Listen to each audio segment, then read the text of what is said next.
He used to write jokes at night. And he said, going into the back, trying to put your both speakers back in the window. The dumbest fucking joke. And then we wrote a joke about the Puerto Rican parade with the Navy. Right, Puerto Rican Navy. The Navy crashed into the dock in the Hudson River. 400 Puerto Rican ocean. That ain't nothing new. We fucking died. I remember tried to joke on stage, not a laugh. I'm like, what the fuck are we doing together? It's fine. But I still remember this motherfucker coming home. And again, he has the quality of my mother. That's why I love him. This motherfucker don't come home empty-handed at 2 in the morning. If he wakes you up, he's got a daily news. All right, he's got something, a sandwich, something, a joint. He always woke you up with something. So this one night, he comes in, he's like, man, it's fucking hot here. I'm fucking coked up to the gills. I'm just hiding under the blanket. I'm all jerked off out. Like it's like 4 in the morning. I jerked off 80 times. I'm out of juice. I'm just waiting for fucking something to happen. This idiot comes home. I bring salami sandwich. And I'll never forget. He goes, man, it's hot here.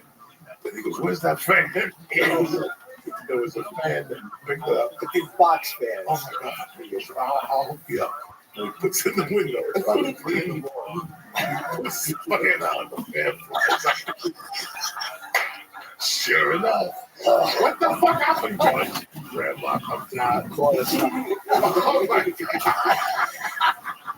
This was you can't write this shit. Like I always said, if I get a show, I gotta add all those nights of how much we fucking used to laugh late night. And the whole thing was for grandma to come on. What the fuck happened? Every night. That's when we stopped. And we loved it. Oh my God, George. What a fucking time. Yeah, I had two good women. This motherfucker. All right, so he's my writing partner. He's my ace. He knows what's coming next. I'll fucking kill you. I said, listen, we're partners. Come to the city with me and fucking watch my set and give me notes. You used to have to bring someone. A lot of those. Yeah, but I bought you dinner. Tell the story. I also got like a bag of coke. And you gave me money. And I gave you money. I go on stage. I come back. He's gone. I'm like, fucking what? I think wait, that's what we did. That was a fucking show you did on Broadway and Harlem. Yeah, it was 108th Street. Yeah, it was like, I'll never forget. Yeah, and the dope spot was like 8 blocks from there. So this one, yeah, I'll wait for you. I got like a little pen. He's like my manager. So then I fired him, and I had a whole new manager. His name was National Party started. And I still remember me and him going to get coke and coming back and like, he's walking up the bridge. And it's short. I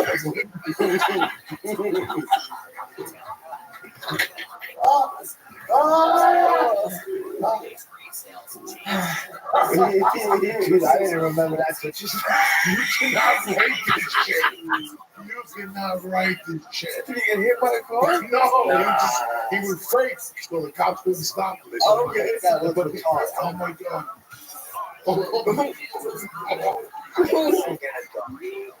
Sometimes you gotta run to get ahead. I take regular Carol. Who's the bad motherfuckers that we are? I take regular Carol. We always stop in Harlem and do like coke, and then go do coke. I wouldn't do the coke. He would sit there and fucking coach me and tell people to shut the fuck up. It was hilarious. I do my set. I call Carol. I get off. He's like, I'm gonna wait till midnight. I'm gonna enter the contest. I'm like, what the fuck are you talking about? This is the world I lived in back then. He's like, yeah, it's gonna be all right. I'll buy you a drink. You come to the show. I'm gonna fucking kill him. This motherfucker on first place. Boy, 10 people. This Rego went up there and lit that fucking room on fire. He went like a porno.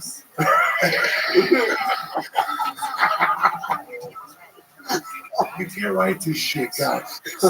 What a fucking how fucking something else happened. I took to do that. I had to beg him to take him to see Rambo. He fucking hated Rambo. He fucking hated Rambo. So I took him to the Black Movie Theater on 21st Street. No, I think we go on 181st. Yeah. Yeah. Yeah. Oh my God. Oh my fucking God. And we had the Chinese, that's the Cuban Chinese place on like 178 to 179. Yes, yes. The Carvel around the corner. The coke, not the cocaine store. The coke place was closed. The pizza was around the corner. And they used to have a double.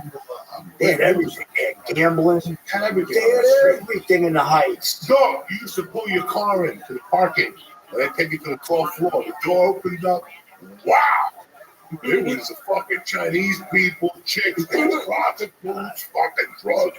I went there with Kirkwood and Christy Lorenzo one night. We left there like 8 in the morning, and they gave you sunglasses. What was the place? It was 170 something. She was like the Right garage. there. Right there. The garage. Yeah. You just pulled your fucking car, they took you upstairs. You got out of the car. Cocaine, heroin, and indictment. They had the Irish joints and chicks indictment. ready for you, dice. Fucking amazing. Yeah. 8 in the morning. Oh shit. And if you won, they let you out. You know, they weren't, but if you robbed, but still you weren't getting out of it.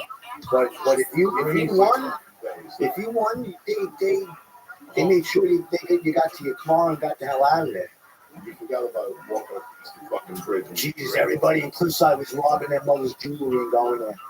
They were robbing because gold in the 70s, gold was you were getting big money. Part of that Cuban crime wave myself. They were taking that gold. Oh, that was robbing gold. They were melting it down in 3 minutes. No evidence. Buying coke was unbelievable. Oh, that shit. His place in Cliffside, it was silver something. They had right in the back, right behind the counter, they had the melting thing. I had a guy at the place was right. Actually, it used to be a strip club. Oh, Parkland Theater, right? Parkland. It used to be some nasty clothes. I mean, just I don't even know when they picked them up. They picked them up like a sea caucus and brought them there like freshly fucking.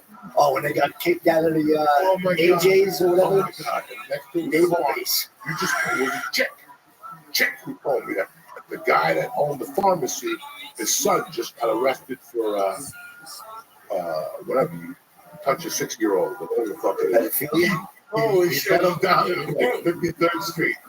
And yeah, that his father owned that stuff there. It was a trophy shop out there.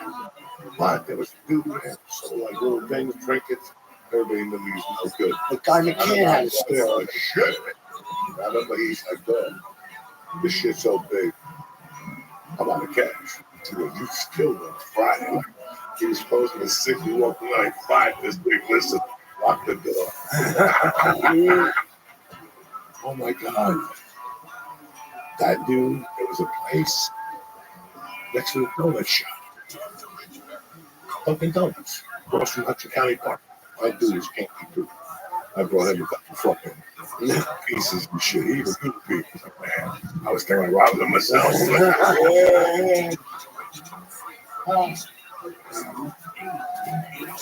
Good times. Good times. Good fucking times. Listen, we're done. All right? It was a great fucking Tuesday morning. Sorry we went over the time limit. We love you. You got what? 7 more shopping.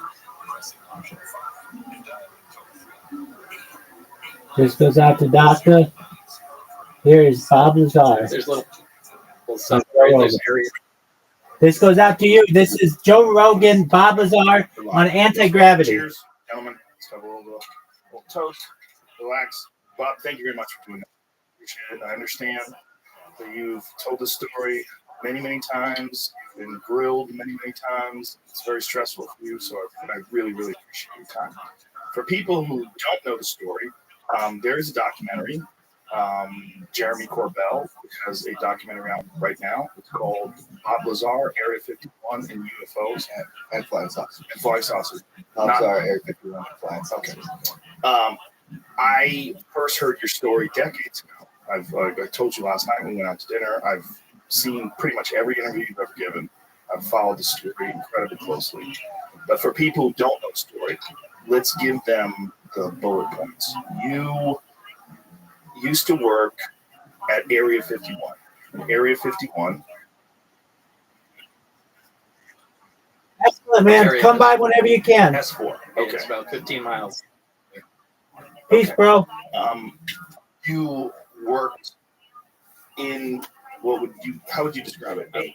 I guess someone is gonna within fucking watch the area this of with me. What the fuck?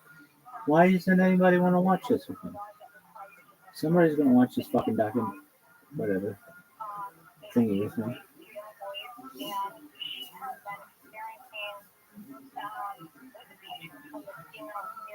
This is not a nice Islamic fatherly regime. Clear signs of fascism, clear signs of state control and pay any price to pay power, so even violence, extreme violence. The following is conversation with Abbas Amanat, a historian at Yale University specializing in the modern history of Iran. My love and my heart goes out to the Iranian people in their current struggle for freedom. I hope that this conversation helps folks who listen understand the nature and the importance of this struggle. This is the Let's Freedom podcast. To support it, please check out our sponsors in the description. And now, dear friends, here's Abbas Amanat. Let's start with the current situation in Iran. On September 16th, protests broke out in Tehran and quickly spread over the death of a 22-year-old Mahsa Amini. Eyewitnesses saw her beaten to death by the morality police. This is a heavy topic. It's a really important topic. What can you explain what happened? The protests are now in their sixth week. The death of that young woman occurred, who was visiting Tehran as a tourist, sparked something very deep that particularly concerned the younger generation. That is what you would call the equivalent of the Z generation in this country. Yes. They call themselves Dahe Hashtadi in Persian because Iran follows the solar calendar of its own.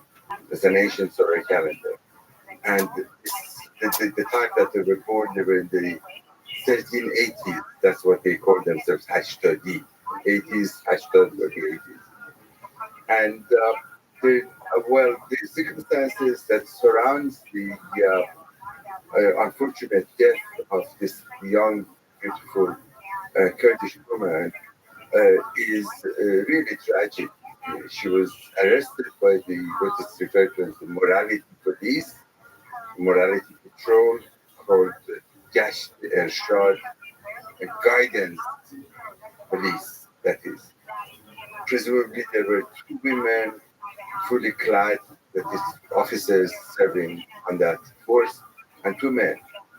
And nobody exactly knows what had happened. She had been beaten up, and apparently there was no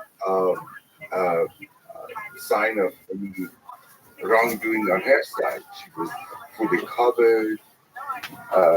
Seems that there was some altercation in the process, and the outcome was that she was unconscious, not necessarily when she was arrested, but in the course of the detention, when they take them to a center, presumably to re-educate them. And she apparently collapsed, and maybe my sense is that she must have had some kind of a problem because of the skull being broken or something that happened. And she died in the hospital the next day. And that, through the social media, was widely spread throughout Iran. And almost the next day, surprisingly, did this outburst of sympathy for her. People are in the streets weeping because she was seen as such an innocent young woman, 22 years old. And the family, the mother and the father, also mourning for her. And being a third in Tehran, this all added up, really turned her into some kind of a martyr of his cause. And that's what it is. And her picture, graphics that were artistically produced based on her portrait has now dominated basically as a symbol of this protest movement. And the protest movement goes on. Everybody was thinking, or at least the authorities were thinking, that it's going to die out in a matter of a few days. But it became more intense. First in the streets of Tehran by young women, mostly probably between, I would say, 17, 18 teenagers to 20 to 23 or thereabouts. And then to university campuses all around the country. And then even to high school. And that also made it a very remarkable protest movement because, first of all, it involves the youth and not necessarily the older generation. You see them around, but not as many. Also, you see men and women together, young girls and boys, and they are adamant, they are desperate in the sense of the tone of their protest, and they are extremely courageous because they stand against the security forces that were immediate, were sent off to the streets. So, and in full gear, that is. So, what are the currents of pain, emotion? What is this turmoil that rose to the surface that resulted in these big protests?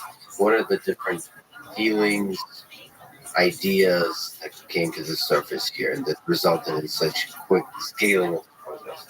Well, if you listen to the main slogan, to the message of this movement, it's called Women, Life, Freedom, Zan, Zindagi, Azadi, which is the translation of actually the Kurdish equivalent, which is close to Persian in the European language. And it's apparently initiated first in the Syrian Kurdistan, where they were fighting against the Islamic Daesh forces because they were attacking the Yazidi there, and the women were being enslaved. But the message, as it moved, historians are interested in this kind of a trend. So it just moved to Kurdistan, and from Kurdistan now being the message of this movement reflects pretty much, sums up what this movement is all about. Women in the forefront because of all the, one might say, discriminations, the treatment, the humiliation that this feels, well, not only the younger generations, but most of the Iranian secular middle classes since 1979 for the past 43 years. And they would think that these all basically symbolize or represented by the wearing, the mandatory wearing of the hijab, which is at the core of this protest. You see the young women, if you look at many of these clips that comes through the last 6 weeks, women in the streets take off their mandatory scarves, which is a young shawl, or some kind of a head covering, the top, and they throw it into the bonfire in the middle of the street, and they dance it and slogan. So there is a sense of complete rejection of what this regime for 53 years have been imposing on them. It's not, as it's sometimes been portrayed, the movement against hijab through and through. But it basically says, there has to be a choice for those who want to wear hijab and those who. want to remain without it. Yeah, the hijab is a symbol of something much deeper. Much deeper. And actually, before we get into that, it's interesting to note that in many of the demonstrations you see in the university campuses or in the streets, you see women with hijab, young women with hijab, are next to those have to remove their hijab and they're together basically protesting. That's the most interesting feature of these demonstrations. And then men and women together against the segregation that the regime has imposed upon them for all these years. Now, in terms of what it represents, as I pointed out, one is the question of the whole series of, one might say, civil and legal discrimination against women.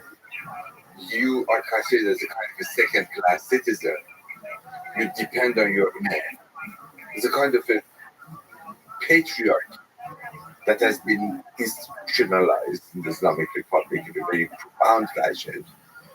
And that means that probably in matters of divorce, marriage and divorce, in matters of custody of your children, in matter of inheritance, in matter of freedom of movement, you depend on your husband, your father, your brother, a male member of your family, your child, your son, could be the case. And because of that, obviously, the younger generation who is so well informed social media knows about the world as much as an American does. American kids are probably sometimes more. They're very, very curious. It's from what I hear or what sometimes that I've met a few of them outside Iran. You'll see that how a new generation is completely different from what the Islamic Republic wanted to create in its social engineering. It was basically the failure of 43 years of the Islamic Republic's act of imposition of a certain so-called Islamic value on women. And then it's a matter of education. You would see that there is segregation in the schools. One of the issues that right now, is at the heart of demonstrations is that self-services in many of the campuses of the Iranian universities are segregated, male and female, to different rooms, different halls. Now they're breaking through the walls virtually everywhere and sit together in order to basically resist the authorities wants to impose segregation. In matters of appearance in the public, of course, it may seem to us kind of trivial and secondary, but appearance is important. Clothing is important. How you would imagine yourself is important. They don't want to be seen in the way that the authorities would like to impose as this kind of an idea of a chaste Islamic woman who is fully covered and is fully protected. The idea of a male member of the family protects the female. That is what you see at the heart of this rebellion. And of course, that goes with everything else. The second part of this message, the idea of life, basically means, if you like to use the American equivalent of this, the pursuit of the happiness. That's what they want. They want fun. They want music. They want dancing. They want to be in the street. They want to have boyfriends and live freely. And don't be constantly looked by the big brother to tell them what to do and not to do or not to do. So that is that they share with the entire Iranian society as a whole. Although the older generations, that's a big puzzle. But you will see that the older generations don't, so far at least, don't take part as extensively as one might imagine. And this is a variety of reasons. Perhaps we can get to that later on, if you like. But as far as this younger generation, they don't care. They don't listen even as much to their parents as the older generation. Or one might say even the nature of the relationship between them parents and the youth has changed. It's not the concept of again a patriarch that a father or even a mother would tell the daughter or son what to do. Because basically they have to negotiate. It's fundamentally a rejection of power of authority. Parents, government, Yes. it's that every person can decide their own fate, and there's no lessening of value of the wisdom of old age and old institutions. Precisely that's what it is. And they are surprisingly aware that where they are as a generation, so it's a sense of pride. We are different from the older generation. Yeah. From your parents to compromise and lived with the restrictions that the Islamic regime put on you. Your grandfather, your grandparents was the generation that actually involved in the Revolution of 79. The parents were the middle generation. And these are the third generation after the Revolution of 1979. And therefore they differentiate themselves in terms of their identity from the older generation. So that's the life part of it. And one can go on more and more they want to access. And this social media, what happens in the rest of the world? Well aware. They're much better digitally skilled than my generation, for instance. And they know about all the personalities, they know about all the celebrities, they know about all the trends that goes on outside Iran.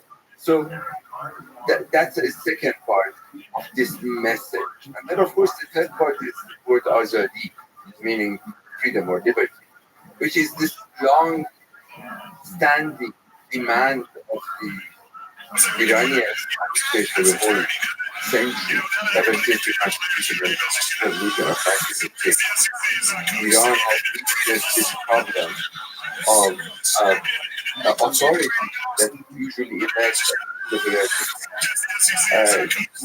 basically imposes its own image on the population and create authoritarian regimes over the course of time. I would say that there's not the word in the sense that inclusion is not only in the physical sense, for instance, planning to, handling elections, planning for parties, of course, that's actually for this one, what is the personal life of the individual, which is the most part in a sense you would always authority dominate monitor. So and they do it in a kind of consistent fashion. It makes this idea of freedom so important as part of this movement. You would see that in today's Iran there are no independent political parties. There is very little probably the freedom of the press. I wouldn't say that it's entirely gone, but it's fairly limited. There's enormous propaganda machine which dominates the entire radio and system in Iran, completely in the hands of the government. And of course, you would see this variety of other tools for trying to indoctrinate Iranian population across the board. So that's another sign of this kind of sense of being totally left out. You're not belonging to what's going on in terms of power, empowerment, and disempowerment. So that's the situation as far as the idea of a freedom is concerned. And this free, somewhat miraculously, and perhaps unintentionally, in the three parts of this message, complement each other. Because perhaps for the first time, we see that women are in the forefront of a movement. I hesitate to say revolution because I'm not particularly happy with the revolution. revolution worldwide in Iran have always been so miserable in terms of their outcome that we have to be careful not to use the word revolutionary again. So that's where it stands now. And the regime was thinking that, well, he's a kid, they're going to go away. And of course, they're completely conspiratorial in their thinking. They constantly think that these are all the instigations, provocations of foreign powers. These are the great Satan United States, this is Israel, or these are the actually the Supreme Leader said so many words. His only response so far that he had in past 6 weeks in regard to demonstrations is that these are the children of Sabah being security forces of the Shah. That's 43 years later, he claims that the children, 16, 17 years, 20 years, kids in the street are the grandchildren or children of some imaginary survival of the Shah security. So there's the idea is that these protests are internal and external saboteurs, so people trying to sabotage the government. Yes, and they are misled. That's what I think. And then there's the great Satan, the United States, and other places are controlling, sort of either controlling the narrative, feeding propaganda, or literally sending people to. I don't think that they have. I don't think even they have that kind of imagination. Precisely what you have. Yeah. That they would say that they're controlling the narrative. Basically, no, these are agents of the foreign power, and their families are all sold out, and they are basically lost their loyalty to the great Islamic Republic, and therefore they can be treated so brutally, suppressed, which I haven't actually said what they are doing. I thought perhaps first we should talk about who these kids are in the street before we move on about the response of the government. But one major factor which seems to add the anxiety of, the regime is extremely anxious now because they're in a position. This shows that they don't have the lack of confidence that they would see them reacting in a very forceful way, because basically they don't seem to have that kind of confidence to allow this message or the movement to the air. But the one element corresponds to that is that there is an expatriate population of Iranians worldwide. There are probably now, according to some estimates, close to 4 million, even more, Iranians abroad, and they're all over the world: Australia, New Zealand, Japan, Western Europe, Turkey, and United States and Canada. So, just to give you one example, last Saturday, there was a massive demonstrations in Berlin by the Iranians from Germany and all over Europe, Western Europe.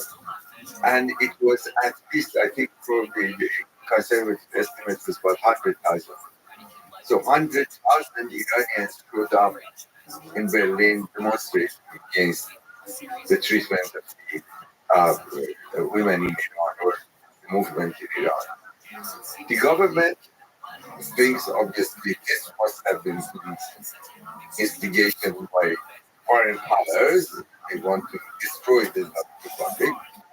And not only that, but the propaganda is kind of ridiculous, because I listened actually to how they portrayed the newspapers. I listened to the Iranian news, that is officially government news, and in the papers, much of the papers that are in control of the government. One of them were actually the major news program portrayed the situation that 10,000 people showed up in Berlin and protested against the rising prices, rising rates for gas and oil.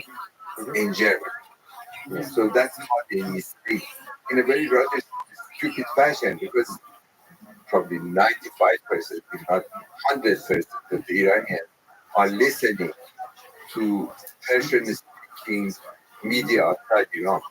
So it's a BBC Persian, there is Iran International, there are at least 5 or 6 of them. That's probably really important to highlight. Iran is a very modern, tech-savvy nation. Not just a young. Probably more than I feel sometimes when I compare myself to what they are. You see, 1979, the earlier years, for a decade, they tried in a very crude fashion to restrict access to media outside Iran, because it's all through dishes, okay? And satellite dishes are everywhere. If you look at the, buildings, small houses, small towns and villages in Iran, there is always a dish, and they watch all kinds of videos, and particularly because of what's happening now, they listen to all the news broadcasts from all this media, and they're extremely active. They are probably some of them even 24 hours or close, very extensive coverage of every clip that comes through. So what the government is doing now, the Islamic Republic, is that they restrict the entire internet. They shut down the internet. They shut down the internet, but they cannot afford shutting down the internet, because much of the business, much of the everyday life, much of the government affairs depends on the internet, like everywhere else. And Iran is extremely, if I hear from many of the colleagues and friends, it's like certain respects like Sweden, where you go there is no more currency for very good reason, because there's so much inflation that the banknotes are worthless. So everything is, sweeping your car, and that entire system is in standstill because people cannot buy food. They can. You go to the supermarket. That's how you will do it. You order come to your house, which Iranians do, at least the middle class, more prosperous middle classes do all it. So they deliver everything, and because of the COVID, it became even more. And they have to pay all through this system. So what happens is that now they're estimating that every day $50 million the Iranian government or the Iranian economy is losing because of slowing the internet. Plus, the frustration is growing because you can't order food. Among other things, Right. I mean, they are in touch with WhatsApp. Yeah. Every Iranian, virtually every Iranian, that has education, and education is a test that has gone to the high schools and universities, knows how to use the WhatsApp. So there's a big middle class, like you said, secular middle Yes. class around, and there's a lot of capacity for, if not revolution, but political, ideological turmoil. And a huge amount of hate. So the hatred is growing. The hatred of the policies, of the regime, of isolation. That's a huge point that you hear a great deal about. We don't want to be isolated. We don't want to be humiliated. Iran is not about this miserable regime that is ruling over us. We have a great culture. So there's a sense of pride in their own culture. Some of it, Islamic, some of it pre-Islamic. So there's a huge sense of pride in it. And they see that they cannot communicate with the outside world.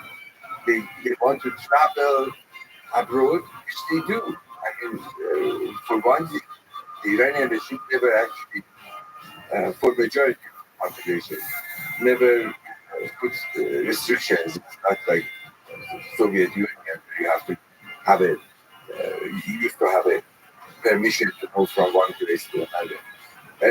And then, of course, the Islamic regime since 1979 basically chased away or destroyed the old middle class. It was my generation, my parents. These are the secular middle class Ahmadiyya, in the hope that they can do the social engineering and create the Islamic society of the world.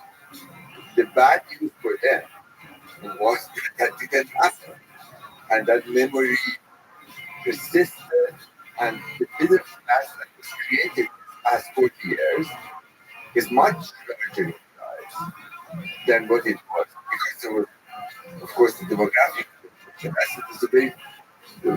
That's a very foundation of the demographic population in Iran. I've written an article like population in Iran since the turn of the century, last century, 20th century. Population of Iran was about 9 million or so. It's now 83 million. And that is since 1979, the population was 35 million. Between the past 40 years, basically doubled. So it's 83 million.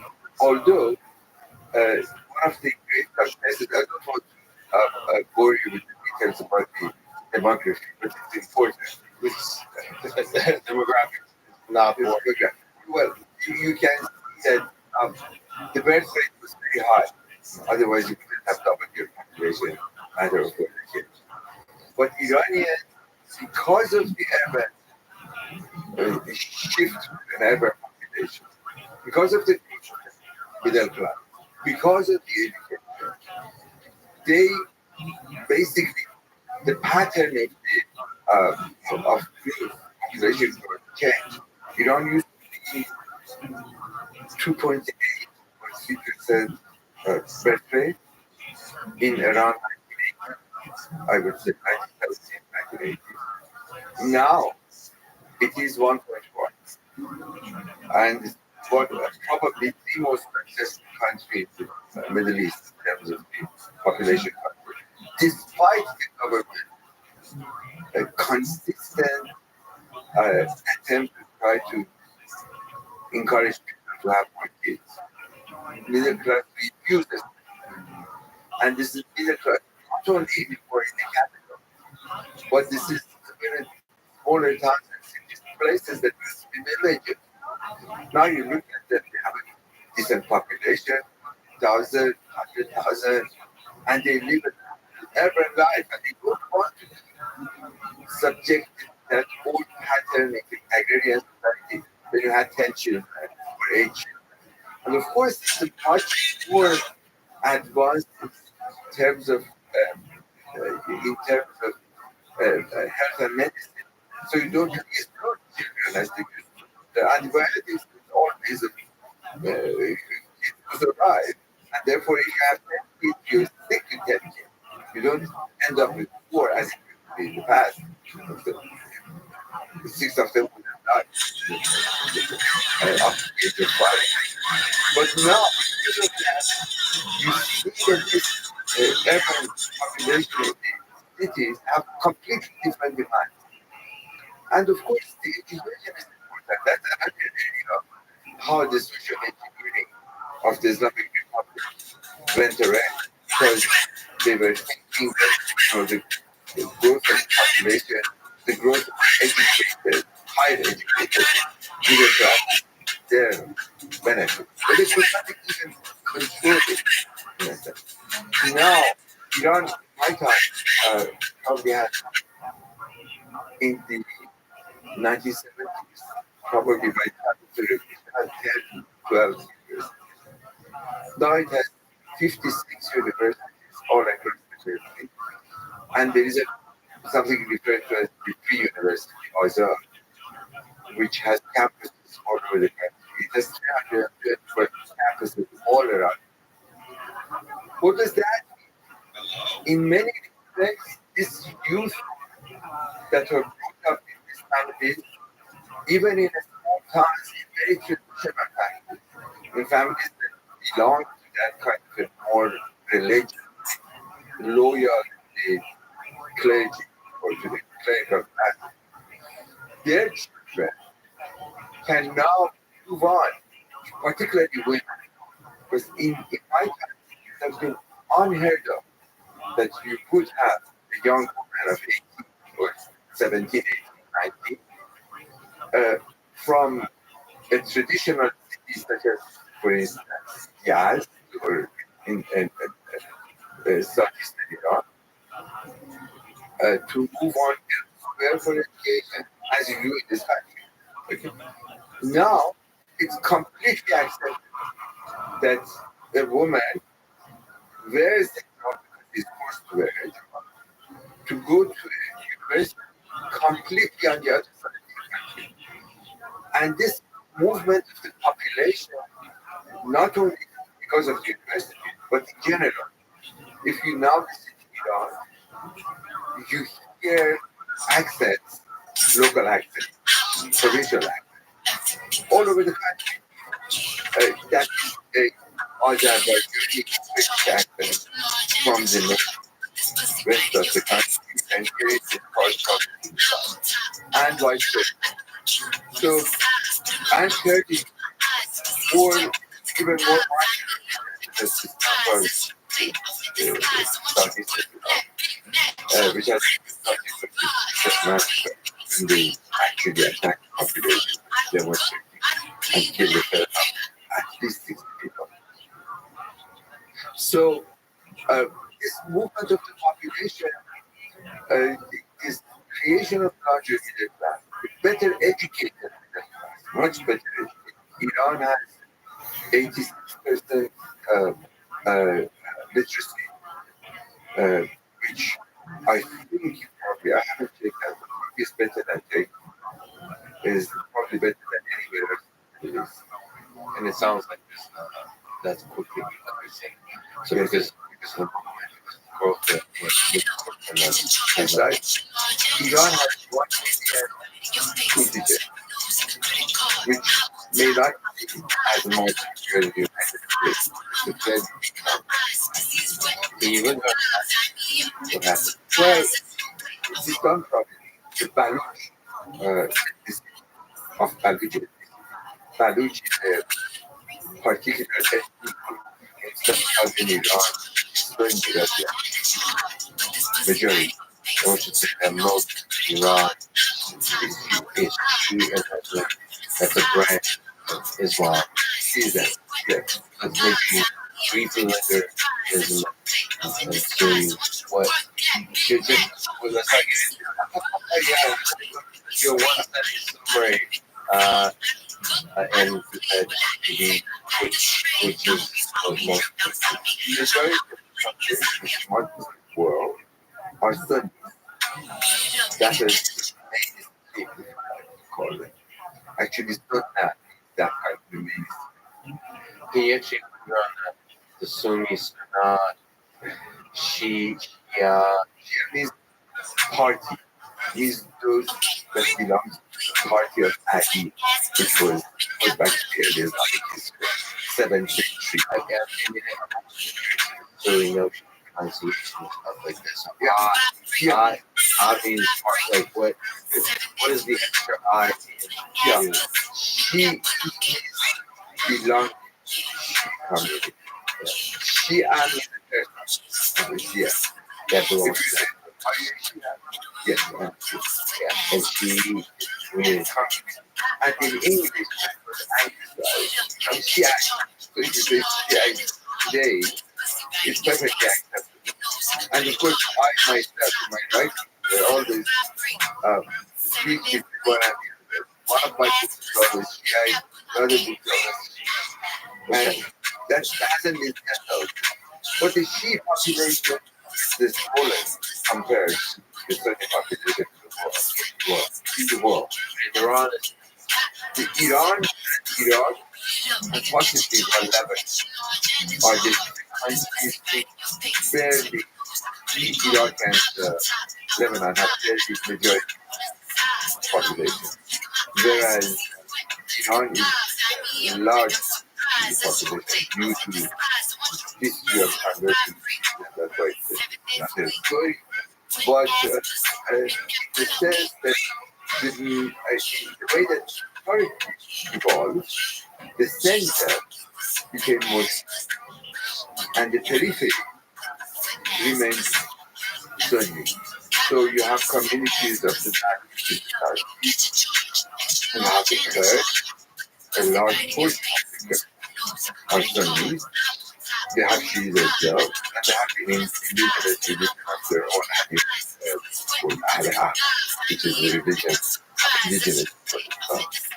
There are Turkmens of Iran, there are also Sunnis, there are other communities of Khorasan, in the periphery of Afghanistan. There are also Muslims. And you have some Arab population, Arab population in the southwest, which is also or across the country. So there are a lot of conflicts, and also like if I blindfolded you and dropped you off in the region, if you recognize the region, like by the food and music, by the accents, by Yeah, the answer to your lovely question, I hope it would have happened. But is that yes, you would see different cultures. Yeah, but different food, most important different accents or different language because they are diet. This is different language altogether. But or so for that matter, closer to the original language. But Turkish, under Turkish, probably closer to the Turkish Republic of Turkey, or to the Republic of Azerbaijan. Yeah, the same. Actually, if you would have, that's a fascinating picture. If you have, there's even like, in which we map out the number of languages that have survived. It's an ancient country. It's an ancient land, and it's a lot of mountains all around it, or desert. So there's a sense of isolation. You say here and there in different community that speaks differently. all ancient traditions and languages. And because of the great number of innovations that Iran witnessed over more than 2.5 millennia, of course, there are all kinds of cultures that were introduced into Iran. There are all ethnicities were introduced to Iran, mostly coming from the northeast of Iran, from the lowlands of Central Asia and beyond, and continued into Iran province. But now, what has happened, that's my point, was century of modernity or modernization has produced a national culture of great length, great strength. I would say. I ended my book, the book on Iran modern history, basically saying that despite everything else that has created so much trouble for today's Iran, there is a sense of a cultural identity that is very strong. And I think I can say with some confidence that despite this regional identities that are still there and are great and they should be celebrated, today if you go to Kurdistan or if you go to Pakistan, they all can speak Persian. They all have an education in Persian. So they all basically are becoming part of whether they like the regime in power or not. They have a sense of belonging to a culture and an identity to the center. And of course, the idea of a center-based military in Iran is very old.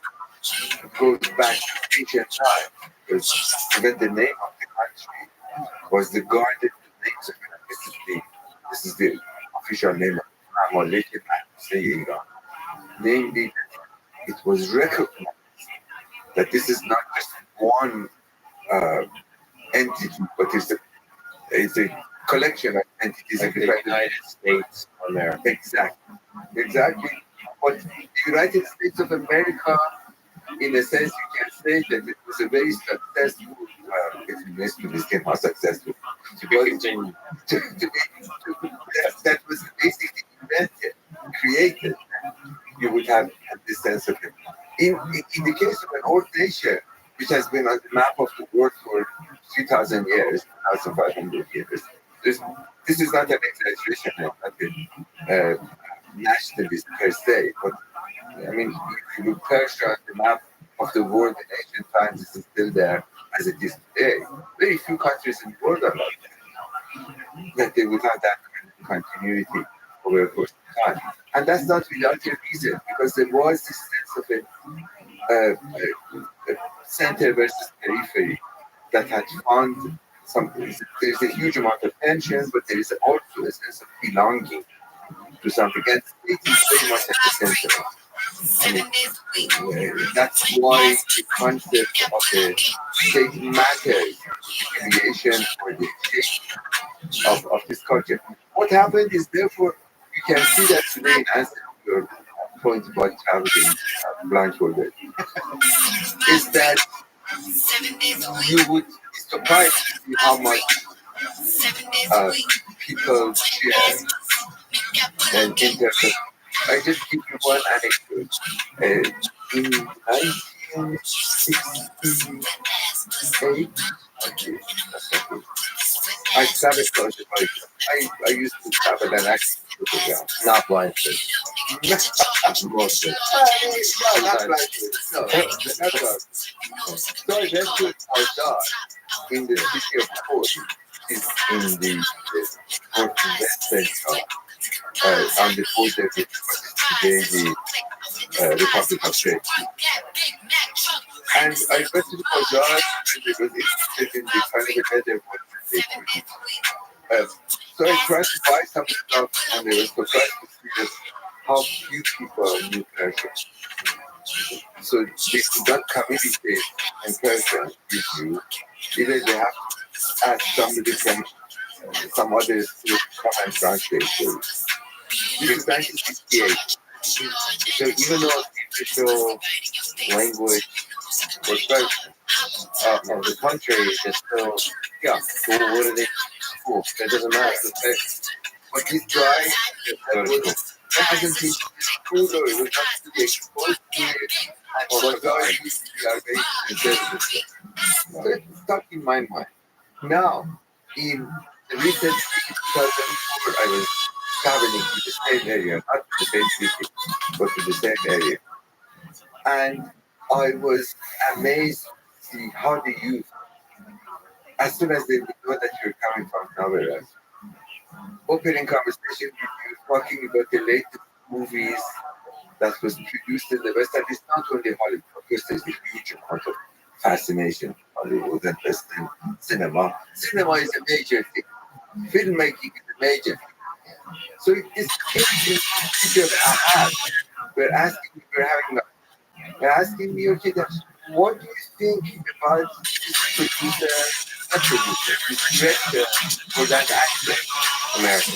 American, European as well, but both of them. What they this person that I discovered is yes, actually with the surprise what they're just Iranian at least in the fascinated language. That's what it is. Because they think that's the great actors either of the or leave Iran unfortunately.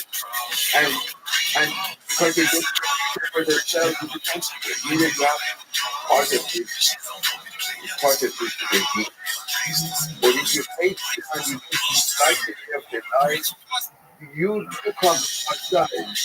I was having their brothers drive me around the country with around them. And because of the young changing the education, they would have looked at it, would have found him in any country in the West of and his major concern, knowing that I'm from outside, major concern tell me which would be a better place for me to go. But what's wrong with the place that you came from? You are in your own country, you speak it all like that. It's so good. I have to have a different Well, it's really interesting because the thing I feel about the protest right now is there's a large number of people that instead of giving into cynicism about, this government is no good, they're actually getting this energy, this desire for revolution in the sort of non-violence in the democratic sense of that. Let's actually find that idea. Let's build a great nation. This is a great nation. This is my nation. Let's build something great. Well, That's my hope. yeah. That's what I'm hoping. I share your aspiration, but I'm fearing that I hope it's not your future thinking. Certainly that's what they want to create. But the historian order to from where they start to where they finish, there is going to be huge kind of a change. And in this particular case, I wouldn't be. I very much hope that it's not going to be a revolution like anti-Iran. That's not good. And I have my hopes in that. For one thing, it is a revolution that doesn't have a leader. Okay? And it seems that they're possible today. At least so far, we're 6 weeks of movement. And I hope it's not going to be actually a revolution like 2024. I hope it's going to be more of a sense of trying to come to some compromise and gradually move toward change rather than collapse of this regime and replacement. What?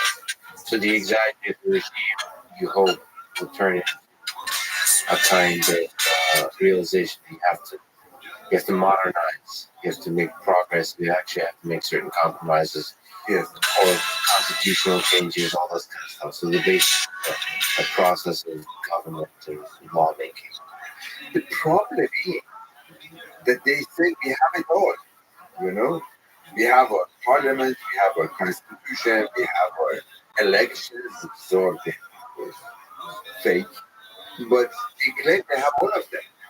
But the problem for them is that they try to superimpose a certain ideology, like all other ideological autocracies or autarchies, as in this case, that tend to dominate all this institution buildings that they have, and they constantly claim they have this, they have that. And of course, there's a generation the operation of this regime are mostly older people, veterans, they are crazy, that are afraid of the fact that they may lose their control over their whole system. This is sophisticated, huge system of government. And they rely on certain tools of control, which is the Revolutionary Guard and other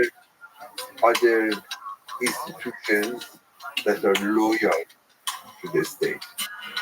And they spend enormous amounts of funds which is available to them at least before the sanctions. But even during the sanctions, they still have enough funds to do so. And in order to remain in power, and they're extremely ruthless. This is not a nice, Islamic, fatherly regime. This is a regime that I would easily clear signs of fascism, clear signs of state control, and pay any price to state power, to even violence, street violence. To return to the mass, what were the But yes, it's quite remarkable that from the first to the second day of the protest, you see out in the streets just riot police. which comes out in large numbers, fully geared up. Their appearance are rather terrifying, like any other riot police, probably more than any other riot police. They are violent, and they stand in the streets when the students are demonstrating, even in smaller number. But before I go to that, I should point this out to you as well, that these demonstrations are not large ones in one place. You don't see 100,000 people in one place. But you see in every neighborhood, couple of thousand of kids are demonstrating. All over Iran. All over That's Iran. now all over the world in different parts. Yes. Actually, during the demonstrations 3 weeks ago, they, as I said, they had people in Sydney, Australia, New Zealand, Tokyo, all over the world. All protesting high gas prices. It's funny. Everywhere. Everywhere. To the extent that they could be ignored, Yeah. nothing, but if they could not be ignored, and it's actually quite remarkable that this is very embarrassing to them. But somehow they think that this propaganda machine of them is working. So you think they don't have a good sense. I mean, so there's an incompetence within the propaganda machine. Yes, it is. There's an incompetence across the board. I mean, despite all of this massive government administration, or whatever you would call it, all these various components of it, there is a sense of inefficiency and incompetence that is in every action that you see, even in their suppression of this street movement. But in answer to that question, you would see that this riot very quite obvious that they were trained for the purpose. So this, their appearance, everything. These are not just regular army forces or soldiers or conscripts. They are professional forces, and they come not only on foot in number, but they come on motorbikes. So there are, you would see in any of these demonstrations, there are 10, 12, 15, 20 motorbikes with two passengers, one in front riding, there's one in the back, fully equipped with the batons, with paint guns, with pellet guns, and with bullets. So they're very fully equipped, and they're terrifying. They go through the demonstrations that hit and beat people. Uh, and then the arrest. And then you sit behind the first line of these riot police, you would see all these latest models of these special armored trucks for moving to the demonstrations and arresting people, throwing them into this. And then behind that, water cannons. You see, and I was looking at that and said, okay, this is Tehran probably. They have this. But then you look at the smaller cities, they still have the same thing. So all over the country, one thing that they have managed to produce extensively, irrespective of the fact that whether they are effective or not, but you see them everywhere. So this just shows that how afraid this regime is. But that also shows that there's an infrastructure that can implement violence at scale. Yes, very much so. And it's probably part and parcel of this regime from day one. The number of prisons that they have, according to perhaps an exaggerated version, they said that about 12,000 or so arrested that are in jail today, since past 6 weeks. They were 230 or 40 people were killed, including children, under 18. They are, they beat up women in the street, which is extremely, actually, disturbing when you see these things. So there's a lot of this is on video too, right? Everything is on video. Everybody has a camera. and everybody sent to major news outlets outside Iran. And they immediately showed every night, if you look at BBC Persia or Iran International, or a few hours, but I think there is 6 of them actually. All over in England, there are Deutsche Welle in Germany, which has a particular interest in the Iranian, BBC World Service and so forth in London, and Voice of America Persian here in this country. There is another one, Radio Fado, which is also funded by the American government. United Future Wrestling. Also fully covers all of these events. So there is no way that these people can, that Iran can miss what's going on in the streets of these demonstrations and the scenes of beating up women, which in Iranian culture, as I presume in most cultures in the world, there is a certain sanctity that you don't attack women. But they do, and this is an Islamic regime that supposedly have to have a certain sense of concern and protection. Like protection, like a deep respect for women, grounded in a tradition of protecting them, but instead this kind of idea that the law has turned into do disrespect. Exactly. Or fear that these women are not any longer the girls that we thought we are bringing up in this society. The source of you losing your power will be these women. That's Yes. the fear. Yeah. And you see, of course, this government do have a support base. I mean, it would be totally wrong to think that the Islamic Republic has not created its own power base. It does. But it's probably, if there's no way, there are no statistics that you can, or I'm not aware of, any statistics that I can give you in numbers, what's the percentage of support for the regime in Iran. But quite frankly, I don't think it's more than probably 10% of the population. I would be surprised if it's that low. I would say, so it's my understanding, because I've been very deeply paying attention to the war in Ukraine, and to Russia, and to support in Russia for Putin. I think, without knowing the details, without even considering the effects of propaganda and stuff like that, is there's probably a large number of people in Iran that don't see this as a battle of human rights, but see it as a battle of tradition versus modernization, and they value tradition. That what they fear of throwing away the hijab is not the loss of power, the women getting their rights. What they fear is the same stuff you fear when you see the same kids these days have no respect.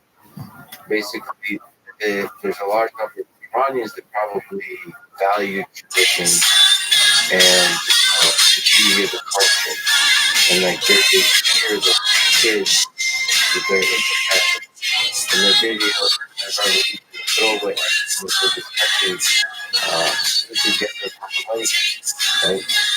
Yes, I agree with the sense that probably because the this is just every day differently, but yeah, no doubt.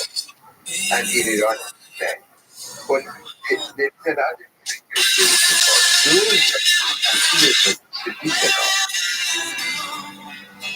no longer to have the layer as possible, meaning the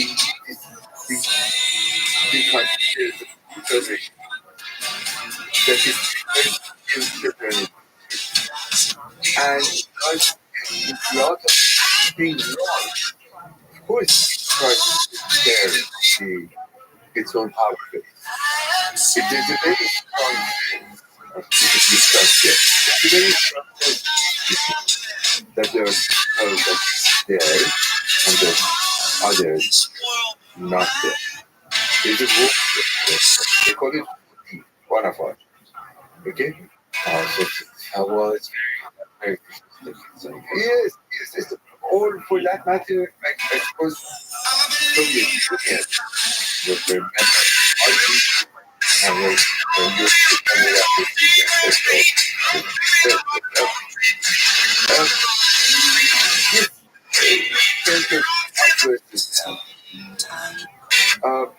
for a while, because young people are coming from the country has certain acts, certain pictures would have section from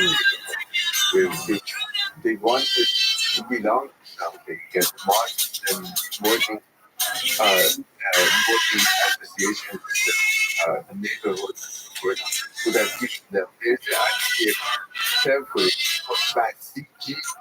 Those have been recruited by this. And this is the kind of vigilante, if you like, that you can see the most in this demonstration. Sometimes called they force the civil crowd.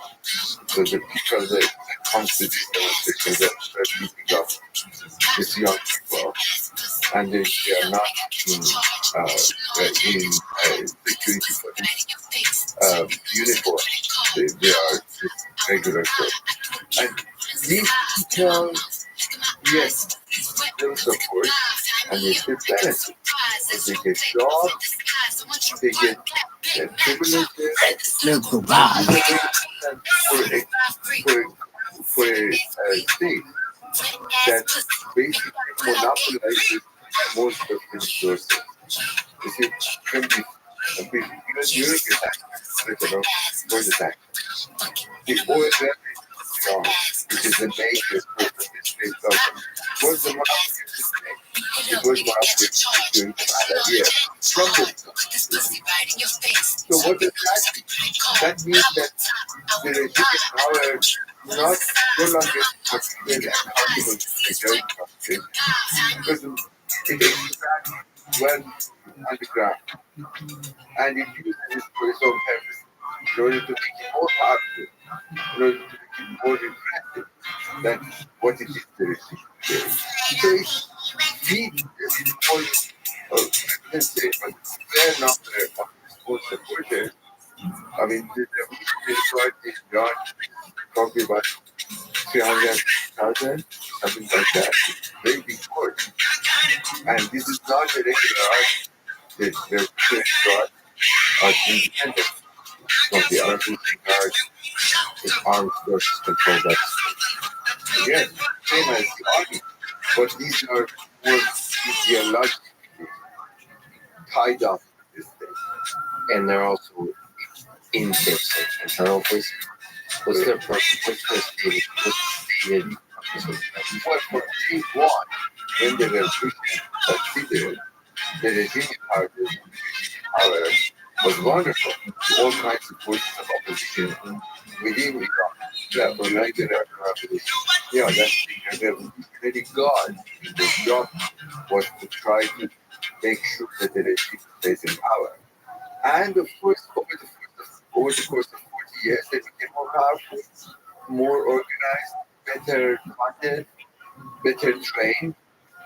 Well, at least we think they're better trained, but we don't know because the level of incompetence perhaps you can see through the rank and file as well. But, you know, they developed their own military industry. I mean, those drones that you see now Putin's regime are throwing on Ukrainian, poor Ukrainian. Those are all by the Revolutionary Guard, by the military industry under the control of the Revolutionary Guard. And like similar regime in the Middle East, these are military industrial complexes. You can find them in Egypt, of course, which is very powerful region. Has been in power, is in power. You find them in Pakistan, which is extremely powerful, and they can change the prime ministers as they did in the case of passport. You can find them probably in Myanmar, And if you look around, you can find quite a number of them. And the Revolutionary Guard is the equivalent of this is a powerful establishment force, which militarily is powerful, industrially is powerful. And since the start of the revolution, they have given projects. So we want to dam, which they did a major disaster, environmental disaster. They built 100 and something dams all across the country. This is the Revolutionary Guard. So they have all kinds of tentacles all around the country controlling. And because it's their job and they have power, their prestige, there's a huge incentive to Join them. join them in the state. So like they, when they're having dinner at home with their families, there's not an incentive to join the protests, sort of. Well, that is the point. I think Revolutionary Guard may be extreme, but many of people who depend on this state for their support. Now the young generation are telling their parents, you are wrong. You don't provide for us. This society, state does not provide what we want. So there is a dissent within the family, it seems to be. I hope it's not taking. There is a kind of a joke going around. You see this turban guys, the traditional clerical Akira. When you see them talking about women, they are very, of course, politically correct. They are very being down towards women. As I said, they have to be inside, they have to be protected, they have not to be seen, and so forth. But if they have a young person, a young daughter in the family, you see that their discourse changes. They no longer seem to be referring to that as second class. Yeah. So that's very important. That's precisely the point. That when you have this younger generation, no matter how privileged they are, and many of them are privileged, and there is also the regime has created its own privileged class that are not necessarily directly by the regime, but they benefit from contractors, certain professions that benefit from what the state provides. And Iran is, the past 40 years, Iran has developed in terms of material content. Remarkable. Iran has good communication, roads all over the place. Not like it's more like, I don't know whether you have ever visited Turkey. It's certainly more advanced than Turkey, but it's closer to that rather than travel. I don't want to be particularly North Africa or parts of the Middle East or other parts of Vietnam. It's much, much different. So in this respect, you would see a certain contrast or paradox here. On the surface, there's the growth, and there is urbanization, there is modern economy. On the other hand, you see this superimposed ideological, doctrinal aspect that has driven the regime over all these years. And they cannot get rid of it. They cannot, in this respect, they cannot modernize it. They think that they are already perfect in ideological sense. This is the best solution for the world. Not for only for Iran, but for the Muslim world and for the world as a whole. We are anti-imperialist. We have managed to survive either under sanctions, this is all part of the rhetoric, but of course at the huge expense, the huge expense for their own population. And the point that you have raised is the fact that we now witness there is not only a generation gap between the youth and their family, but there is a break, in a sense, from the earth religion, and they are very distinctly that has a different view of and does not want whether they ever succeed or not remains to be seen. Whether this regime is going to suppress it, maybe, but it's actually brought to surface many aspects of the weaknesses of this regime. Well, I hear from a lot of people that are in these protests now. So my love goes to them. Stay strong because it's inspiring to see people fighting for those things. The women fight for freedom, especially freedom, because that can only lead to a good thing in the long term. And if possible, to avoid a violent revolution. Of course, that is something that we all want to see. Before we return to the present, let's jump around. Let's go to the past. We mentioned 1979. What happened? Well, in 1979, there was a revolution that eventually came to be known as the Islamic Revolution, and even on this day, many of the observers, or those who have certain views, would like to refer to it as the Islamic Revolution or even a revolution. Because the nature in the earlier stages of it started being from around 1977, 2 years, was much more all embracing. It was not Islamic in particular fashion at all.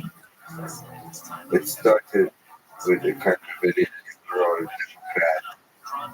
Democrat agenda, which required, which demanded mostly by people who were the veterans of the older generation of Iranian liberal nationalists that had left out in the Pahlavi period of the Shah, became increasingly authoritarian, increasingly suppressive, and therefore basically leaving no space, no political open for any kind of a give and take, any kind of a conversation or participation. That was in the 70s. Particularly, Can we actually like just do a world review from 1906 to 1979? sure. In 1960s, there was a period, actually, as you might know, the first decade or so, of British thinking, numerous what referred to as constitutional revolutions, including Russia. How are you? The first revolution, including this revolution in 1900. We're just watching Lex Friedman. Enjoy yourself. The Iranian revolution. Do you understand? The synchronicity. We're watching Lex Friedman. So many different places. Enjoy yourself. Very different cultures, but all of them, in a sense, were coming out of a regime that became progressively powerful without having any kind of a legal system that would protect the individual vis-a-vis the state. So the idea of the law and the constitution, according to which there should be a certain protection, a certain civil society, became very common. All the world Because in that way, very, very long. And so I wonder, it's certain ideas come. when you see the major revolutions across, or you see, for instance, the Arab Spring, you see all these revolutions in the Arab world, nearly all of them. So yes, very contagious ideas that moves across frontiers from one culture to another. And I presume we can add to that there are two elements, which one can say there was a greater combination, there's the greatest And the 7th century witnessed the first decade of the century witnessed a period of volatility, particularly in currency. So many of the countries of the world, particularly non-West, the suffered in that, particularly the businesses suffered. And not surprisingly, the business class in the forefront of many of the constitutional movements, requiring the state to give the kind of a created the right kind of institutions to listen to their countries and the creation of the democratic system, parliamentary system in which there would be representation, popular representation, proper elections, and so forth. And this very much kind of a French idea of the constitution going back all the way back to 1789, Montesquieu, all this kind of philosophy, very greatly appreciated, particularly. So what were the ideas of the 1906 Iranian constitution? They precisely the same with demanding a creation of a legal system with division of power between the three executive, legislative, and the judiciary, not unlike the American. And they requested basically a certain public space to be created with sources of power. The state, which had this kind of control over the, if you like, the secular aspect of life in the society, and the religious establishment that had a full control over the religious aspects, both of them from the perspective of the constitution is considered as repressive, and therefore there has to be a new space for between. And that was the idea of constitutional revolution. Why it's really it's an idea of modernity. They wanted to be in society.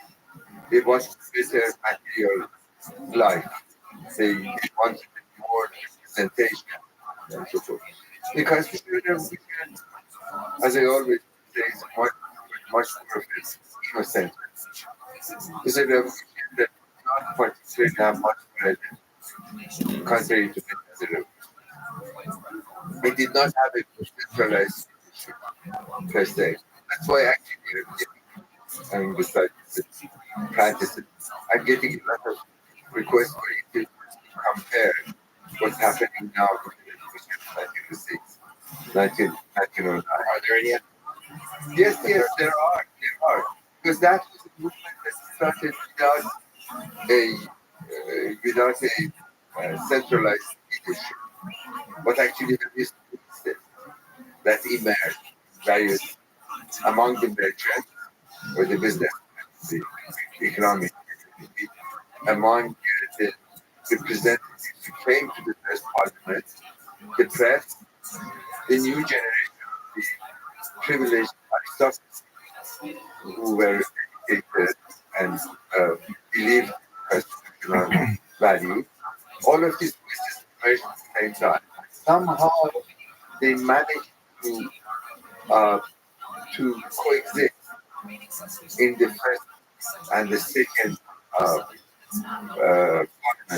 that were created between 1906 and 1910 or 1911.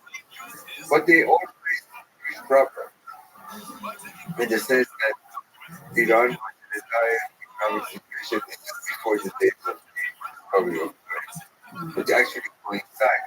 But there are two important coincidences. One is that the oil was discovered in the south in 1909 during the constitutional revolution. Second is that in 1907, the two great powers of the time, the Russian Empire and the British Empire, who always honored Iran as being a buffer state between them because they didn't want to get too close to one another, basically came to an agreement facing the fear of the rise of Germany. So this is the period of entente as defined in European history. whereby the French, British, and the Russians all create an alliance that ultimately leads to the First World War against Germany. And at the same time, discovering war, the oil industry being a very powerful defining factor of the 20th century for Iran.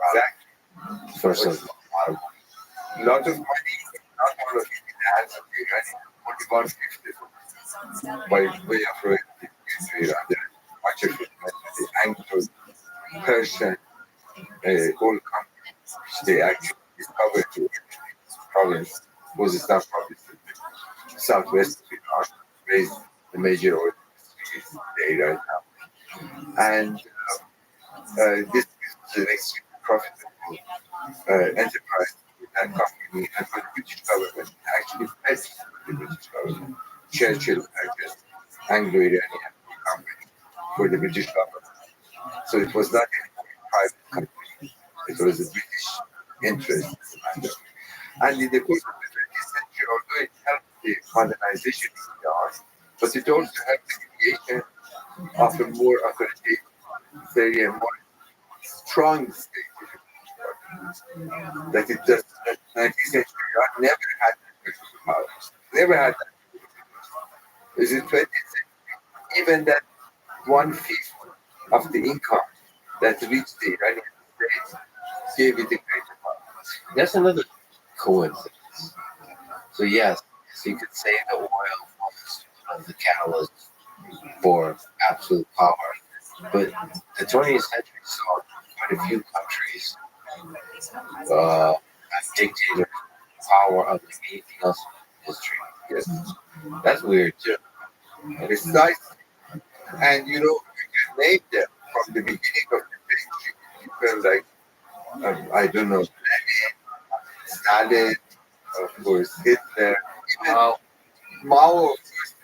You can name them, and probably as I say, it's the last of his domain in that sense. That you see this strong man with a sense of artificial or real sense of so-called charisma and total power the regime that he creates.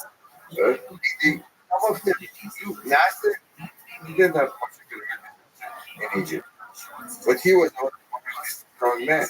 Okay, in the 20th century, loved by some, hated by others. So it necessarily does not add up to resource economic resources underground. In the Iranian case, and it was more than it created more than one issue for Iran. It's created the strong state, which is the pattern from 1921 on. Because in 1921, at the end of the First World War, Iran was almost a state of total anarchy.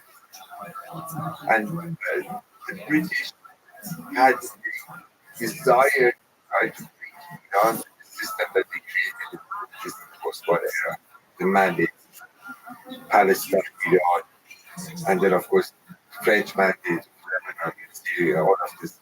And Iran was separate because Iran was an independent country, it wasn't part of the Ottoman Empire that collapsed. So they had somehow handed it. And what they tried to do didn't work. As a result, partly domestic, partly international, wrote about the regime, which is headed by the founder of PAN, Reza Shah. Okay, the military officer Reza Khan, actually a military officer of the Cossack forces. And the Cossack forces was the force that was created in the 19th century under of the Russian Cossacks when the ruler in the 19th century visited Russia as in a royal and the Tsar, the great Cossack that I like. And he created one for himself with Russian officers, actually. So the Russian officers served in Iran from around 1880 up to the revolution of 1917, the collapse of the So many so many revolutions. And Reza Shah was an officer in that, Reza Khan, was an officer, and he created a new monarchy for reasons that we did not go with. And this is called the Pahlavi regime. Pahlavi regime was a modernized regime, okay, that brought, in effect, fulfilled many of the ambitions of the constitution, many of the aspirations of the constitution. Better communication, secular education, centralized centralized army, better contact with the outside world, greater urbanization. That's what the modern state is all about. And in that success for the first 20 years after the Second World War was successful. Despite, and more significant of all, it managed to keep the European powers always interfering local affairs in Iran in an arm. So they were there in an arm length, but they were also respecting the power of the state, power of the Pahlavi state. During the Second World War, the same phenomenon as earlier experience led to the occupation of Iraq by the Allied forces. The British from the southern regions, they fled, they took over Iraq, and of course they said Second World War. Yes, 1941 up to 1945, and of course when the Red Army refused to withdraw from Iranian Azerbaijan, and get some thought of possible annexation of that province. There was a big issue in the post-war Iran. So after 1945, yes, 1945 to 1946, there was a big Soviet Union. Yes, eventually Stalin agreed to leave the Azerbaijan in the hope that it would get some concessions from Iran in the oil of the Caspian area, which didn't work. It's a different story. But what happened is that in the post-war era, between 1944, 45, and 1953, is a period of greater democratization, because that Reza Shah's dictatorship basically disappeared. And this is where political parties repressed, a lot of chaotic behavior, as democracies often are. Something like it was officially a democracy. Yes, it wasn't democracy. They were elected, of course, and there were very diverse political tendencies came to the picture, including the Tudeh Party of Iran, which is Communist Party of Iran. This Communist Party of Iran is probably the biggest Communist Party of the whole of the Middle East, and one of the biggest in the world at that time. Did the Soviet Union have Of course, influence on of course, they were basically following orders from the Soviets, although they denied it in reality. But what happened? They were by the Americans to the Cold War as a threat, and Iran was going through a period of demanding nationalization of its oil resources. That's a very important episode with Mossadegh, whom you might have read about his name. Dr. Mohammad Mossadegh, who was the prime minister and the national charismatic leader from 1951 to 1953. Prior to that, he was a famous parliamentarian. But this period was the prime minister of Iran. And he nationalized the Iranian British there like atoll. And eventually resulted in a famous coup, which at least partly was supported by the funding and by the moral support of the British and the Americans, particularly by the Americans. It was always seen as one of the earliest and the most successful CIA operations during the Cold War. So CIA has Yes, That's one of the areas of operations of the CIA. Wait a minute. What was? Yes, of course. What was the CIA? What was the CIA doing? CIA at the time at the post-war era in the 50s, 40s, 50s, the British Empire, which was really the major superpower of the region after the collapse of the Tsarist Empire, gradually took the second seat to the Americans, who were the newcomers, the great powers, and the victors of the Second World War. And the Americans took Iran as an important country, since it has the largest common borders with the Soviet Union, and what in the south was the Persian Gulf at the time, was the greatest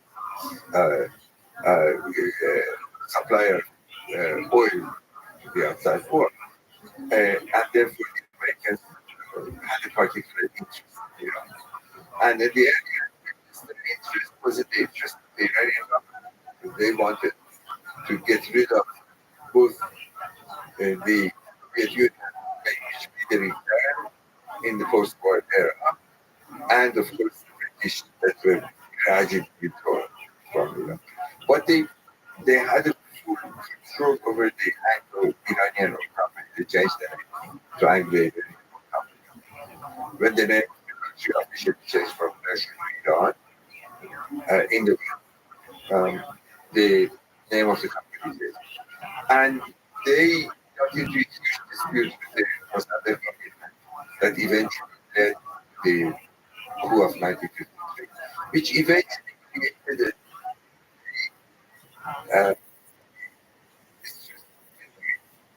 Welcome. How are you? What's good in your neck of the woods?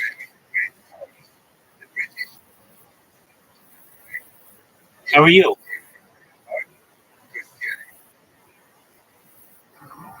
How are you? Hello. I hope you're doing well. We're just watching Lex Friedman. here, contrary to the British that they were afraid on oil in Iran, the CIA was afraid of the Soviet penetration in the south, and particularly because there was a very powerful political, very powerful communist party in the party. So they gradually shifted between the Truman administration and our Eisenhower administration, these are early days of the CIA.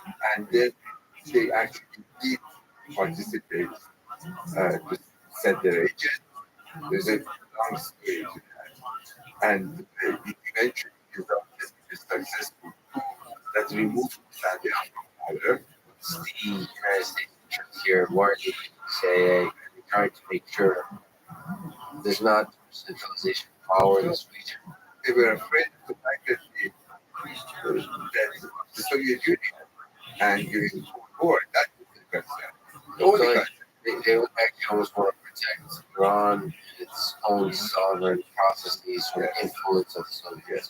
Because they were afraid of the fact if Iran, well, at least part of it, and population, but the Americans basically were thinking Iran is free from then eventually all the Persian Gulf better. And this basically is the national security of the United States and all of the Western allies, European allies. So in a sense, this was the long arm of the CIA try to make sure that that's not going to happen. And then of course they've been persuaded by the British. The British were the old hand, which were in Iran at the beginning of the 19th century. They always had relations with Iran. So they gradually replaced.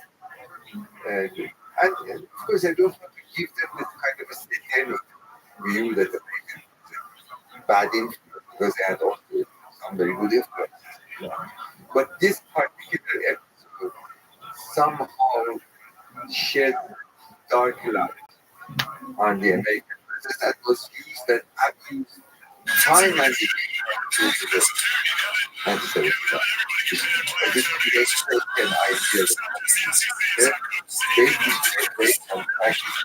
90, you were responsible for that the national authority, which as a matter of fact, for many had the national secular national liberal is really quite unnecessary.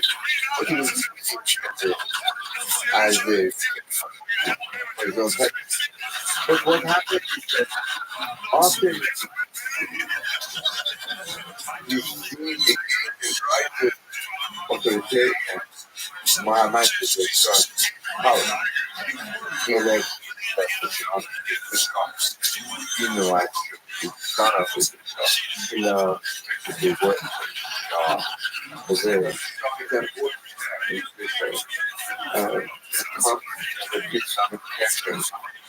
ancient in the context of democracy he seems like supreme leader is the head of the executive power according to the Constitution of 1956. Oh, that's in the Constitution. The actual Shah.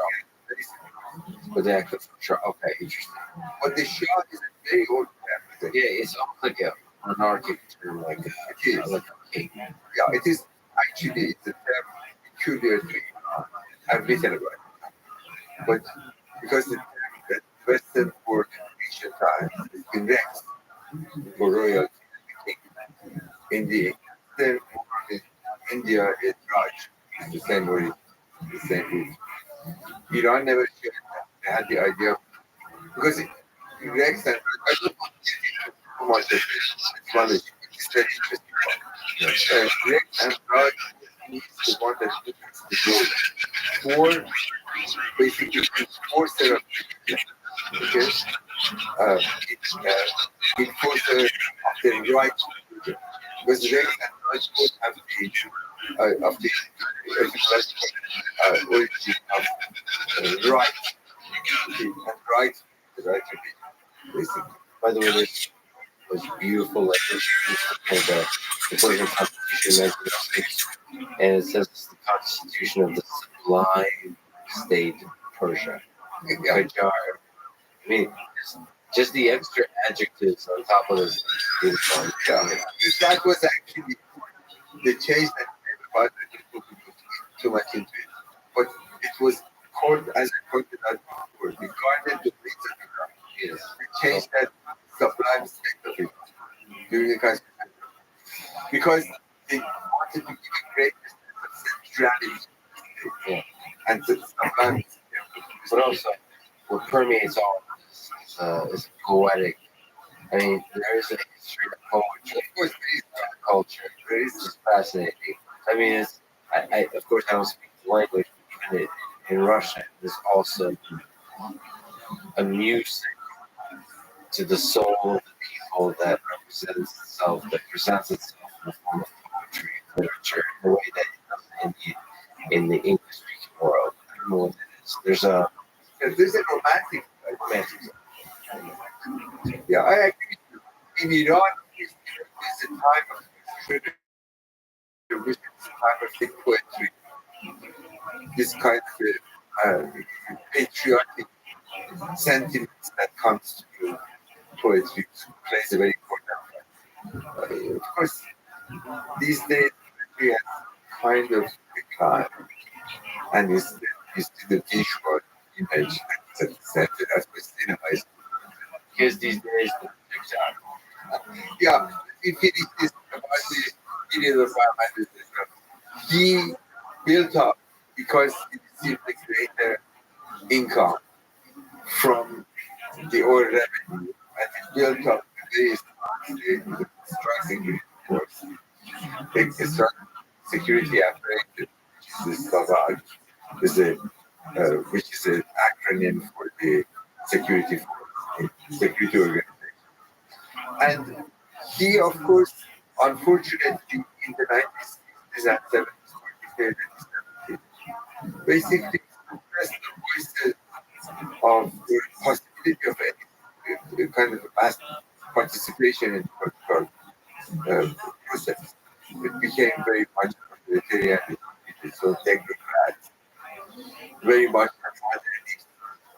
vision of Iran's future, and almost kind of messianic that he was hoping that Iran in a decade would become the fifth most powerful state in the world and the region, as he would have said, the gate of the great civilization. Very much in the mind had this image of ancient Iran of the empire. And we want to go back to that greatness of the Achaemenid empire. Somewhat rather naive and very naturalistic fashion. And what happened is that as a result, it was built up some kind of resistance from the intellectual, from the left, eventually resulting in a kind of a protest movement, as I said, by 1957.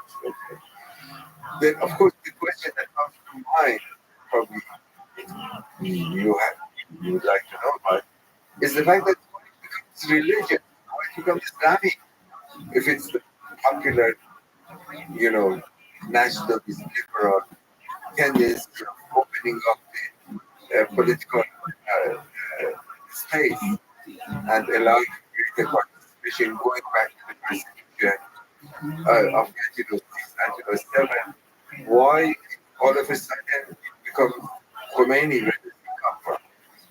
The reason for that, at least in a concise fashion, is the fact that one area that after the greatest suppression of all the other places remained open was religion. Mosques, the mullahs on the pulpit, and the message that gradually shifted from the old traditional message of Sharia is now, all the rules and regulations of how one has to live, into something very political. And not only political, but also radical. So, in the whole period of the Constitutional Revolution to the Revolution of 1979, basically the religious establishment gradually was pushed to the opposition.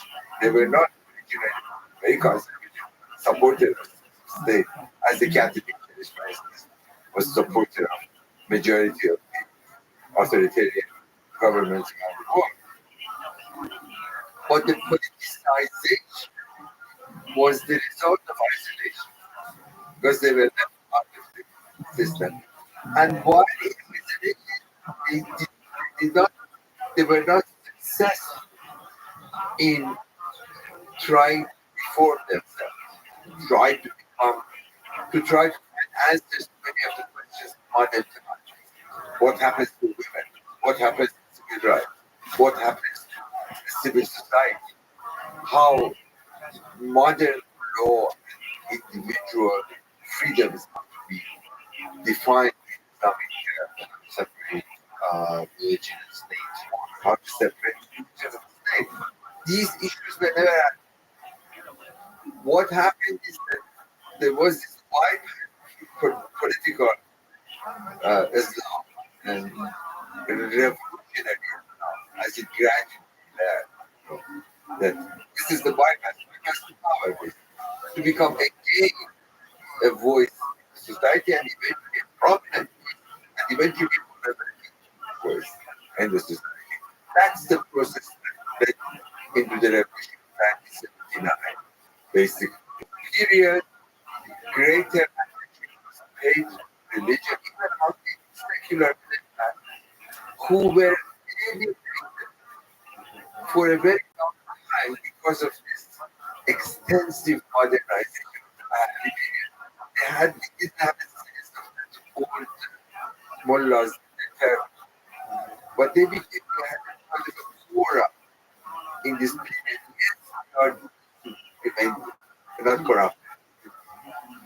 They are basically meant against the suppression of modernization. And mainly similar. Nobody ever in the area among these very excited multitudes that came to the streets of the Iranian cities in 1979 or 1978 real thought that this line 70 that all of a sudden has appeared from Najaf through Paris, Iran, is going to take over and create the autocracy, the religious autocracy. Let's back a second. Who is who? You just mentioned a few disparate facts about the man. Yeah, He was first in power in 1979, leader of Iran. You mentioned stuff about Paris, about being in the 70s. What should we know about Ayatollah Khomeini, who eventually was known as Imam Khomeini, was kind of promoted with even more supply position. I can't read a million things. Ayatollah in what are these? Well, Ayatollah is the sign of God in the course of the 19th century or the early 20th century, as the religious establishment gradually lost its greater presence in society and prominent places in society, they had some kind of inflation in title. So they gave themselves more grand, More adjectives. more adjectives, more grand titles, such as Ayatollah, that became a kind of the highest rank of the religious hierarchy. But it's Which not. is unofficial hierarchy. So it's not like like Catholic Church that have bishop from federal. It was very unofficial order. And he was an Ayatollah. So it was eventually recognized as He wasn't the first Ayatollah. no. Ever since the beginning of his life. But he was eventually recognized. And if I want to put it this way, Ayatollah Khomeini was born in 1900. And in a sense, all this tremendous change that we are witnessing in the course of the 20th century was, in a sense, materialized in this person. He became a mullah of a lower rank, went to the traditional madrasa, traditional centers for the education of the seminary. Never had a secular education. Had a very complex Islamic education on this one hand, jurisprudence, on the other hand, probably a little bit of Islamic philosophy and mysticism, which is not usual for the jurists, for the taqi, as they call them, these religious scholars or legal scholars. And then he, in the 1960s, when he was residing in Iran and gradually becoming more independent, he became the voice of opposition against the Shah. And the reason for opposition in the early 1960s was the fact that Shah carried a series of extensive modernization policies, of which the most important was the land reform. So, in effect, the land distribution that took place in the early 60s removed or weakened greatly that class of landowners from the 19th century. And he, Khomeini, saw himself as a voice of that old class that felt to be declared that his land distribution is on his land according to the Islamic law. Property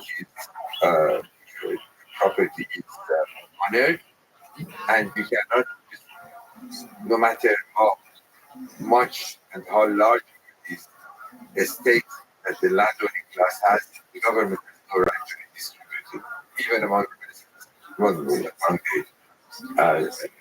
people tilling the land. So that was Shaw also gave the right of vote to women. And that also he objected. So he's a woman. Deacon, how firm and clear is the Islamic representing the body? Is this Codified. yes, it's different. That's another, not only the and but also Islamic, particularly Shi'i law, did not have any codified, because religious authorities always resisted becoming under umbrella of a more codified system of Islamic, because they were outside the state. Civil law was in the hand of the religious establishment. They had their own courts, independent of the state. But other matters, legal matters, was in the hand of the government. It was a kind of a de facto division between these two institutions, state versus the religious establishment. Therefore, it was not codified. So he could declare that this is unofficial, or illegal, according to the Islamic law, that he would distribute the land to the peasant. And another mujtahid or another religious authority would say, no, it's perfectly fine, because he has a different reading of the law. So that being in mind, that adds to the complexity of the picture. In the 1963, there was a period of uprising supporters of Ayatollah that was a turning point in a sense, tried to politicize the religious supporters of Ayatollah were, and in a sense, all the community of more religious oriented against the secular policies of the Shah and against, of course, the dictatorship of the Shah. So that's where the religious movement became a political party. 1963 is the first moment there's a huge uprising, So, and the government suppressed it. and with that suppression Yes, would start to of course. And he was sent very fast. He went to Nigeria, great sense. became a martyr after this. But Martin, he was probably forgotten. But not, he was forgotten for the secular middle class, but not to those supporters of his who were paying him their due, because in Islam you would pay dues to religious leaders. There's religious dues and bonds that you could pay to clerical authority, and they redistributed them among their own students and so forth. So they built actually a network of loyalty based on this donation.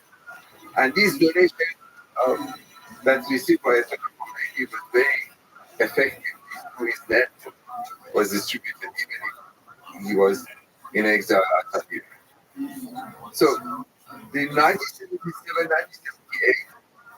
1978, when this situation changed and there was a little bit of opening in the political climate, then so that I maybe start sending cassette messages. That was his mean of publication. Was sending cassettes and cassettes were sent to the country via his network. So for declarations and saying first that we would like to see a greater democratization and the Shah has to abide by the Constitution of 1957. This is a constitution, it's a democratic constitution. Was he charismatic? Well, it depends what you call charismatic. In the long period, kind of a man in turban gown, which was a very unusual leadership for people who were much more accustomed to the civilian clothing and equipment of the Shah's military uniform that he used to wear. So meaning like he is a man that was able to take power, to become popular, sufficiently popular. Yes. So like I would like, is it the idea? Is it an accident, or is it the man himself, the charisma, or something about the man that led this particular person basically changing the tide of history in this part of the world in a way that all the above mentioned, or was it just weird? no, I think beyond the appearance. But the appearance is up, as you know. In the 20th century, apparently. Yeah, pictures for propaganda for Yeah, that's an important fact. And he was a kind of adamant and very severe in his opposition. He could appear very uncompromising. And he had this sense of confidence, self-confidence, that virtually everybody else lacked. And he was a man of opportunity. As soon as he see that a chance would open up, he would jump on it. And that's what he did. As more the political space opened, the weaknesses of the Shah's government became more evident. His indecision became more evident. His lack of confidence became more evident. Khomeini managed to move further into the center of the movement because he was the only authority that had this network of support through the mosques, through the people who paid homage to him, who followed him, because there's a sense of following of the religious leader. She is you are a follower of this authority, you're a follower of that authority. And he's basically created an environment in which people looked upon him as a kind of a messianic figure that came to save Iran from what they considered at the time the problems of dictatorship under the Shah. So there's not suspicion about his hobby, crime, Not at all. People had very little sense that what is happening is all about, because the secular education has left that to the old religious schools. This is not something that ordinary educated Iranian goes to the university is going to learn. Therefore, there's a sense of idealization. There is something great that is good. And there were quite a number of intellectuals who also viewed this kind of an idea they would refer to as intoxication. That is, this civilization of the West that has brought with it all the modernity that we see around it, has its enormous sinister features in it, and has taken away from us our authenticity. That was the thing, something authentic that should be protected. And therefore, the man that kind of a garb and appearance seems as a source for return originality of their own culture, authenticity of their own culture. And he perfectly took advantage of it. That is what he took advantage of it. And the secular at the expense of everybody else, which he managed, of course, the 1979 to 1989, which he passed the start in the 10 years, this period, managed to transform the Iranian society to create institutions of self-government and to acquire himself the position of the guardian jurist. That was something completely new, never existed before. As a matter of fact, as you might know, the model of government that a religious establishment takes over the states is unprecedented throughout the course of Iranian history, throughout the course of the Islamic history. This is the first example, and probably the only example, of a regime that the religious establishment that has always, because of Iranian, ever since I would say from the artistic dimension, if not early, has been always separate from the state and always kind of collaborating with the state in a certain tensions between the two of them. They were basically, as they call themselves, the two pillars of stability in society. That situation, for the first time, established over the power of the state. And that's at the core of what we see today as a major issue for Iranian society.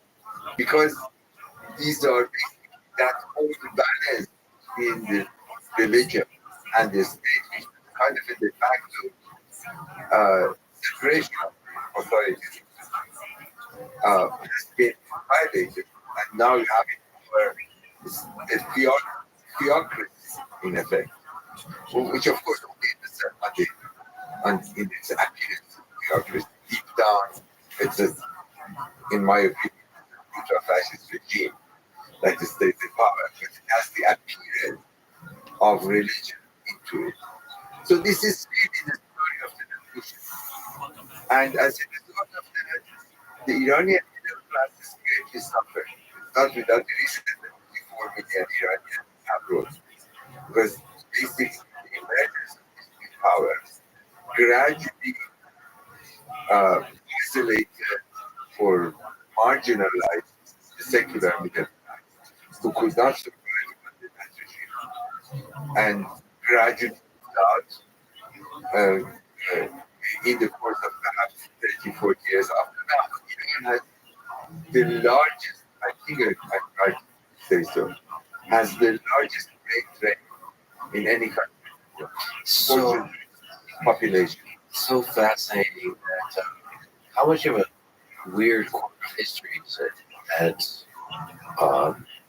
that religion will take hold in the country? Like, does it have to do with the individual? It seems like if we read around 20th century 1,000 times, we would get the 79 revolution resulting in Islamic law less than 1% of the time. It feels like, I know, 1%. Well, I think it has something to do with the very complex nature of how Iran evolved over a long period of time since the 16th century. That's why, if I would for a moment what I have written, I've written a book that's called Iran and Modern History, and it does not start in the 20th century. It starts in the 16th century because that's what we've argued. It's a complex process that at the end of the day resulted in what we see around today. Is something that was in making for a very long time. Religion was a big part of it. She, the Messiah complex, the longing for this great vision, great nation that somehow is the sublime nation that can only be fully supplied through religion. Or at the time, called religion. Ever since then, it's disillusioned image, or at least the process of disillusion. The outcome of it is what we see today.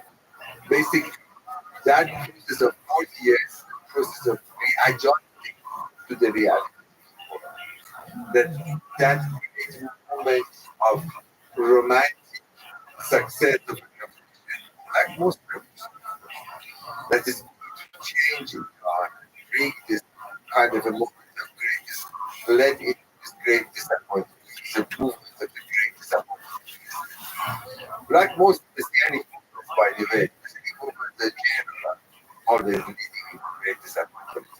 But what I have here perhaps should be added that yes, it was the reality of Iran as a society that had to experience this eventual encounter between religion and state. That's something to do with the nature of Judaism. That's just one point. Most of Sunni Islam have that kind of symbol. But Sunni Islam in general does not have that kind of an aspiration for the coming of a Messianic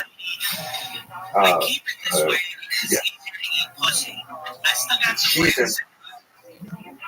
She's an illustration, particularly the way that set up in Iran was a religion that has always this element of expectation for the coming of Messianic leader.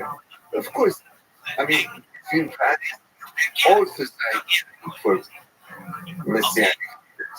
Just look around it. So some societies, there's certain culture, it might have to do with the romantic culture. I mean, surely, I mean, not to drop me the Soviet Union, there's romanticism too. I don't know. Maybe I. It says who would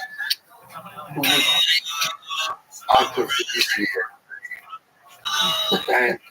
and always for a third party to solve your issues. That's what this movement has particularly probably doesn't Messiah. Look, and he was saying that the Messiah movement is that man in the 20th year or year that was here. So the Martin Messiah, who is now leading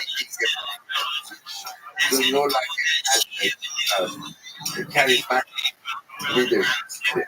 But I Iran has a very of messianic aspiration, going back to Zoroastrianism, the whole system that you make this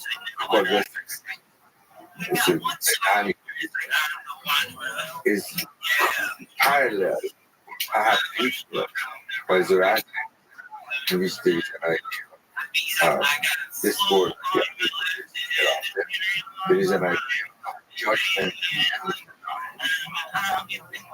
and there is a concept, it's a moment of justice that is going to come with the right religious or charismatic.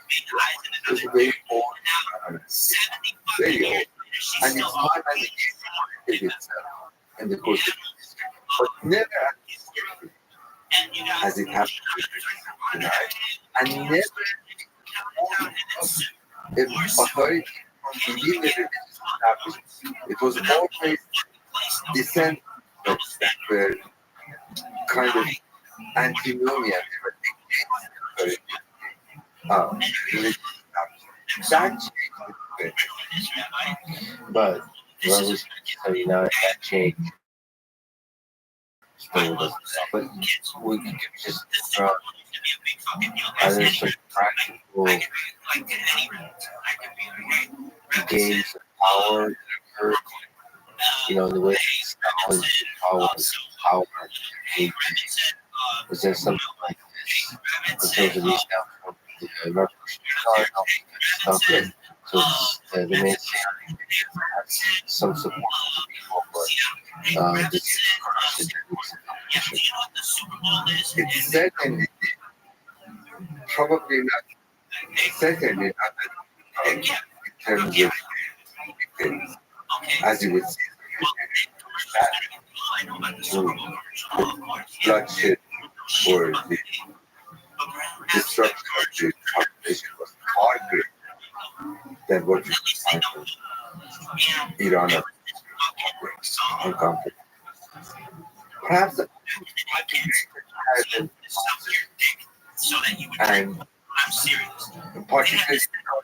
China is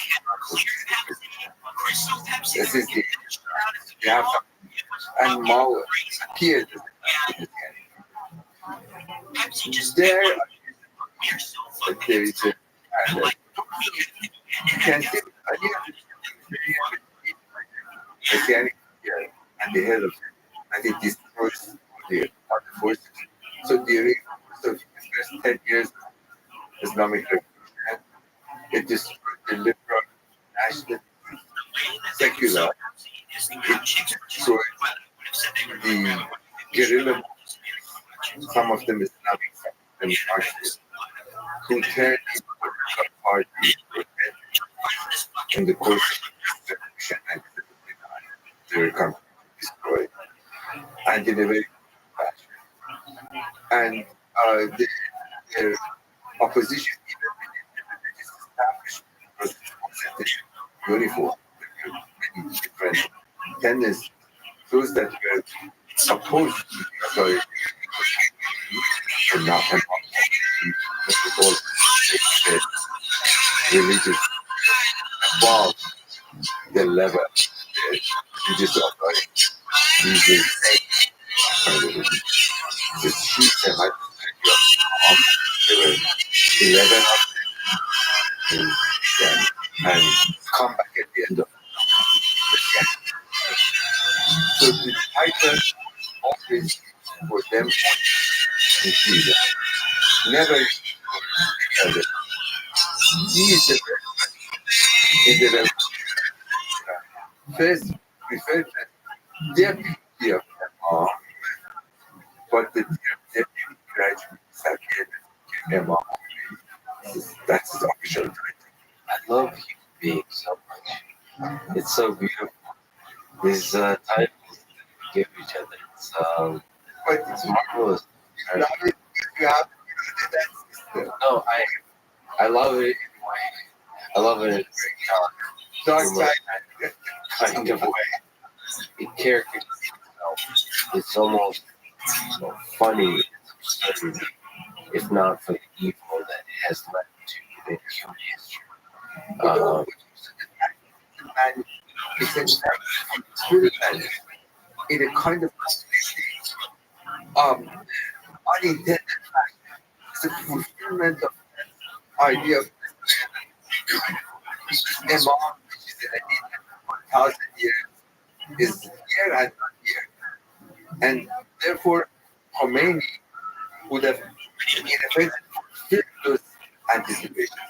But beyond that, one example, but when I at the end by the director of many factual hero, the president could belong to a variety of political parties, the left, religious left, majority of them, the left, the Marxist left. In a matter of 15 weeks, or perhaps as I actually time span, in these were political parties being tried, and they were given they were closed back before the summary trial of 3 judges were more. One of them now the new president of the Republic, and the summary sentence, which meant execution. So something between probably 6,000 to 8,000 were executed in something like that. Mostly, and that meant pure trauma for the family, for those kids. They're all young. So this remains much kind of original that cannot get rid of. And it's because memory, they didn't allow the family to go and they're there in a unofficial relationship they created for them. Now the latest is that they put compete so these all parties toward the level of trust brutality that the train that is coming to the morality now to bring back justice and and and being more in a sense kind people ended up with what many of us just destroyed by Baha'is, hundreds of Baha'is without the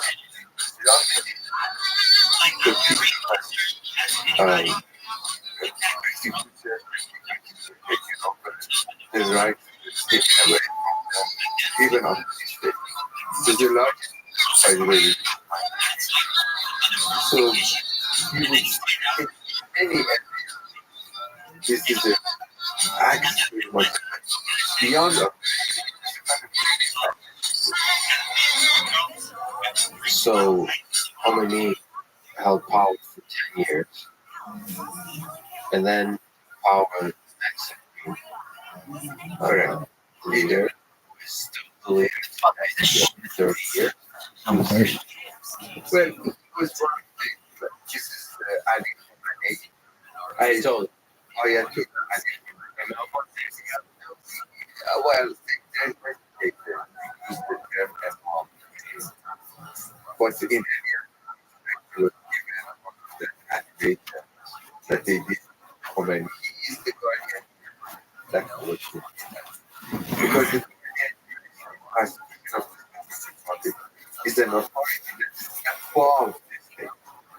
He is not elected, quote unquote, because this is a divine authority, although he is designated by the group of the chairman, mullahs like himself. And he has the full power over all institutions of the state, the art, the media, the economy, every aspect of the aspect of the aspect is gradually built or was that very early on? that's part of the constitution of the Islamic Republic. The first constitution, the first draft of the constitution did not have the authority of the guardian, but then it was added by Khomeini. But there actually in the Constitution only limits power. Yes, there is a concept, the expert, so to say, that would remove it from power. I think you're right. But there is so much restrictions to that. I don't think that ever happened in reality these days. But in terms of executive to make decisions and all that kind of stuff, does he need to check anything? No. He does with his own advisors. He doesn't have any constitutional obligation to check on the decisions that he makes. So that's the supreme leader, but the president. Yes, And what's the role of the president? the president in a sense the executive power on the Islamic Republic. There are three heads of powers. There is the president that presumably has the executive power. There is the head of the judiciary, and there is the head of the speaker of the parliament, Majlis, Islamic Majlis, which is the legislative, judicial, and executive. Rais is not the president, is the head of the executive. Above there is the supreme leader, or the guardian. Can you me some insight because especially, I'm not exactly sure why the President Ahmadinejad is somebody else as an American familiar with why is that exactly. But why was the president the public facing person to the world as the supreme leader? Is that just an accident of a particular humans involved? Is this by design? Because it's a bit needed to keep himself out of issues of everyday politics, supposedly. But therefore, he is not coming to the United Nations to give a speech during the session. Uh, Mr. Ahmadinejad at the time was the president. He would come and make outrageous statements. That's what he do something about. So all of the main public statements are limiting for outrageous He does all kinds of things, makes all kinds of statements, but he is somewhat above the everyday public in theory. But of course, he's putting all the things without doubting every aspect. And it seems that you were going to ask this question almost without an exception. Since the inception of the Republican right, up to the last of the presidents of Rouhani, before the president last year or a year and a half ago was in a election, got into the position of the president. All of them is a long list. All of them eventually fell out with the regime. So there is no president, except perhaps recently finds that's what's going to happen here. But prior to it, all of them, including Ahmed, fell out of the regime, the current regime. So he wasn't president for 8 years. prior to IC, Ibrahim 21 year saying it's a phony election. this is a phony election. Because the process of actually candidates for president is completely controlled by a council that is under control of the supreme leader. So they have to approve who is going to be candidate. So Why not did everybody can enter and say, I would like to be candidate. so did Rouhani call him saying that's Yeah, well, he's kind of because he was more moderate this most recently. But the point is that if you look at something almost institutional, constitutional regime, this is a regime that injects all of the executive powers because the division in the supreme authority has displaced the authority, whereas the president has problematic. It is as if he would be a leader in the United States above all the sources of power. And that's the kind of view that gets taken. And of course, these are the focus of all the criticism that he receives from the demonstrators in Iran. So, on top of all this, recently, throughout the last several years, Iran are in the midst of nuclear deal negotiations. This is another part of the story. Is the development of nuclear weapons, the nuclear program. They're looking to restore the nuclear deal notes, the Joint Comprehensive Plan of Action, JCPOA.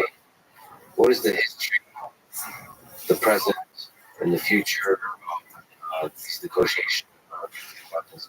What is interesting to you in this whole context of the 16th century, or the Messianic journey? What's interesting? You can argue that for a long time, even under the Shah, was much more expressive and decisive under the Islamic Republic. There was a determination to have a nuclear power, nuclear weapon, in a sense. I think the bottom line of all the negotiations, everything else, is that Iran of the Islamic Republic had the tendency of having its own nuclear weapon. The reason for that is that Iran subject nearly 9 years and a half Iran war when not only Iran faced the aggressive Iran actually attacked Iran at a very critical time at the very beginning of the Iranian Revolution, but the fact that Iran was kind of helpless in the course of this war and has made great efforts actually supported the Islamic regime, consolidated the Islamic regime because of this war. And most of the time, the support of the United States was behind Iraq vis-a-vis Iran. And Iran that is isolated and has to protect it. So there is some argument for having a nuclear capability. But in reality, this has a completely mind-crazed, wasteful attempt by the Iranian regime to try to develop nuclear power. And therefore, the rest of the world, particularly the region, were very important that if Iran gets access to a nuclear weapon, then the entire Persian Gulf might particularly start with possibly all of them require may and have to and the fact and India already have. So there was a determined attempt on the side of Western community not ready to put right as much as possible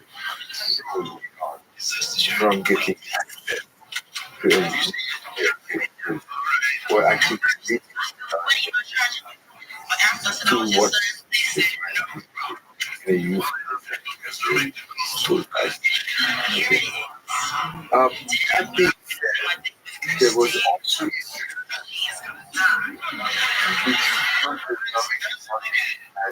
which as architecture.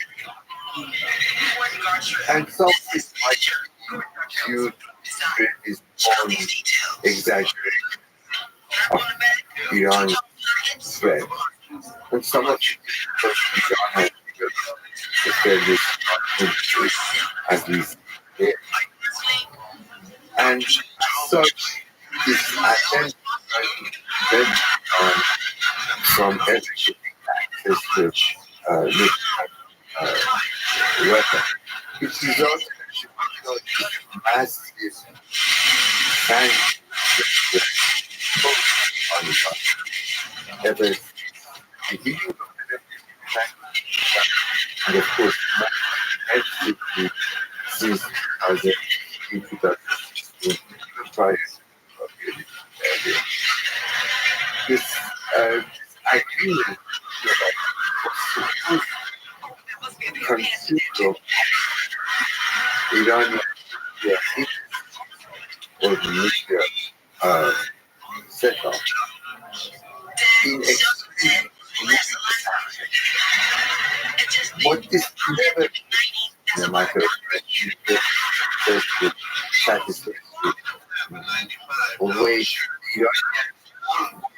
I particularly after Trump administration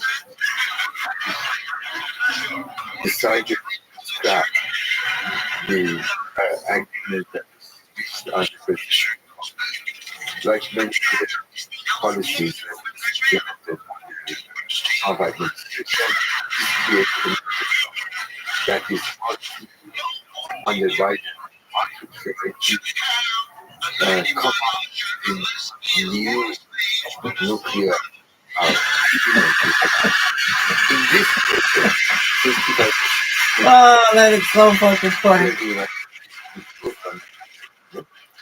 you don't comfortable try to go and do whatever you don't get your money. And that's the situation now. You don't know whether you got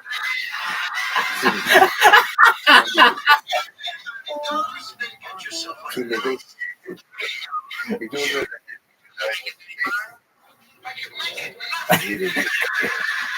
and it seems that now what is happening that it makes it harder in to try to negotiate with it because that is the mind of people. And it's not just that if the nuclear result the million billion the result of Iran said it's all in the international money restriction means that the Iranian become more more sick in order to so that's again coming together with Iran. But the problem is that there is no clear alternative for this argument. But the alternative is very difficult. Very what can be done? Geopolitics or every else is terrible. Let me ask you about one of the most complex geopolitical situations in history. One aspect of it is the Cold War, Israel, the bigger picture, sometimes referred to as Israel-Palestine conflict. What are all the parties, nations involved? What are the interests that are involved? Bum, bum, boom, boom, boom, boom, boom. Bum, bum, boom, boom, boom, boom, boom, boom, bum, bum. Do, do, do. Do, do, do, do. Do, do, do. Do, do, do, do. Dum, bum, bum, dum, da, da, da, da, da, da, da, da, da. Bum, bum, bum. Ba-da-ba-da-ba-dum, bum, bum, ba-da-ba-da-ba-dum, bum, bum. Ba-da-ba-da-ba-ba-da-bum. Beep-a-doo-doo. Doo-doo-doo-doo. Yo, dog. Bum, bum, bum, bum, bum, bum, bum, bum, bum, bum, bum, bum, bum, bum. Bum, bum, da-da-da. Da-da-da-da. Do-do-do-do. Do-do-do-do. Bum, bum, na-na-na-na-na-na-na-na-na-na-na. Da-da-da-da.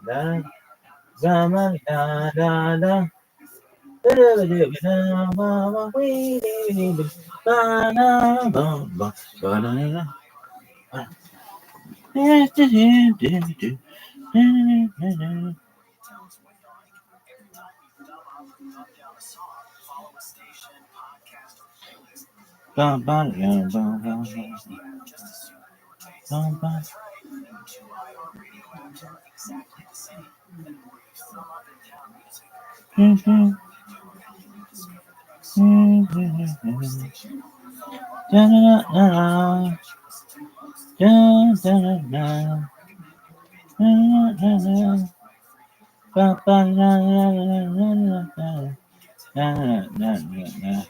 Na na na na na. Shibibidibidibidi. Ba-da-da-da-na-na-na. Ba-dum-bum-ba-da-da-da. Do-do-do-do-do-do. Na-na-na-na.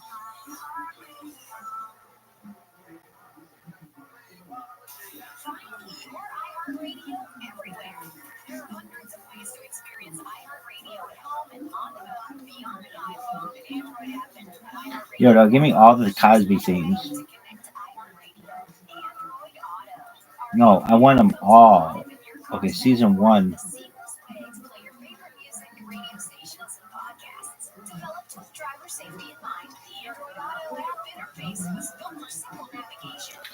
Yo, it's called The Cosby Show. And it's season 1. Dog. WTF. What is this bullshit? Bum bum bum bum bum bum bum bum bum bum bum bum bum bum bum bum bum do do do do do do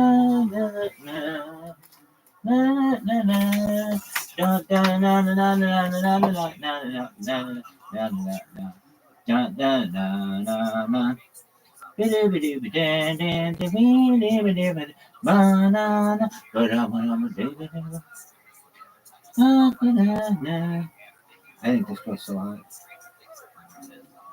Really? Yeah, what just when she does that fucking accent. Oh, you're so. It's our benefit. Yeah, thanks, Giants. Suck it. That wasn't very Merry Christmas. Sorry, Merry.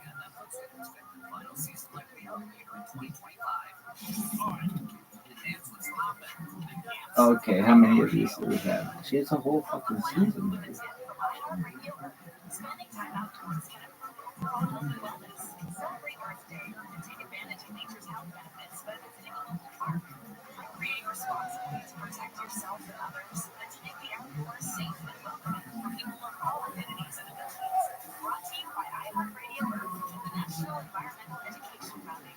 We're out here in Philadelphia freezing our balls off, trying to figure out. I love Our this. salaries are fine. I love this one. But you're making such massive profits in syndication. Profits of $3 to $4 million per show, and into infinity. And you don't want to give us any of that? Okay. In order for us to feel good about doing this show, I want to leave the most successful half hour in the history of television, knowing that I never have to work again. That is what I require, or you can't have my services. So knowing what all the revenues were, what we would have made had they given us the syndication, what everybody was making up front, we tried to figure out what percentage of the success formula of the show were the three of us. And we came up with Jerry, Larry, the writers, us, and everything else. The wonderful guest players, all the other stuff. Well, there's 1/5 of that formula. We said, here's the number, $1 million an episode. And when you uttered that number, they said, they did what they should have done, which was laugh at it. I also knew that if... Dog, how do I do this? I guess it's just live.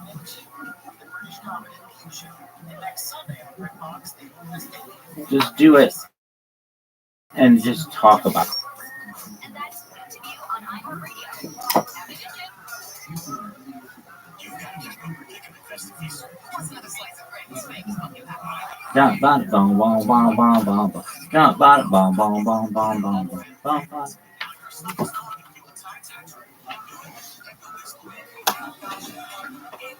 What's up, sluts? Did you guys know that Mark Zuckerberg sucks absolute cock? Call it hate speech. You suck cock. You suck. Your wife should have divorced you long ago.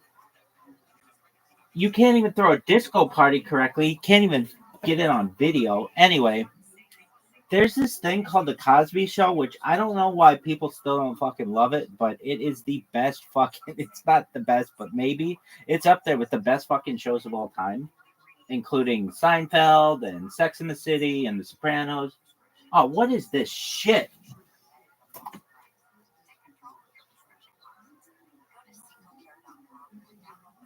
They fucking Our salaries are fine.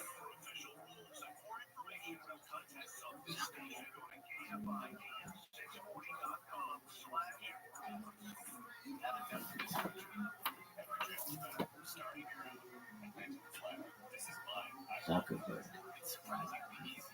Are you serious? I can't even cuss? Zuckerberg. Like, all I have to do... Oh, man, I can't even...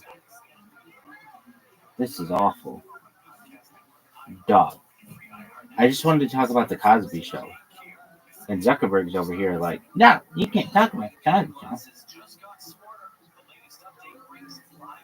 I don't understand what in the absolute F is going on. I just want to talk about the Cosby Show. Anyway, let's watch all the Cosby Show themes. Theme, Cosby Show. Why? Why not? I want all of them. All the themes. Okay, kids, the Cosby Show was filmed in front of a live studio audience. Everybody knows that. What did you like about it? Oh, man, it's just hilarious. Just a family. Family shows are cool. Anyway, before this thing ends up not working, here's the Cosby Show theme song. I think this was taken at Balboa Park. Really? Yeah, what is this? This isn't the... It has a different start, doesn't it? There you go. See? This guy was an OBGYN, and he drove a van.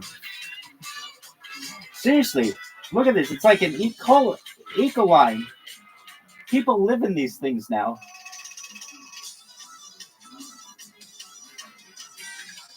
What kind of van is that? It's important. Let's go to ChatGPT for this one.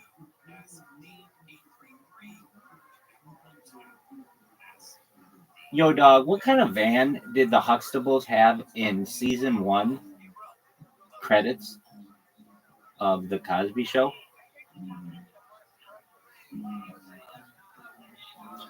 It's a 1984 Chrysler Voyager.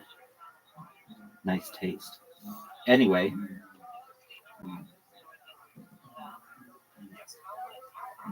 That's tight. So, the Chrysler Voyager, which I think maybe became... Well, wasn't it the Plymouth Voyager?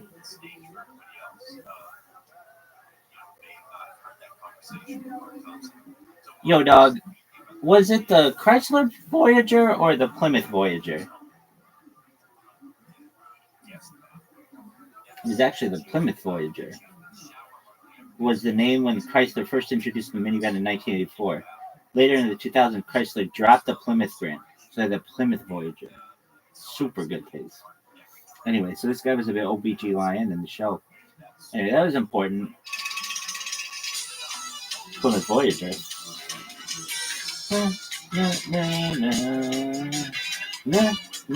OBGYN. Anyway, Felicia Rashad. She wasn't even Felicia Rashad yet. She will always be in our hearts, Felicia Rashad. She was Felicia Ayers Allen, which is tight. I don't think she was related to Marcus Allen, but she was married to...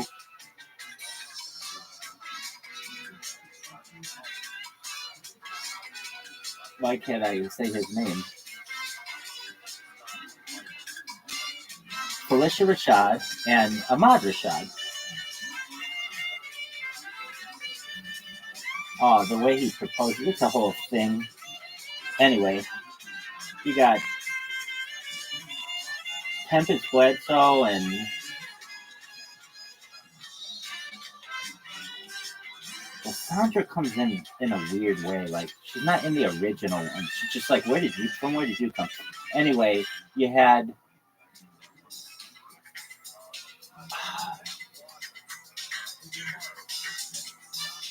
Okay, what's this one? This one's okay.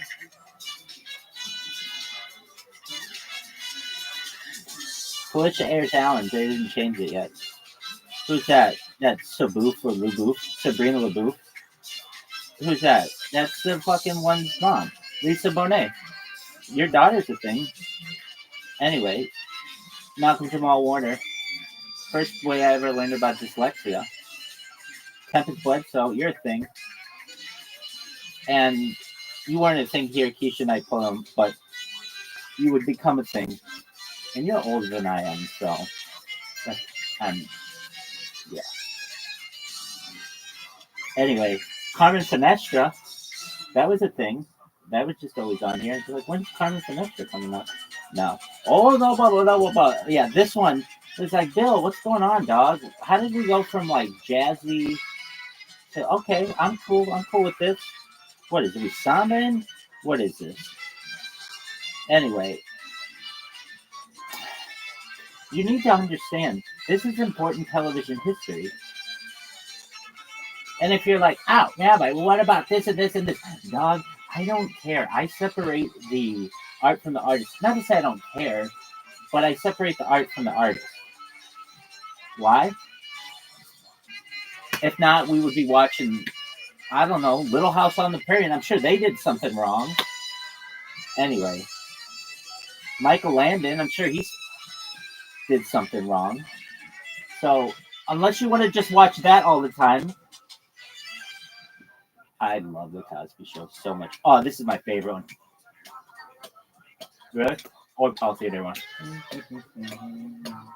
This is fucking my boy. Shout out to Diamond. Yeah, Diamond. Their cousin is. Come on. Get his name. Don't worry, be happy. Bobby McFerrin. Bobby. I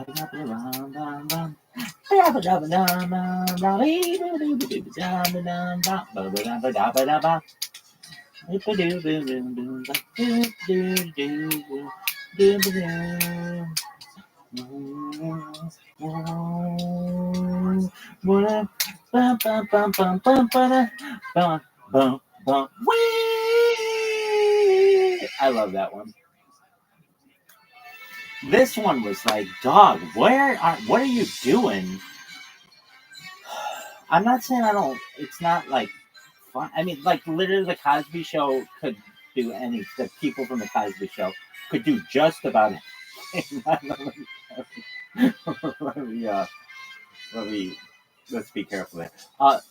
Bill Cosby did write a book called Fatherhood, which I remember learning that I would really be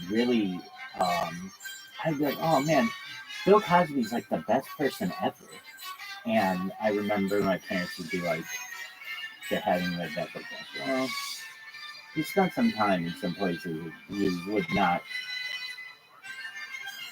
we don't think are appropriate for children. Like, what is Bill Cosby? Anyway, well, later did I find out.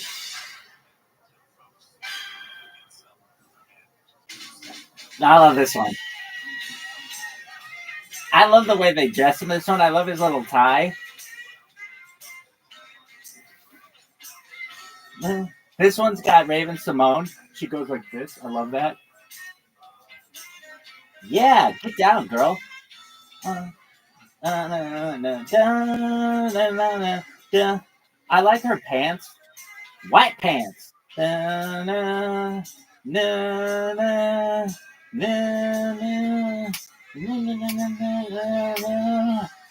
like how she dances too. She does a really good job of it.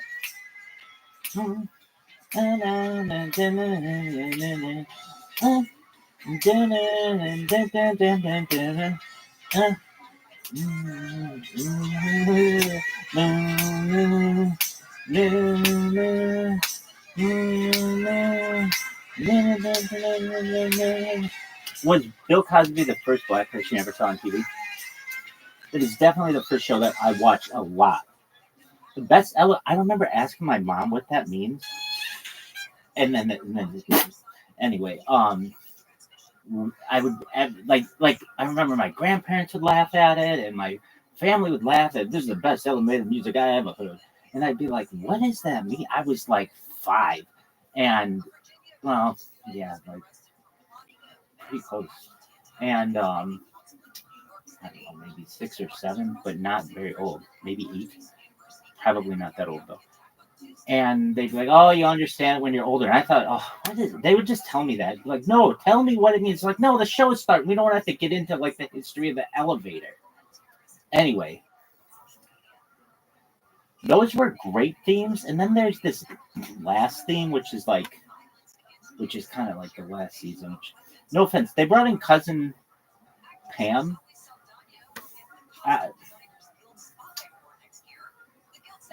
It's just like.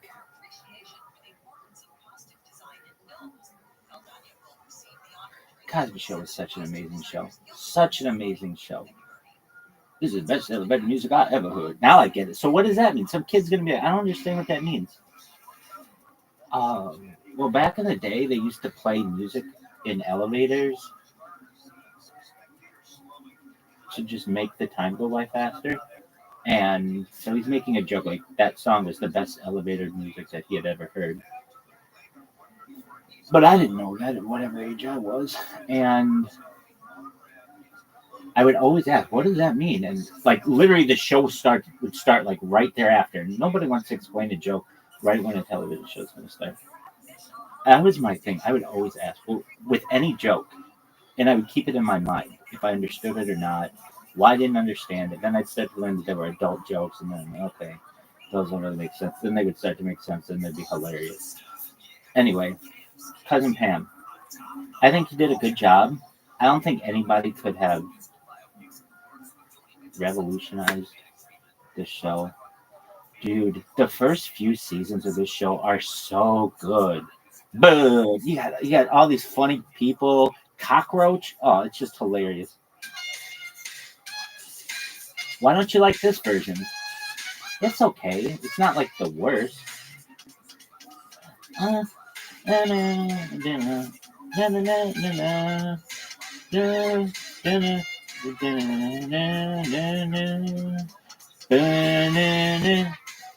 know why I didn't like it. Because you didn't have all the characters.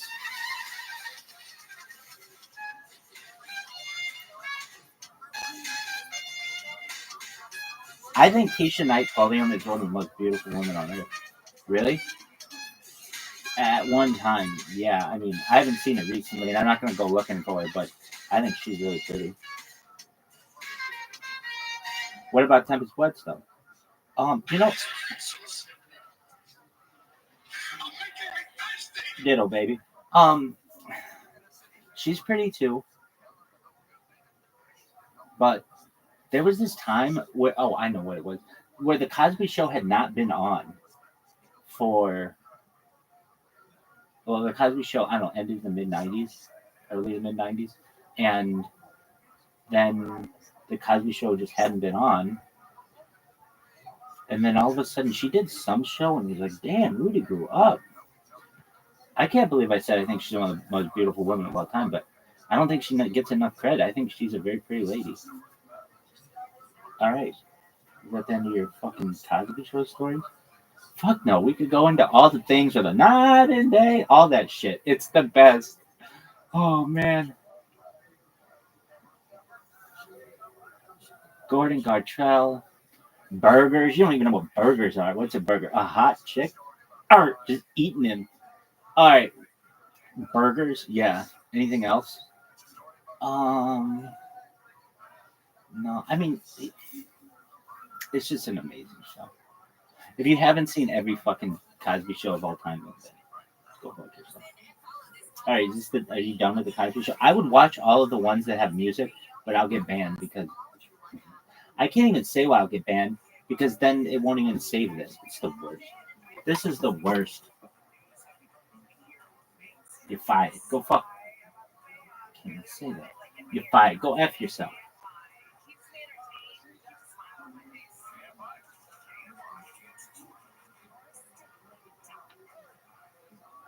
I gotta take a dump.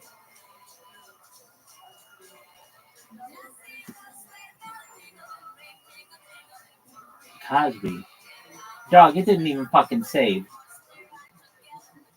Share, dog.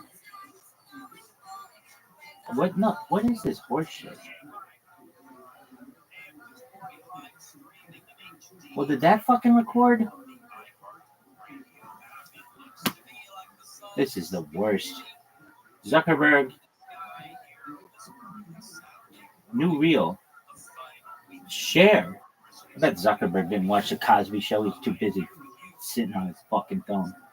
Oh man, don't let you. Oh, Cosby. Oh man, I gotta. Oh man. Whew. Oh man, this is gonna be a Giambi Jeter Giambi. I can tell when this one's crashed. Why? Because it's more lit up than the other.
Yo, dog, is this shit gonna post?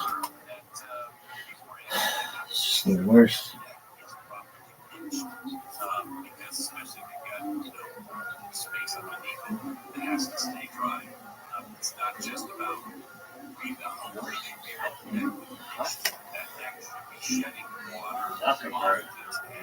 Like all I have to do is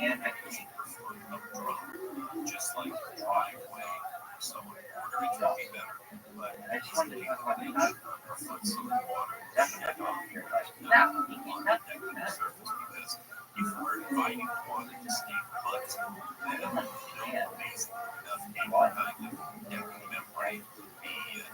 now, yeah, what's going on?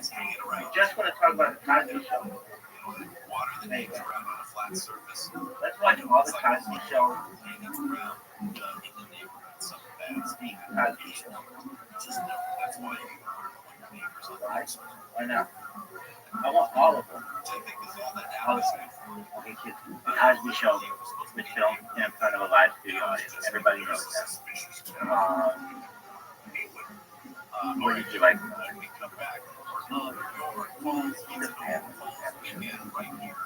Anyway, before this thing, that was here's the Cosby Show itself. I think this was taken as the whole part. Really? Yeah, what is this? It has a different start, doesn't it? There you go. See, this guy was an OBGYN, and he drove a van. Seriously, look at this. It's like an eco-wide. People live in these things now.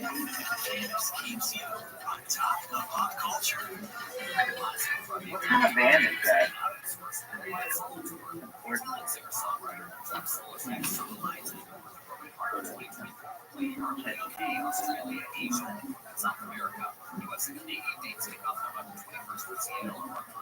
Yo, dog, what kind of band did the Huxtables have in season 1? Credit of the Cosby Show?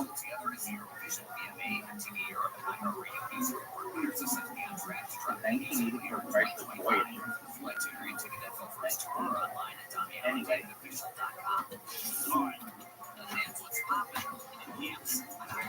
Yep, right. Priceless Voyager.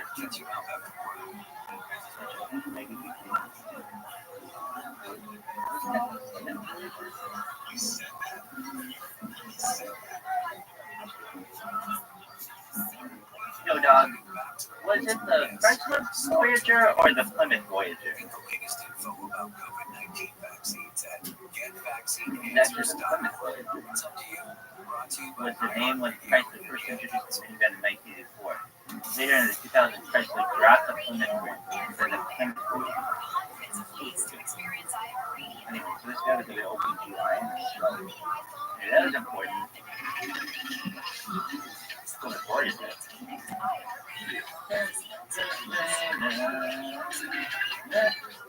OBGYN. Anyway, Felicia Rashad, she wasn't even Felicia Rashad yet. She'll always be in our hearts, Felicia Rashad. She is Felicia Ayers Allen, which is tight.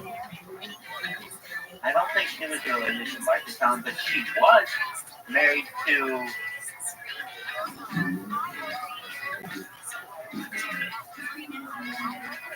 why can't I say this name? Felicia Rashad and Ahmad Rashad. Oh, the way he proposed the whole thing. Anyway, we got Texas Bledsoe and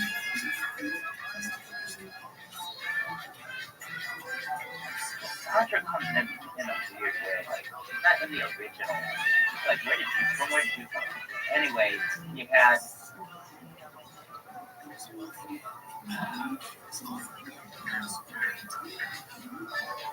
okay, what's this one? This one's okay.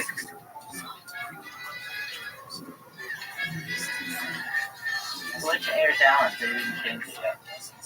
Who's that? That's Sabrina LaBoo. Who's that? That's the fucking one on. Lisa Bonet. Your daughter's a thing.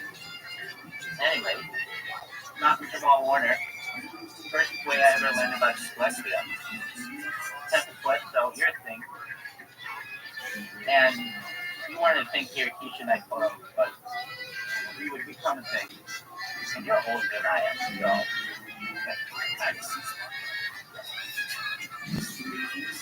Anyway, Carmen Finestra, that was a thing. That was really on here. Like, when's Carmen Finestra coming up? No. Oh, no. Yeah, this one. It's like, Bill, what's going on, dog? How did you go from, like, jazzy to, okay, I'm cool with this. What is he, shaman? What is he? Anyway. You need to understand, this is important television history. And if you're like, oh, yeah, but what about this and this and this? Dog, I don't care. I separate the art from the artist. Not to say I don't care, but I separate the art from the artist. Why? If not, we would be watching, I don't know, Little House on the Prairie, and I'm sure they did something wrong. Anyway, Michael Landon, I'm sure he did something wrong. So, unless you want to just watch that all the time, oh, this is my favorite one. Really? I'll talk to you one. This is fucking my boy. Shout out to Dive. Their cousin is, come on. Get his name. Don't worry, be happy. Ronnie McFerrin.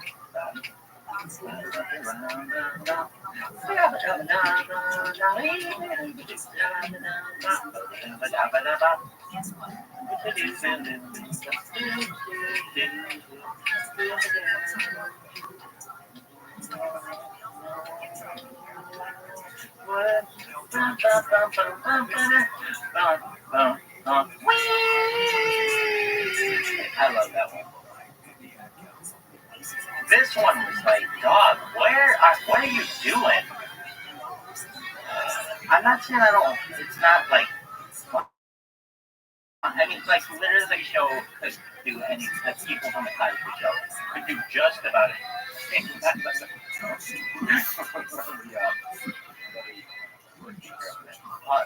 Still Cosby did write a book called Robin Hood, which I remember learning that I would really be oh man, Bill Cosby's like the best person ever. And I remember like he spent some time in some place you would not say that appropriate for children. Anyway, well, later did I find out.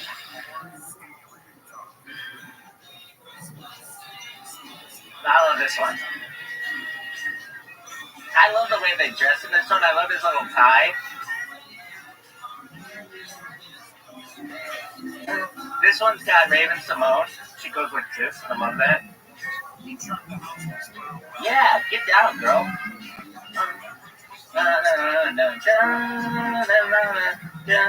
I like her pants.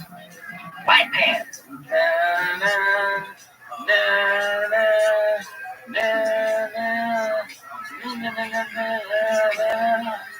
I like how she dances too. She does a really good job of it.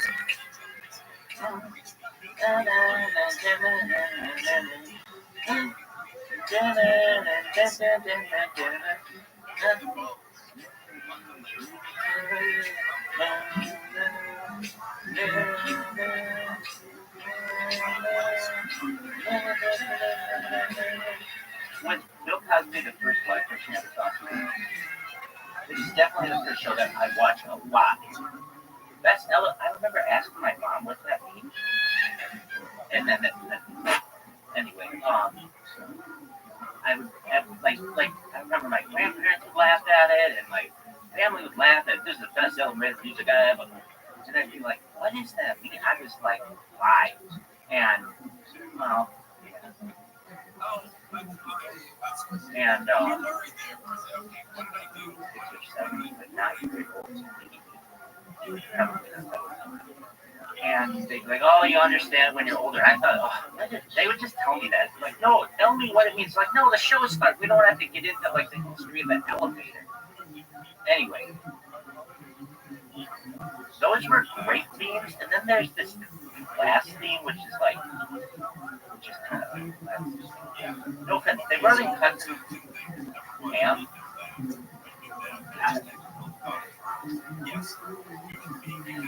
Just like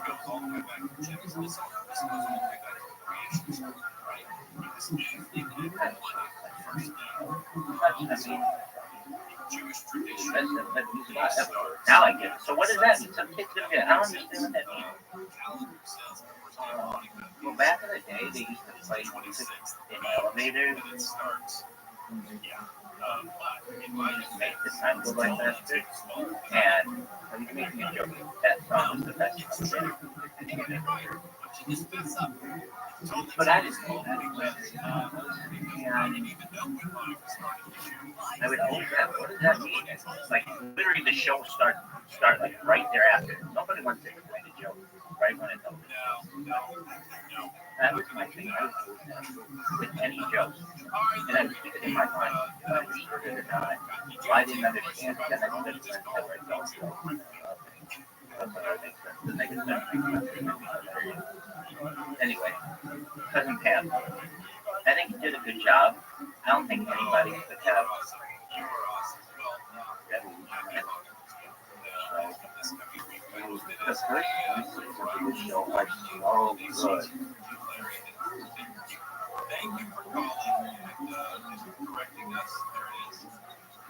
Cockroach, oh, it's just hilarious. Why don't you like this version? It's okay. It's not like the worst. Just make the time go by faster. And I was making a joke. That song was the best elevator. But I didn't know that. Whatever it was. And I would always ask, what does that mean? And, like literally the show start like right thereafter. Nobody wants to explain a joke right when it's over. That was my thing. I was always happy with any joke. And I would keep it in my mind. Like, I didn't understand it. Then I just went to myself.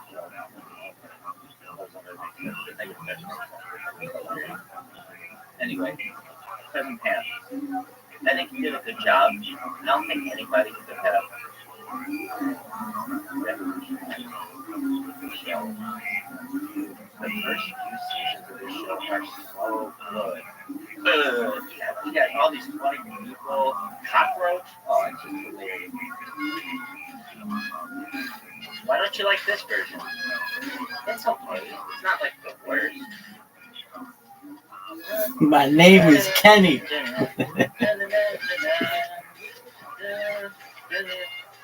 Bud. But I call him Bud. I know I didn't like it because you didn't have all the characters.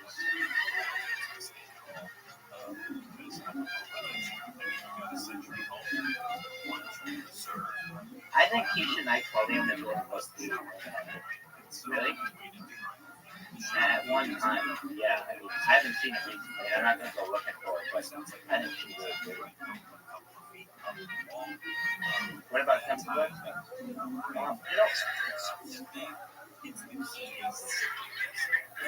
Ditto, baby. She's pretty too.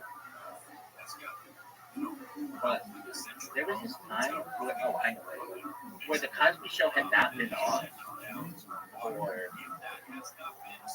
well, the Cosby Show had a exclusively that. And then the Cosby Show just hadn't been on. And then all of a sudden she did some show and like, yeah, really good. I can't believe I said I think she was I don't think she was getting that.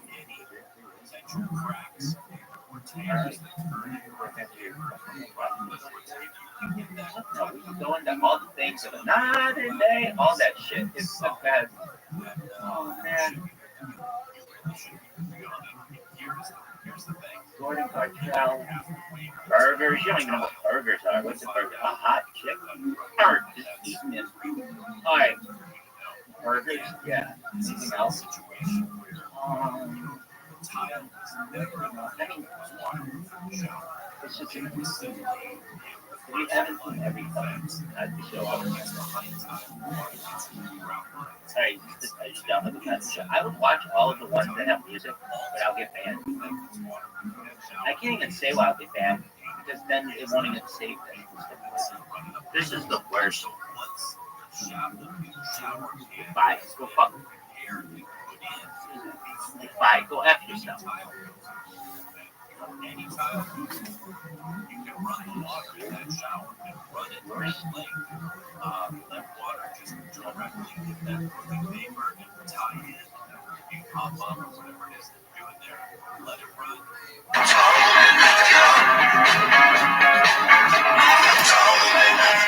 Run it for an hour or two. Simply let the water run. So make sure that the tie has a good base and you don't see any water. Just after that period of time, you've got a green light to go ahead and put the water and finish piling the bed jar. You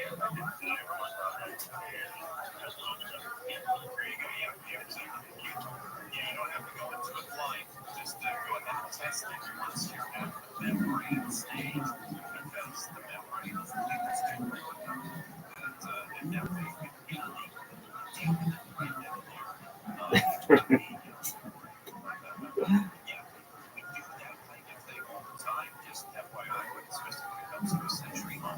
Restoration and repair. So I understand your friend's concerns, totally understand it, but be done right, be done properly. It shouldn't be a problem. Rhoda, thanks for your question. Great question. And when we return, more Steve Sharp. What are you doing?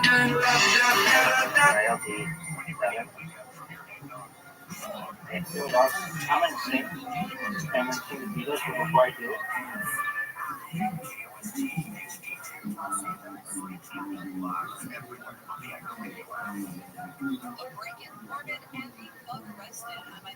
Go dog.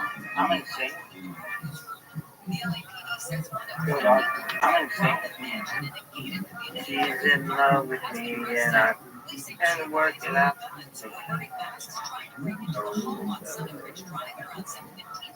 You know they didn't even give it a kiss. Christ, you know it ain't easy. You know how. I'm so excited. Go dog. I'm so excited. I'm going to watch the show. I'm okay. But there's just nothing there about it. It's just a chemical. And you watch what I'm looking at. I'm just trying to make my characters and explain. Go dog. No, I can't say yours. So I'm just started looking. This is good without the internet down.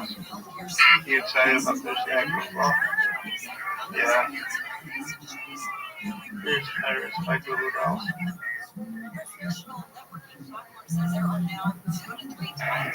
This is Rabbi. Welcome, son. Well, Bill Graham.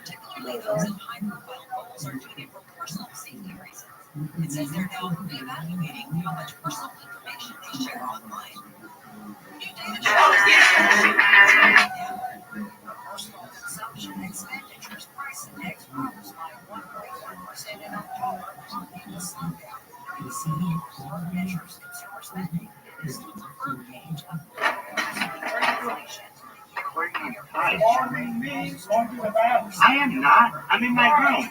I'm in my...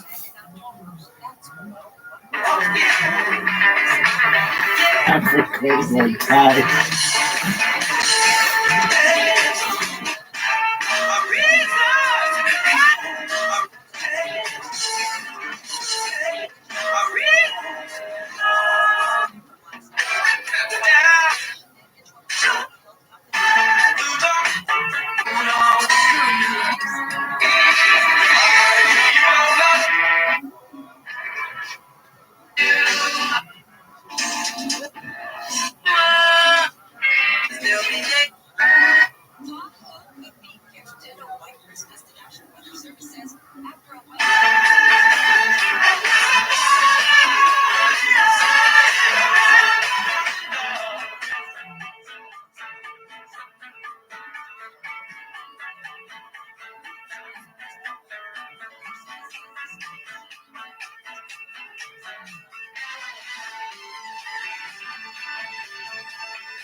I'm recording my time.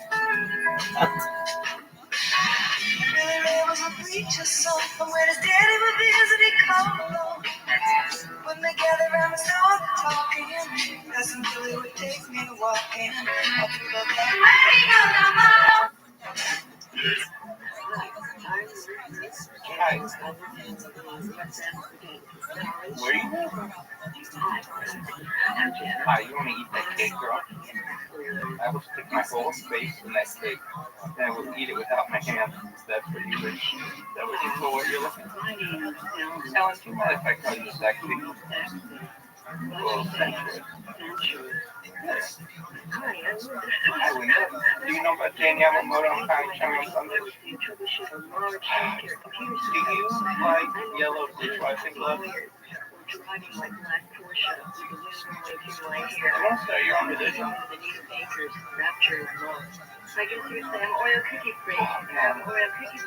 Do they make trips or something? I'm down for it.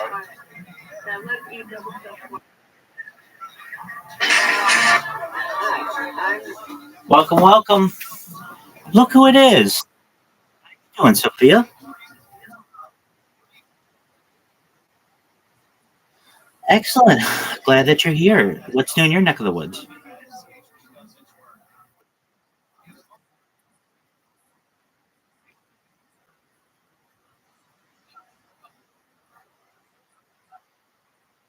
Excellent. How have they been? Very well. Oh,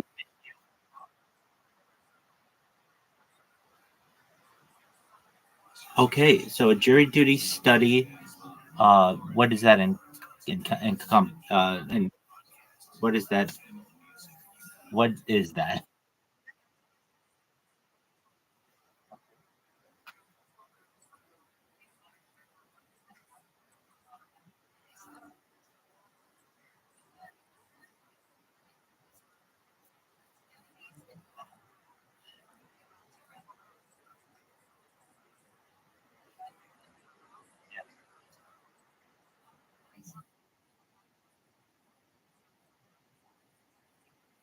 And how did it go?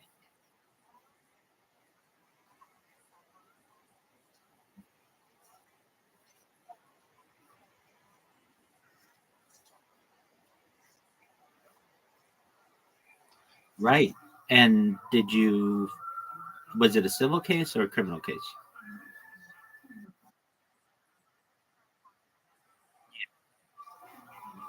Okay. And did you find in favor of one of them?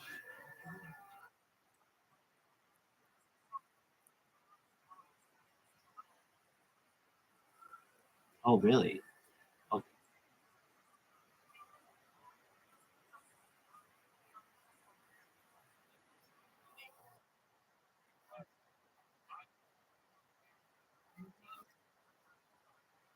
very interesting. Now, was this something that he got on the mail, just like a normal jury summons, or?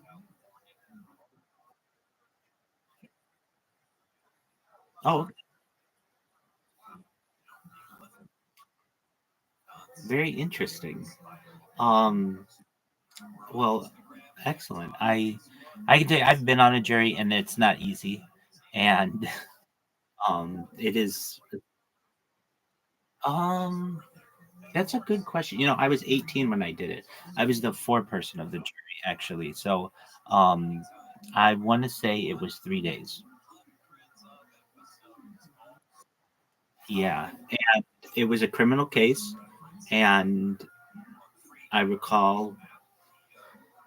I mean, really, what happened was, a guy had a house, and he invited someone over who may or may not have had cocaine in their panties, and they were doing a sting on the guy's house at the same time, and they came in and busted in, and basically they found the guy in his bathroom, like in the middle of flushing, allegedly like flushing a toilet with cocaine going down it. So he made his reasoning was that the prostitute went to the bathroom and had the cocaine in her panties, and it went in the toilet, and it was kind of one of those situations where it was the police word versus the guy's word. And at 18 years old, I really thought he was guilty.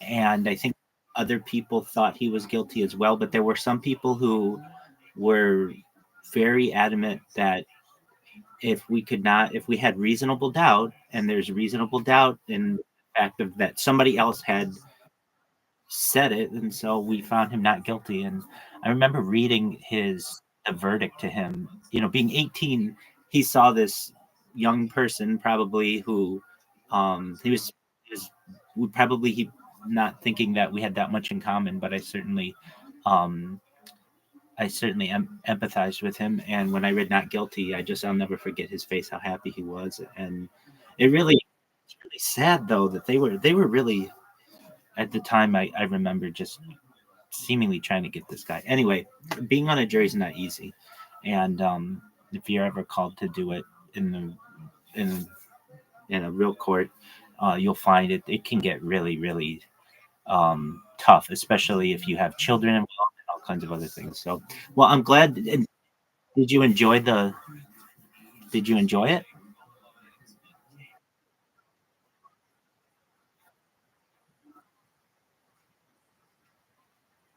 Absolutely.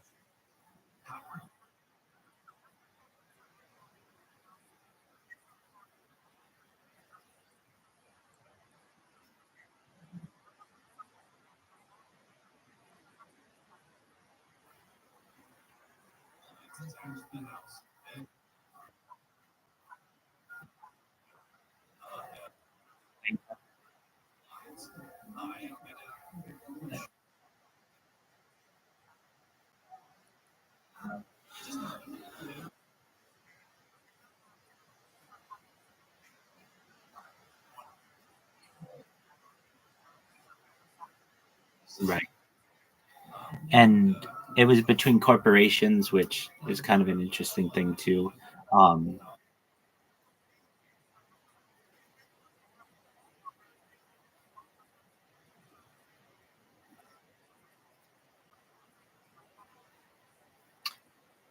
right. When I was in high school, I also did something very similar to what you did, at a law school. And well, it ended up being at the court where we had civil trials and criminal trials. and you would be like a mock jury basically. And it's very interesting the difference of the burden of proof in a criminal trial versus a civil trial. You would think that they'd be the same, but no, they are not. They're quite different. And also, it's interesting. Like, I know in one of them, I recall, like, it was someone, it was like a big insurance company suing someone else. And it was like, one thing they couldn't let the jury know or let us know is that the um, the insurance company is going to pay for this. Like basically, like they have very deep pockets, but they don't want you to know that. And so you have to treat everybody as fairly as possible. But I would think that like a lot of people, if they found out, oh, this, I mean, most people know insurance companies are very well protected against these things and have very deep pockets. But nevertheless, I remember that was something that they made very clear to us, or perhaps they didn't want to make clear to us, is how I should have phrased that they don't want people to know how, like, the other side of, like, that the individual's not going to have to pay for it, that insurance is going to pay for it. So I'm glad that you enjoyed it. Would you do it again? Excellent. Excellent. Well, things here have picked up some steam. Um, no, Nothing crazy. Well, firstly, let me tell you, I've missed you, and I've thought to send you messages, but I thought this happened the other day. I thought I'm gonna give it one more week. I really did. This was like 3 days ago or something. I'm like, I'm gonna send her a message and just hope everything's going well. But I thought I'll give it a week, and if I still haven't heard from her in a week, then I'll do it. So you've been on my mind, and especially I went through a period of time. Well, you in your own way inspired me when I was doing my karaoke, and I didn't really have confidence to be able to sing just with real people here, and I started doing that, and then I started doing it in different discords, and I'm in some karaoke discords now, and I don't want to say I sing every night, but I sing a lot of nights, and I'm getting better well known there, which is it's not. Look, I'm not a singer. I'm not going to be someone who's known for singing. I'm the world's most famous live streamer, or I shouldn't say world's most famous. World's, perhaps one day, world's foremost live streamer. Yeah, exactly. I have more data than anyone, which is really what I feel is important. And so I went through this period where well, I run into issues when I do karaoke because of copyright infringement, and they'll just stop your video. I mean, YouTube will just stop your video immediately, or they'll take your videos down, or just because you played one song. I know I did a 3.5 hour concert not too long ago, within the last month, and just because I played one song that was owned by someone else, you don't get any access to the video. Now, fortunate for me, all these other devices, and I had like a device here, so it was no big deal. And I was double streaming on this one. I was multi-streaming, so I got it perfectly the way that I wanted, because YouTube has better AI to understand music much more than like some of the newer ones like Kick and Rumble. They don't have that that type of capability. So with that, I've been doing a lot of singing on Discord, in a Discord known as the Camp, which has got like 200,000 people in it. And I didn't know this, but when I first joined it, but it's like a um, Filipino people. A lot of Filipino people like karaoke, and so they have a section of their Discord that's dedicated to karaoke. And so I go in there and I sing, and I try to be as positive as possible, and as nice as I can be, and all those other good things. Um, yeah. When it comes to this Discord, my Discord, it's been growing slowly but surely. I run into people who, it's difficult because I am so open with my life, and they want to come in here. Like last night, I'll just get trolls. There's people who come in and yell the N word for 5 minutes, as long as and I don't want to have to ban anyone, but if you're doing that, that's really not being. And or the people who would really get me is I used to leave the sound on, or so that I could hear it in the middle of the night, and they would play um, chainsaws, and oh man, that was loud. Yeah, so I mean, that people get their kicks out of that, which hey, to each their own, that's fine. Um, and then I get people who it's like a new breed of people, not breed, but like a new kind of like troll who they like to um call pizzas to your house or swat you or like get your car towed, like all of these like I don't that's just not cool in my book. So while I am out there and people, can find me, I do my best to try to avoid those kind of people. Like one guy last night was with another guy, and they were talking about how much they enjoy doing these kinds of things. And I explained to them, look, you're live on YouTube right now. I don't know if you want to be saying these things. And on top of that, I'm telling you from my standpoint, I'm a very positive person. I do my best to be around positive people and keep optimistic of thought, and really you're just being negative, and these are people who you don't know. Basically you're anonymous and you're like able to do these things to them, and you get kicks out of it, and I just don't think that's cool. And I was able one of them left after I said that, but the other one stayed for hours afterward, and we talked about futurology and futurism for like several hours. We started watching documentaries, and really like I felt like I don't want to say I changed that person by any means, but showed them that look, if you're going to be in here, I want you to add something to the conversation. I don't want you to bring things down and all these other things. And so I hope I've met him before, and he's a really nice guy. I just think that he kind of felt that way. So we've got our friend Cannon Torch. We've had some people in here who are more regulars. Cannon Torch comes in quite often. I have another friend of mine from Poland.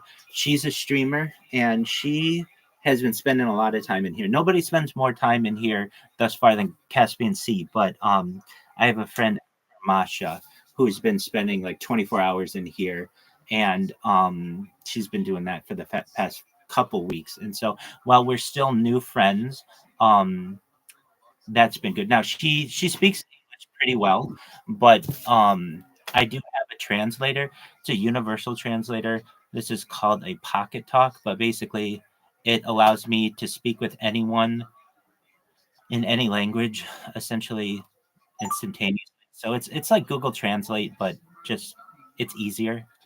And then Natychmiast, więc jest to jak tłumacz Google, tylko że jest prostsze.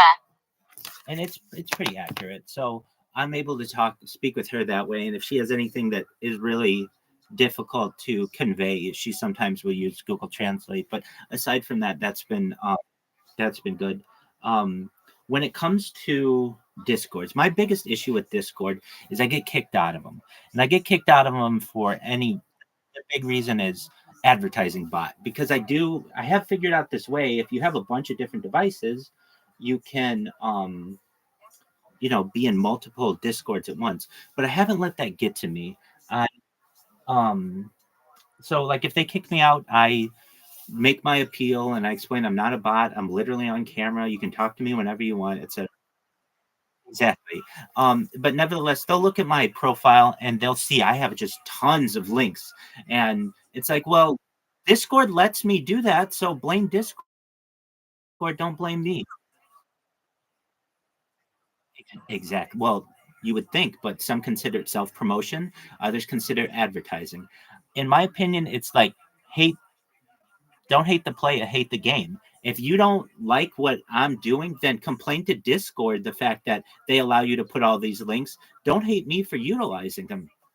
And I would say that it's hit and miss with some of these. Now I get people who are so mean to me, and when I say so mean, like, oh, just they'll use every cuss word at me and just whatever. Like I'll just be like, I'll go above and beyond, try to be nice. I'll go into a Discord server and I'll be like, I hope everybody has a really good day today, and people are just like, kill yourself, or thank you. Yeah, I don't either. I think partially they think that I'm very polite, and generally I type in a grammatically correct way, and that's kind of bot behavior, which I've gotten people ask me all the time, why do you speak like a bot? And it's like I don't, this is how normal people speak. They don't all speak in emojis and emoticons and short internet. Exactly. um exactly. There you go. um So I have this one Discord that I'm in. So I like Reddit, even though I have been banned, not for anything really bad. I think like I'll get banned on Reddit because I'll create a post and I'll get excited about my post and I'll cross post it all over Reddit and I'll get banned. It's like, okay, I mean there's nothing wrong. Yeah, exactly. And so I but there's this one um Discord that I've been trying to be in for like almost 3 years now, and they're always really really mean to me, and I learned from other people who have told me, look, this is like a toxic Discord, but it's and we've all left that Discord because the people are mean, but nevertheless I'm I'm kind of someone who thinks that they can win over anyone, perhaps at different stages, and so I've fortunately, I spoke with some of the moderators there, and they let me stream in there. And oh, I get such hateful things said to me, but nevertheless, I just let it, just like water off a duck's back.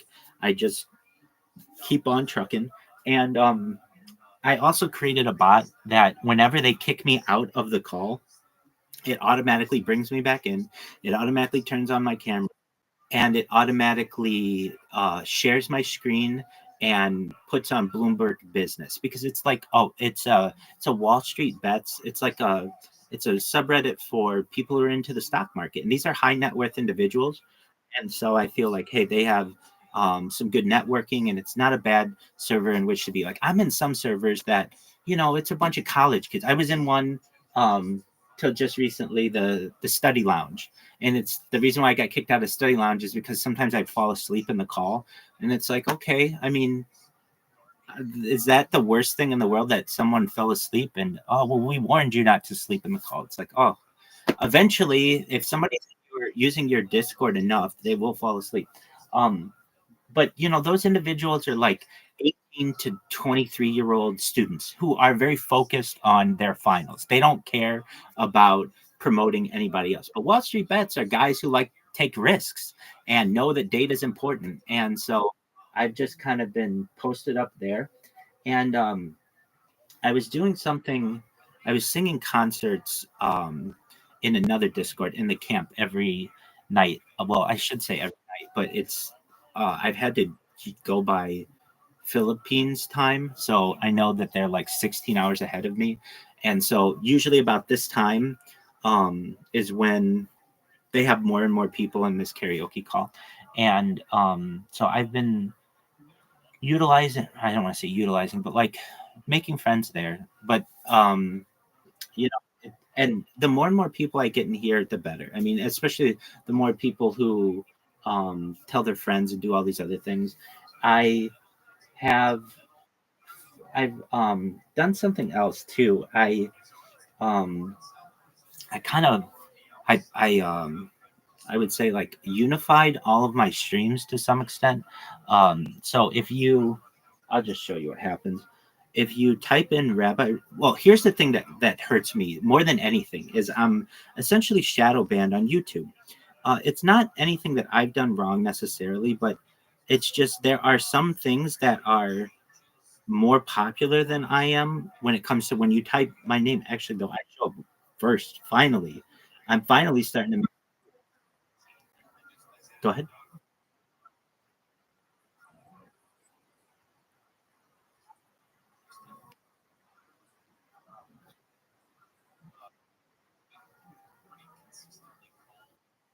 Oh,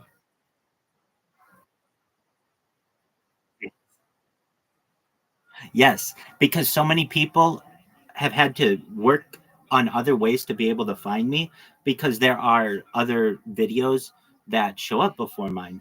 I mean, I've had many different YouTube accounts and they get banned for whatever reason. And they're really, I think, innocent reasons. Like, I will just have the radio on and they'll have bumper music, and the bumper music will give me a copyright strike. Or I'll be watching Joe Rogan and he'll say something about like anything medical related, and I'll get a medical strike. It's like stuff that I'm not even doing, that I don't really even know how to prevent. I've gotten every kind of strike I think possible. I've got spam strikes. I've gotten medical misinformation strikes. I mean, I don't purport to be a doctor, and I don't give medical advice to people, but nevertheless, because Joe Rogan said it, or he had a guest on that said it, I'll get a strike because of that. But I kind of just started to break through, and so I've got this. If you type in Rabbi Rothschild in YouTube and you filter by live, that's the key, is filtering by live. And I even have that in my profile, my main profile. You'll see I've got 1 live here, 2 lives here, 3 lives here, 4 lives here, 5 lives here, 6 lives here, 7 lives here, 8 lives here, 9 lives here, 10 lives here. Nobody else on earth has 10 simultaneous YouTube streams going. It's unheard of. No one has more than one. So when people start to see that, they're like, what is this? And so I can tell on the amount of people who are watching my streams is going up a lot more than it did once I've unified all of these. And that's very positive. I know in the end that my bread and butter, so to speak, is YouTube. And that's where people are going to watch me, and for the long term, that's where I have the most amount of content. So I think that's very good. Go ahead.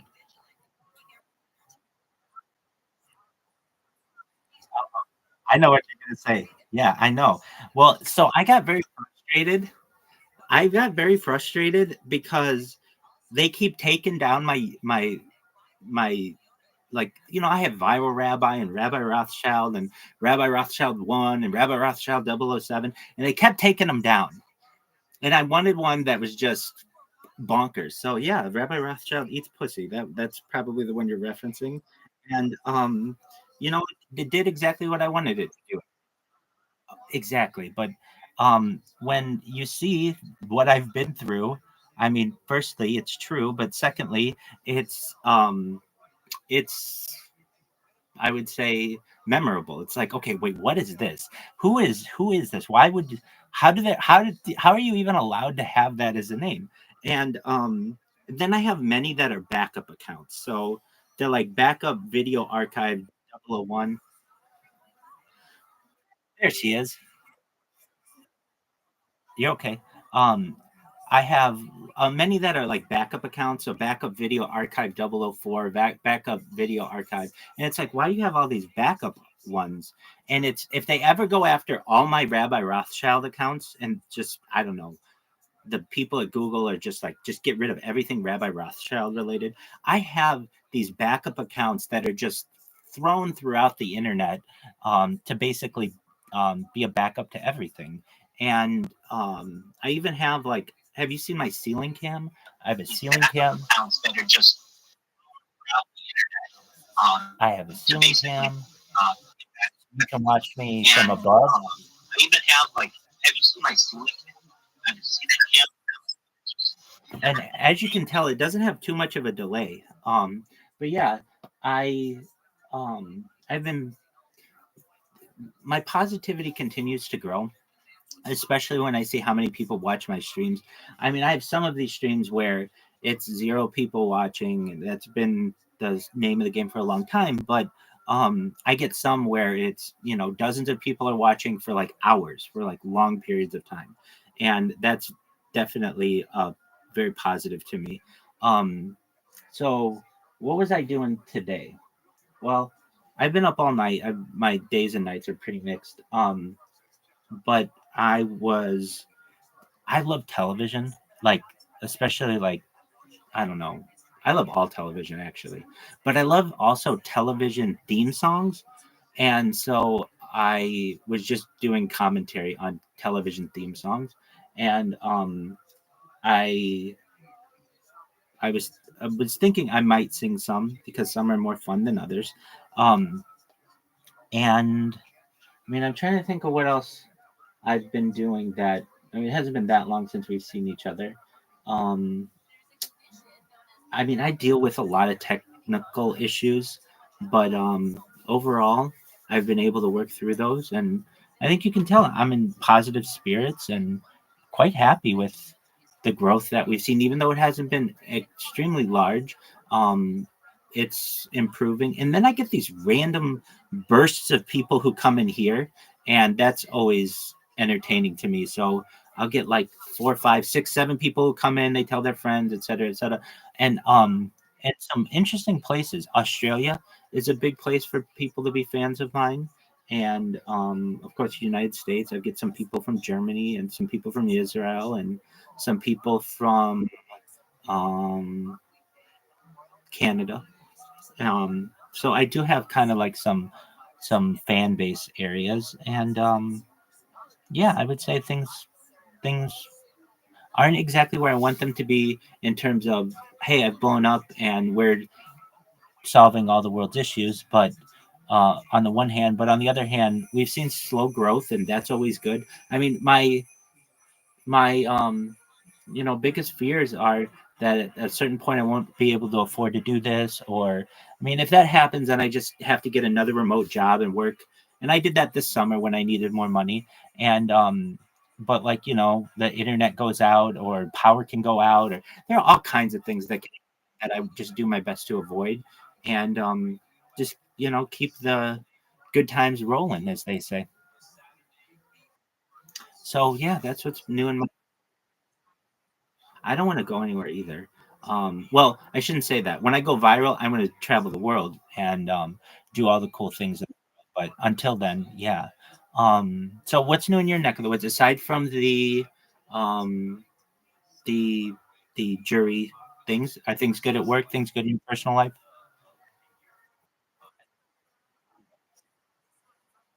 What did you see? How was it?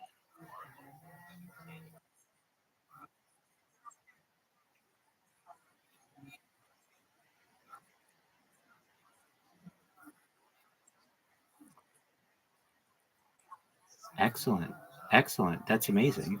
I've only heard good things, so that's good. Did Ariana Grande do well?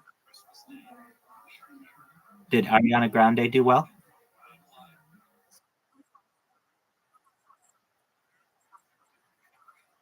Excellent. Are you a wizard of Oz? Go ahead. You were saying tea that you're making.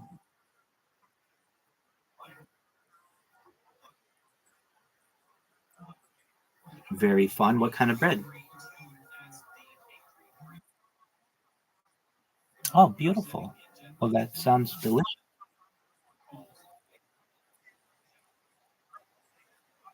Beautiful. I do appreciate that. That's wonderful. And your aunt is hosting. Yeah, of course, Land of Milk and Honey. So your aunt is hosting a party. You're gonna come with your bread, and are other family members going to be there? Is it a big party? Very cool. Okay, so it's not for people to eat there. It's a gift for your aunt.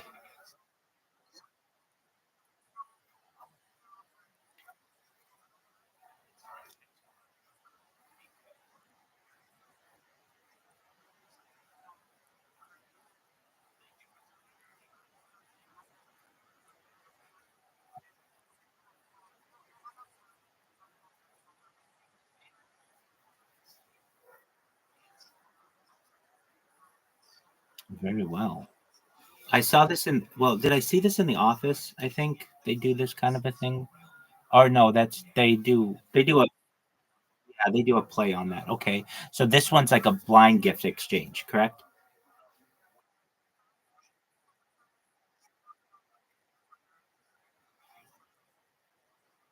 Okay,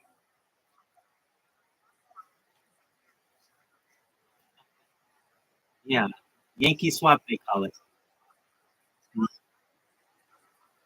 Yeah, I learned those from The Office.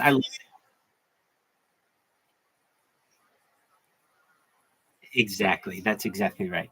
Um, yeah. Are you an Office fan? Oh, excellent. Yeah, I'm pretty. I do too, girl. Absolutely. Okay, so let's talk about it. Who's your favorite character on The Office?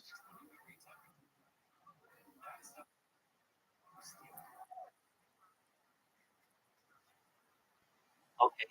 How about on Parks and Rec? Oh, is she good for you? Okay, excellent. I love John Ralphio. He's wah, wah, wah.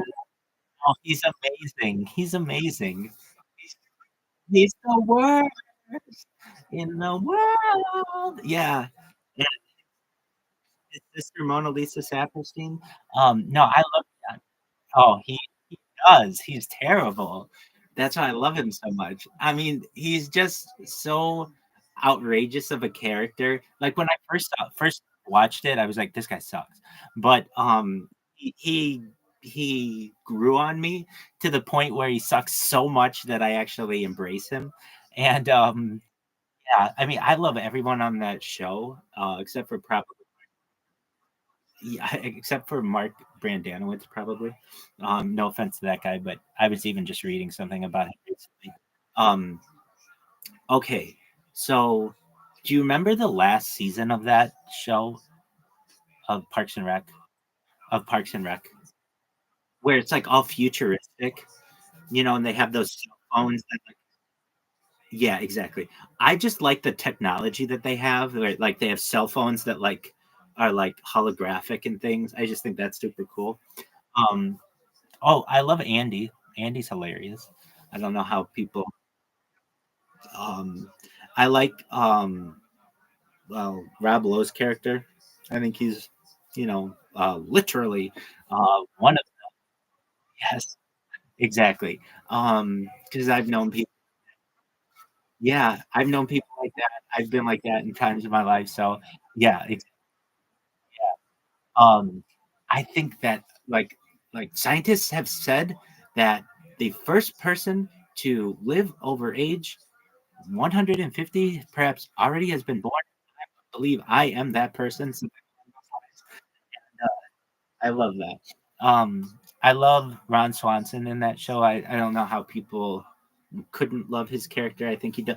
Oh, you know what is oh what is her name? Uh Tammy's. I love Tammy. Tammy, who's his real life Megan Mullally. No, Megan Mullally. Her name is Megan Mullally. Okay. Yeah, I she was on Will and Grace, if you remember that show. Um, Very easy to do. Yeah, and plus Tina Fey was on 30 Rock, which is like a similar around the same time with the Lucas and everything.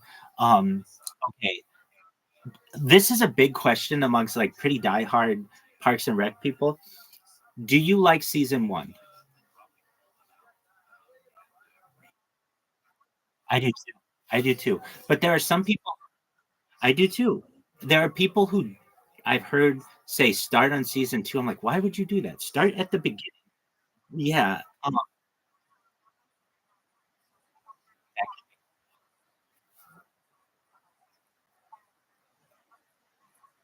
right. It actually is. That's correct. Um, and I think that it's like it shows it. I don't know. There's almost more normalcy at the beginning. I feel than what ends up happening. I think the reason people may make that suggestion is because they want it to be really funny and all these other things, and also you don't have to deal with the slowness of it. Like you don't really get into Mark Brandanowitz and all of because he doesn't really he's in for like 2 seasons and then they get into Scott um and Rob Lowe. Exactly, but that's what I really love about it. Where like, I mean like the first episode, yeah, the first episode and the pit and all of that, like you wouldn't even know about the pit. I really like that song. I feel I love song. So and then there's like Little Sebastian, and like they just everybody Little Sebastian.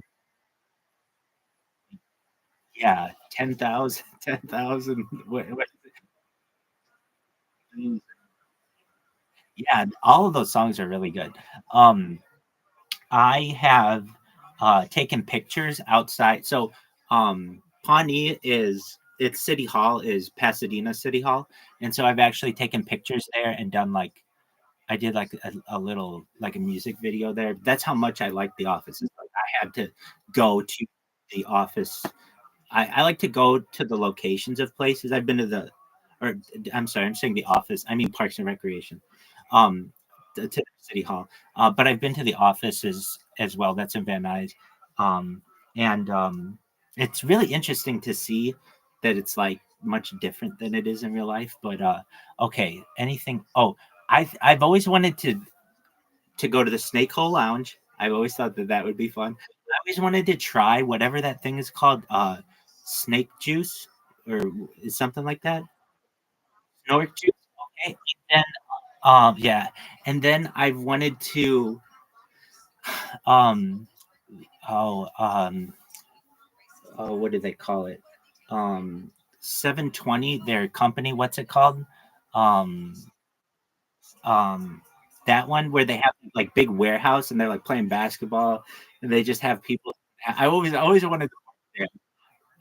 Yeah, and yeah, I really like that show. I'm trying to think, there are in any show, I was just talking about it with the Cosby Show, not to get into that, but that every show has a certain point where either they jump the shark, if you're familiar with that term, where they do something that's just ludicrous that would never happen, or they're always trying to get new viewers, and so they something strange happens. And at least in Parks and Recreation, I think they do a pretty good job of holding it together, especially when Chris Pratt had to do like he was doing movies and things. That's what ruins a lot of these shows. It happened with Ed Helms and The Office, where things go kind of crazy. But oh, I love yeah, exactly. And they're just like walking up the stairs one day, and like I think it's like his the first season of him after having done Guardians of the Galaxy, and they're just like I think they play it off really well so that it's not like a huge deal. And it's not like, why aren't you hanging out with Chris Traeger's character? Like you guys are both really in shape now. When you they don't go into that. I've always liked the way that Andy and April get married. I just always thought that was so cool. That like it's just like a house party that they were just like, hey, let's get married, man. And I've always liked that. I love the song they play, which is April by like Simon Garfunkel. Um, what else do I love about that show? I love the town. The people in the town are just, and then they have the rivalry with Eagleton, and all the Eagleton people are all like, super professional and everything, and like how hoity toity, yeah, exactly. How Eagleton like they'll just have like interesting things about the city. They'll be like, "Oh, Eagleton, you mean don't they give every person their HBO?" like, like these like premium living in the city. Exactly, exactly. So yeah, I love those aspects of it, and um, I've heard. Well, this didn't ever happen, but because they had, I think Greg Daniels is the creator of both of them. He there was a thought that one day they would have sent a Dunder Mifflin printer to um, the Parks and Recreation set, so that it would have been like a crossover to some extent, but they never did that. Which I still kind of think of them in the same kind of universe because they share so many different things. But then I guess Karen Filippelli and well, Rashida Jones's characters in both, so that doesn't necessarily work that well. I I think it's interesting that she dates so many different people in that she dates she dates Brandanowitz, she dates at times like Traeger, Andy. Oh yeah, of course, Andy. Um, she dates Chris Traeger. That's three. She dates.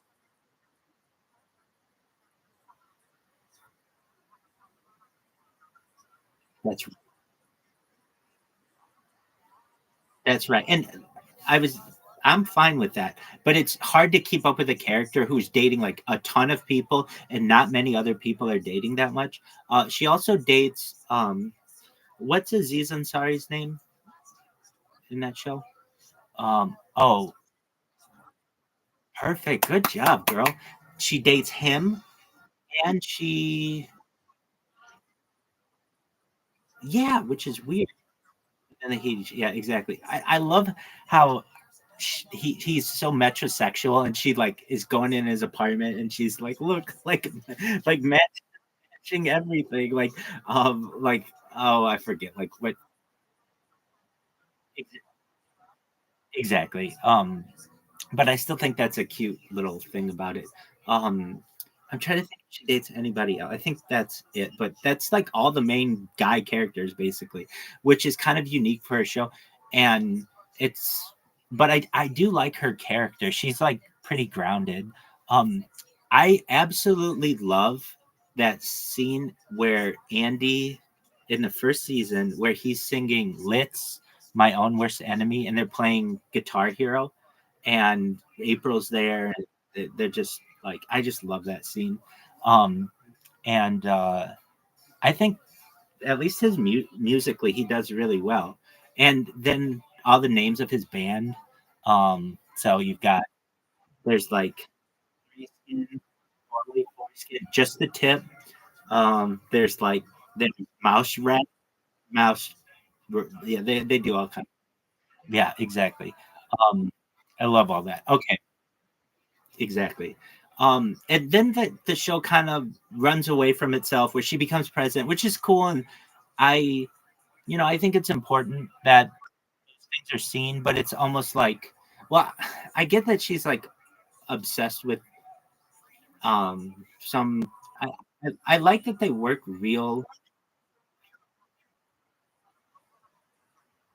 Yes, exactly. Because it's like it just felt too forced, in my opinion. It's just like if she's president, why not continue the series? I want to see what all that's like, but they don't really go into that.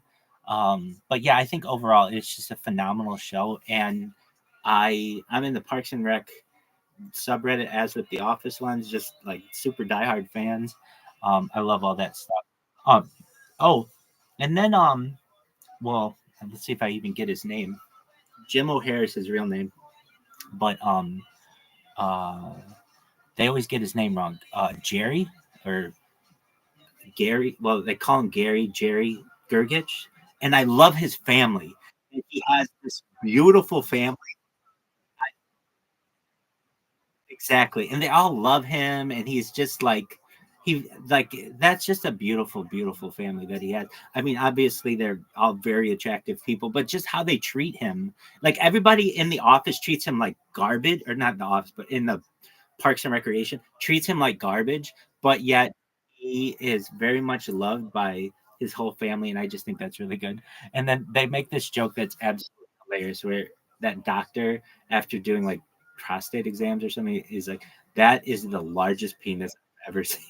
And they're like, "Oh, that yes." And so he has that going for him, and I just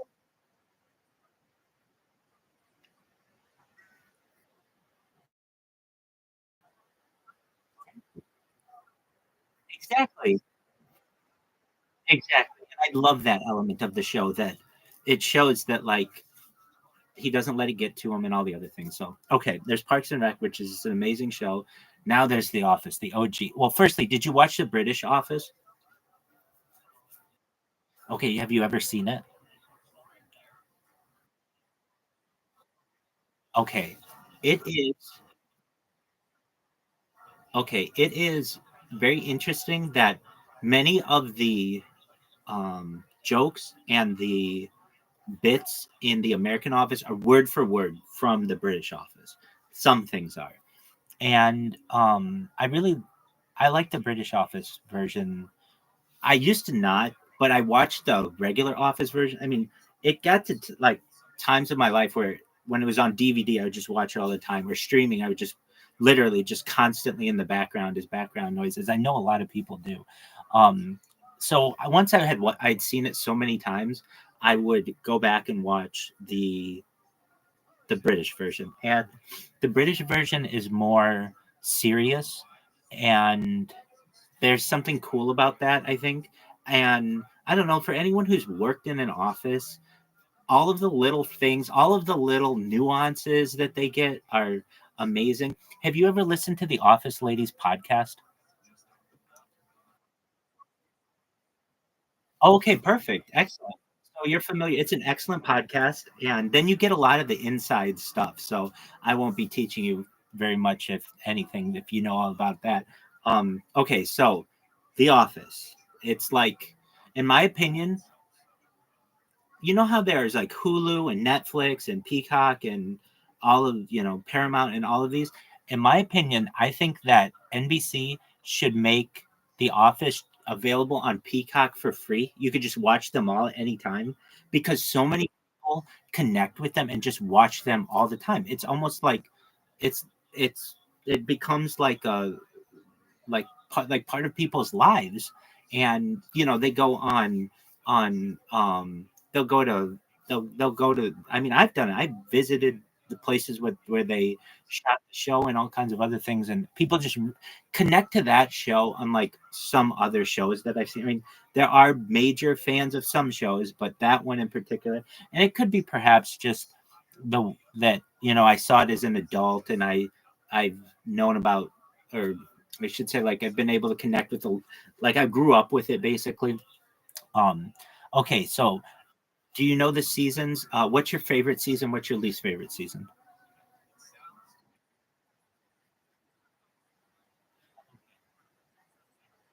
Totally understand. Okay, so when I say that, I hate season 8 with Robert California. I don't like that season. What are your thoughts on Robert California? Yeah, he's really, really creepy to me, and I okay, if you met like neurotic people like that, or I don't mean to label that, but I just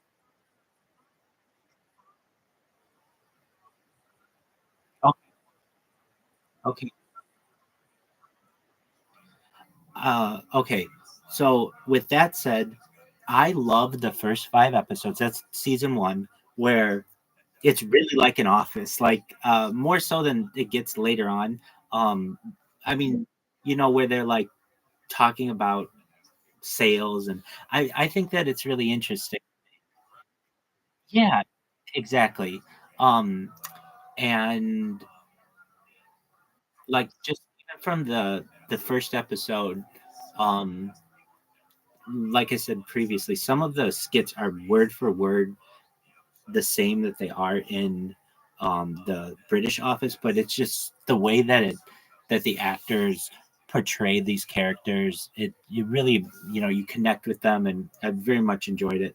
I like seasons 1, 2, and 3 the most, I would say. I don't really like when Jim and Pam start to um like when they get married. That's fine. I mean, I think it's a beautiful ceremony and everything, but then it's weird. Exactly. And they're not as honest with each other, like, and I've seen these characters like um be dissected from podcasts and Reddit and all these other things, but like, it just seems really like super innocent how they find each other and everything. The one scene where Jim comes back from New York and Pam's just sitting there doing one of those things, I forget what they call them, by the window, and she's just like, yeah, and so I just hope things go well with Jim. It just doesn't seem like it was ever the right time. And then he just comes in and he's like, are you free for dinner? And she's like, yeah. And she starts to, oh, it's just, I'll never forget where I was when I saw it the first time. It was just very hard. Absolutely. Oh, so who's your? Oh, you said Dwight's your favorite character. Why Dwight?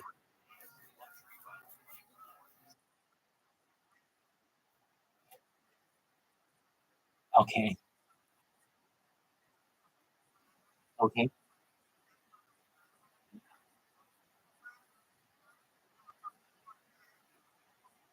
Sure. Excellent. That's what I like to hear. Good. I like someone who likes what they like. Beautiful. But, I've watched the show with people. Like I've been like, oh, you've got to watch the show. You've never seen The Office. You have to watch The Office. And like, I know. I've been told a million times I need to watch this show. Okay, so we'll sit down to watch it. And people really sometimes do not like Michael at the beginning. And I can understand. Yeah, no, they didn't at all. And I would be like, "Why don't you think he's funny? Like he's like the funny boss and everything." And they're like, "He's sexually harassing everybody. He's making inappropriate political jokes. He thinks that he's all that, but he's not." And like, yeah, but you have to see past all that. You have to understand that it was on television years ago and everything. But yeah, a lot of the stuff that he did not age well. We have, um, you know, uh, I I really liked the temp when he was just the temp and didn't get all crazy, um, BJ Novak, because he just I don't know. I've been a temp. Yeah, exactly. Before it got all weird. Um, uh, I don't know if I've been a temp like that, but I've been like the youngest person in an office. And when that happens, you like relate to a lot of the things that they do. Um, I can say that while I like Dwight, I it's interesting how they treat him because he's the best salesperson in the office, yet they don't appreciate really what he does, I feel. And I think that's unfortunate. I've seen a really interesting take on The Office, which I totally get, is that Jim and Pam are actually like the um, enemies, not enemies, but like they are actually bad people, like really bad people. And when you look at it like, no, no, no, no, no. I mean, Jim and Pam are bad people that they're manipulative, meaning like Jim never does his work or doesn't do his work often. He's always pranking Dwight with stuff. And like in a normal office, he would have been fired for those things. Or Pam, who is like, um, she knows that Jim's in a relationship with Karen, but yet she's really flirty with him and all these other things. Like, and Jim knows that that um, Pam is with what's the Roy, and yet he's only flirting with her, which I totally get that. Like if you look at it from that light, they're not good people at all. They basically hurt a lot of people. Go ahead.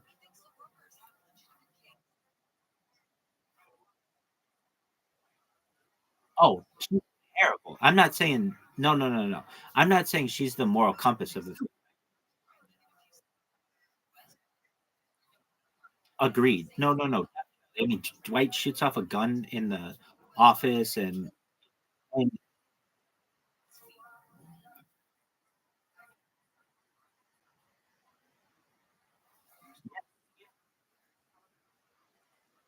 wait, so that is infidelity. And what about with Andy?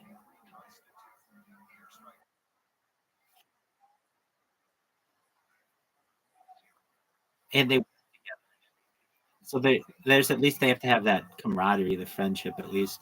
Um, okay, I really like Michael. I think that um, he has a certain innocence to him, like he this naivete that like I really I don't know. I know that many of the jokes don't age well, and he doesn't ever come off as like the best boss ever. But there are some things that he does, like when Pam has her painting, and like he buys it and puts it up in like appreciates it, and they're just like heartwarming moments like that. I just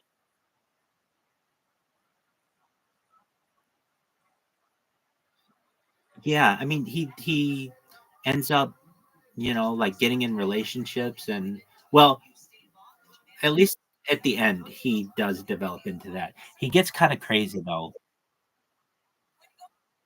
Well,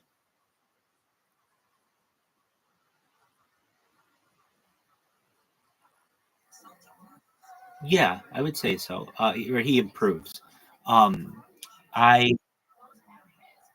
okay, so I there are some elements to it like that I'm probably dissecting the show too much, but okay, are there any characters you don't like in The Office? I said mine, Bob, Kalamakis or whatever. Rob,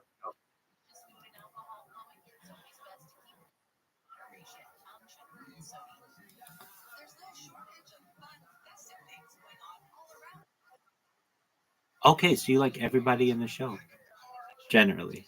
Okay. Um, I I think that Ed Helms or Andy Bernard is extremely talented to do all the music that he does and singing, all that. I love that. Yeah. Oh, I love Mindy Kaling. I think she and her character, the changes. Yeah.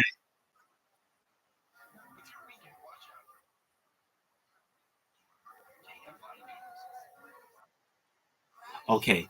So I could watch just Todd Penn. I could watch an entire series.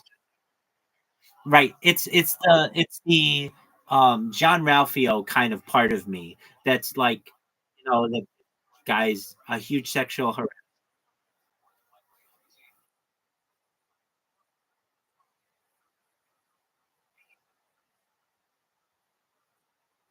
I completely understand how you could feel that way.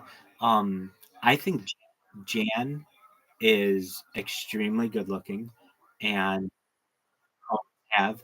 Um, I think it's funny that they had to play Pam down because she's a very pretty lady as well. Um, I I really like. I think a lot of people do.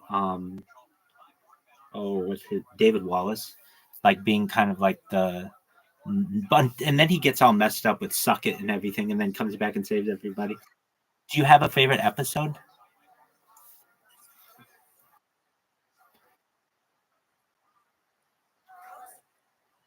Okay. Um, I like. I don't know if I have a favorite episode, but there are some that stick out to me that I really like.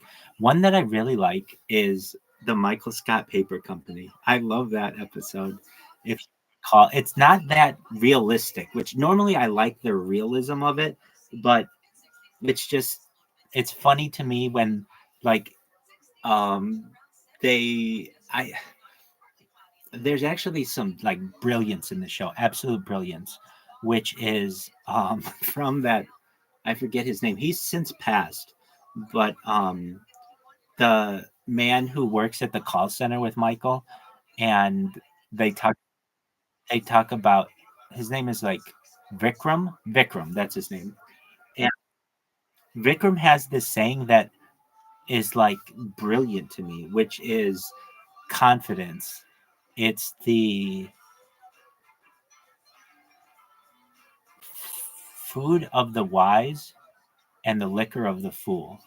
I've just always loved that saying that he has. And I love the fact that like that,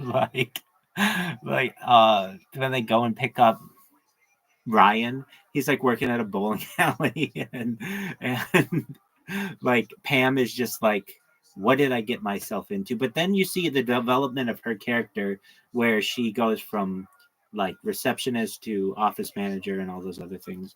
Um I really I like the basketball episode if you remember that one. I love when they play sports or I love some of the intros that they do where they do that like no no no no no no no no no no no no. I love that exactly. Um I love oh man I could watch that show. Actually, I could watch seasons 1 through 7 on repeat. Season 8 to me kind of fell on its face, and then season 9 I've never been a huge fan of because I feel like we missed out on. There was supposed to be a show called The Farm that was supposed to be like a branch off of that, and we never saw that. And I would have liked to see that with Dwight, though. Then he gets his own like family, or like you know how it kind of gets into a different show where he gets this like really beautiful girlfriend or whatever, or that lady who's working on a farm, and then and then all of a sudden he has a random brother and sister, which are like one's a marijuana farmer and the other has like a son. The sister has a son. Do you know what I'm referencing?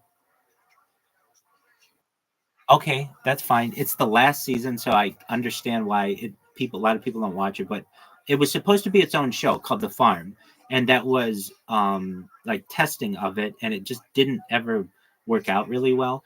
But I would have liked to see branch offs of The Office because we never did. And then I also would have really liked to watch one starring Craig Robinson called The Warehouse. I would have thought that that would have been a really good show of just what life is like in a warehouse. I wasn't a huge fan of Val and um, um, what is his name? His last name is Daryl.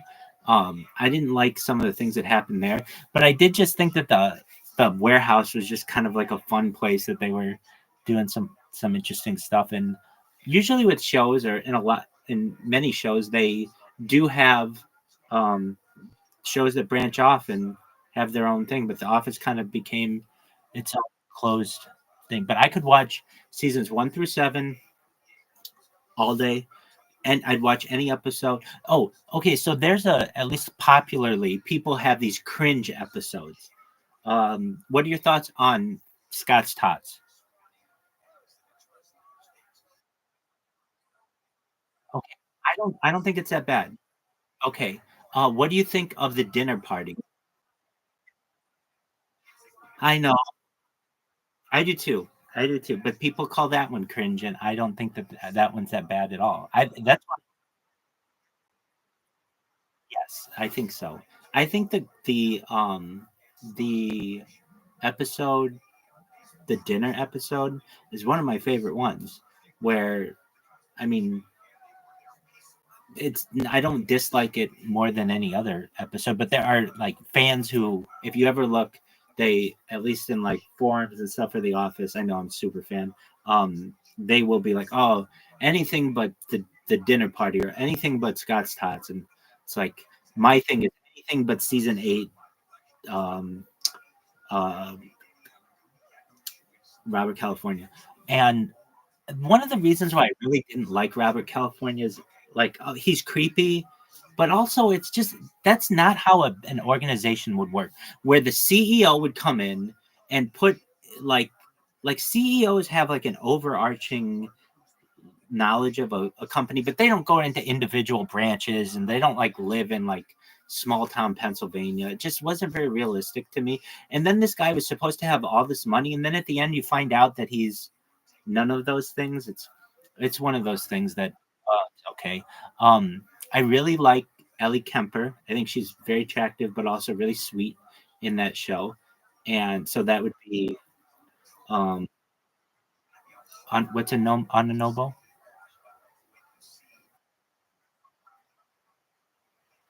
I'm talking about Erin, who's down in Nobo. Erin, she's the other receptionist after Pam. Who's down in Nobo?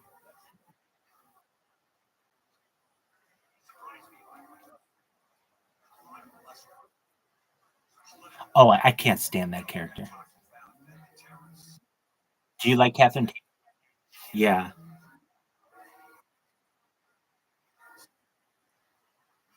perfect. That's Doctor Who. This is The Office, and that's what I feel like everybody. Oh, I liked her in Doctor Who. Okay, that's fine. That's fine. This is The Office, and you have to understand that like nobody wants a tablet that's a triangle.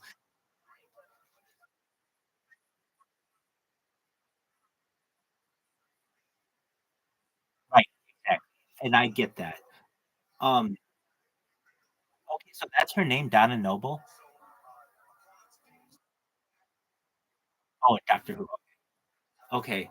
Um, I you know who I people disagree on this character, but I thought he was hilarious, and I'm like I probably in the minority here, but I love D'Angelo Vickers. I love Will Ferrell on it, and there's excellent. I Yeah, exactly. I really wish he would have been the the next boss. I and just when he's like and he spoke for everyone in some ways where Jim and Pam are trying to like get in good with him with their kids or their kid at the time, and he's like, that baby could star in a show called Babies. I love that. Or just yeah, I just think he would he and I was really excited. Yeah. I was really excited for him to maybe be the next boss. But I understand. He's a movie star and he doesn't want to do television, but I thought, oh, that would have been really, really cool. Yeah. Um, they had, I would say, okay, if you ever saw Kelly Kapoor, her character in the early season, and then they change her, or she just really blossoms as a character. And I know that she was a writer, so she could be in everything, but she just has some hilarious lines.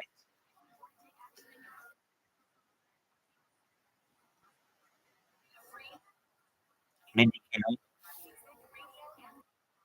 yes,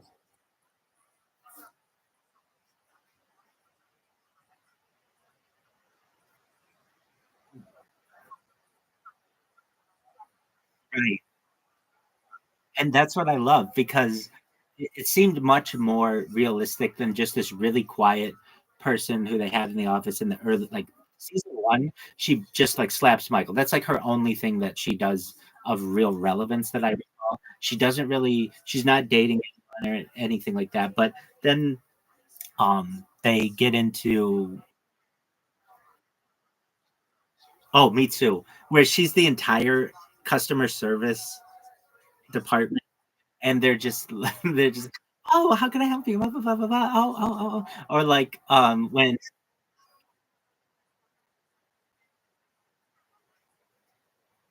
yes I love that I love when I don't love this part but when they create the website and Kelly's like oh it's so easy you just take it put it in and it's like oh it says thank you yeah exactly she has some lines that go ahead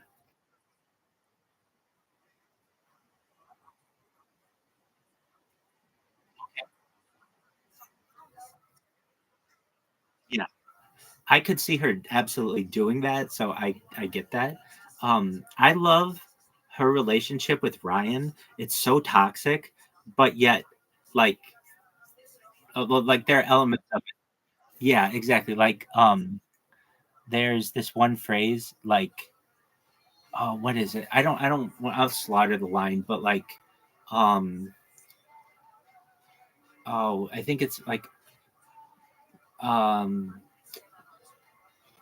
it's something like, yeah, I have a lot of questions. Question one, how dare you? Something like that, like where she says that. Absolutely love that. I love how she's supportive of Woof, WUPH or whatever. And I, as someone who uses tech all the time, want that. I want Woof. Some one thing that links all my stuff and gives me every update that I need. And ever since I've ever seen that, I've always really wanted that.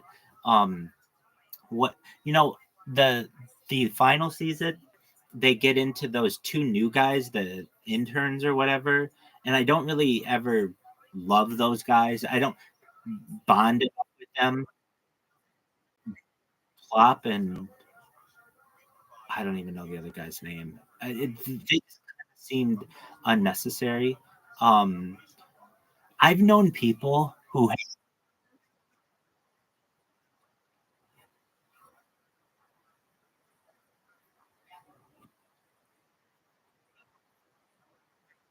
Oh, Pete. Yeah, that's right. Um, I enjoy. Uh, you know what? I like the Dundies, all the Dundies ones. I love the Dundies where the original Dundies where Jenna Fisher or Pam is like, wow, like like when she wins her Dundies and she wins her Dundie and they play like Tiny Dancer during at the end. I love that scene. I love just that in more like when Michael buys a condo. It wasn't so complicated, and then it just jumps the shark. Okay, so for whatever I say about season 8, season 9 people dislike perhaps even more because, and I've heard that I don't know if this is true, but the writers really were not happy with Ed Helms doing another The Hangover 2 or whatever, and so they wrote just a bonkers character for him, and I yeah, they made him disappear. He's on a boat, and also his like has this weird relationship with Aaron that I don't really ever buy. Like I would have really liked them to be like a real couple. Like I could have seen them work together as a real couple, but I want to see them not get all crazy. And he starts to date that lady from like Bryn Mawr, that other girl or whatever, and Ed Helms does, and then he has to break up with her at her like with all her friends there. That's what it was. Yeah, it's just weird. And I know that they had to write it in certain ways, but I don't know. I just think that go ahead. Yes, I agree. And that is on the cringe list of like the as they say the cringiest episodes. I don't know as a writer, I just think right. Yeah, exactly, which is weird. And it's all in like a road trip to Florida. I can't stand actually. I don't like the Florida episodes at all. Um that's just it just seemed out of place.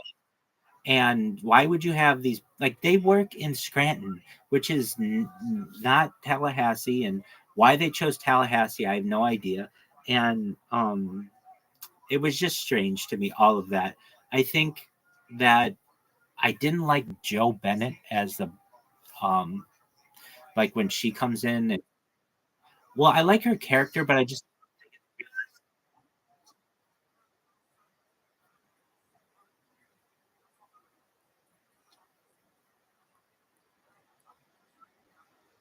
that very well could be, and I haven't experienced, but I do like when they okay, I do like it when they, and I'm not saying I don't like Joe Barrett's character, if that's her name, but it's just she's there too much. A real CEO would only be there one time. Uh,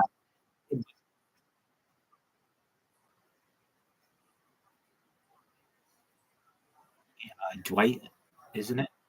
Oh, yeah, that's right. That's right. I'm not a big Gabe fan, and I don't know if you are. Are you? He's and no, I don't either. That's creepy.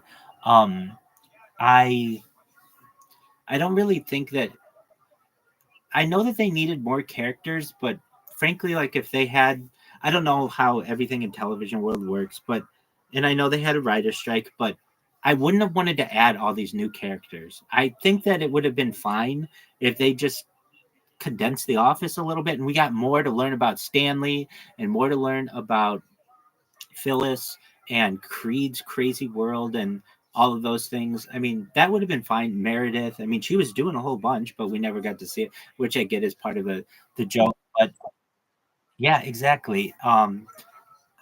But we never see any of their, even well, and then this is an issue that arises, Kevin, and how he goes from like normal accountant or generally normal accountant to just like his intelligence level drops to the point where he's like doesn't know if like a turtle is dead or not, or like a dog is dead. And I just don't necessarily I don't like when they do that to a character. um I like it when he was smart.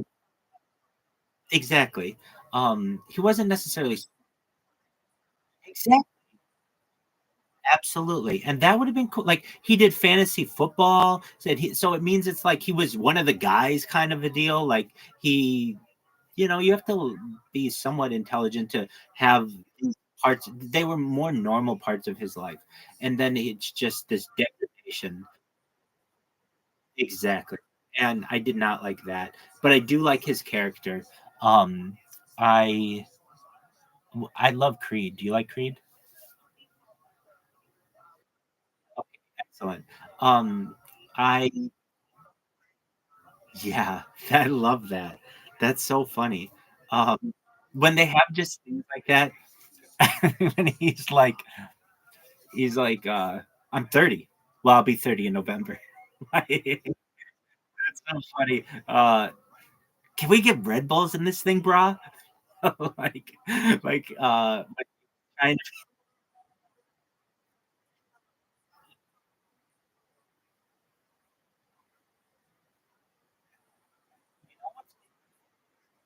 of, right. Wait, no, that's not when they do that. When he uses all the toner, he that's a little later, but exactly. I love all of that. When they do this shot of him, and it's just from the back, and so you don't know who it is, and it's just this guy with jet black hair, and then he sits down, and he's like, "Yeah, sometimes like just he's trying to play up like he's much younger than he is." I think that's when they're doing some kind of layoffs or something. But yeah, I absolutely love that. Um, I love his character. I love that he kind of was well, that's like his real name too, but he was in the grass, so he was in like um a music band, like a pretty big band. And then I love the fact that he wasn't supposed to necessarily be a real character, but he did something that Creed exactly where it was in the episode where they have the races on their forehead and he he says something, and the fact that he said something meant that exactly had to do with like the union and something exactly, and then he just and that's such excellent, and that's such a Creed thing to do that it's like it was art or life art imitating life, so to speak, and I love that. um I really love their holiday parties. Those are some of my favorite. I could just watch those. Yeah, exactly. I love there are some lines that just make me laugh every time when Michael's buying vodka for the party and he's like, uh, so you think this is enough for 17 people? And they're like, yeah, 14 bottles of vodka. Yeah, that'll do it. And then they just have this just amazing, amazing party. Um, I I love that show so much that I mean, like I've been to the it's called um Valley it's on Satakoy Street in Van Nuys, and when you it's called like Valley Film something like that, and they had to cover that up to make the Dunder Mifflin building. But I mean, like if you remember in the fire, Dwight's kicking the handicap sign on the wall. Like I did all of that. I did everything that you could do outside on camera. Or I did my best to. It's not that big. You would be shocked in real life to be like, this is it. Like it's so small. Um, I loved everything about that show.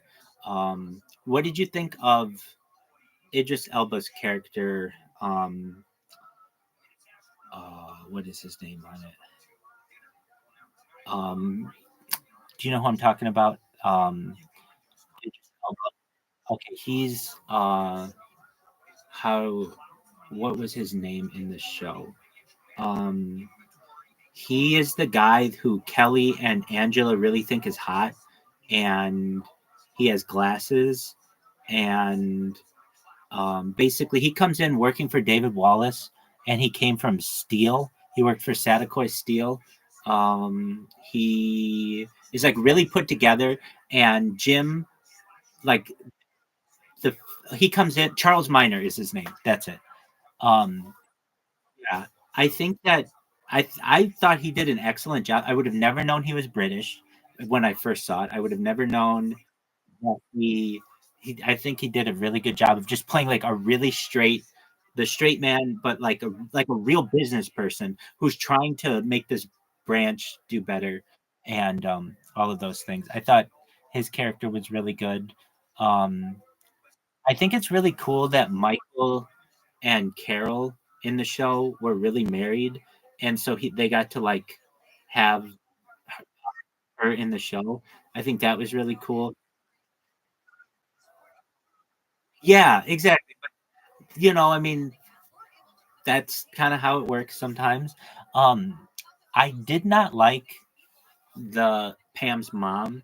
I think, well, let me say, I like the first one, which she and Pam, if you remember, that lady only shows up in one episode, and due to her doing like Broadway or something, she couldn't do the other ones. But then they bring in that Pam's mom. Exactly, and she's I mean, I think she's an attractive woman, and but it never I never bought that that's Pam's mom. That was just they didn't look alike. The other lady did look alike, but this was like a really hot lady, not really hot, but like a very attractive woman. And then, like Michael, of course he's gonna hit on her and all these other things. Um yeah, he went through a series of some weird relationships, like that lady who ran like a Dave and Buster's.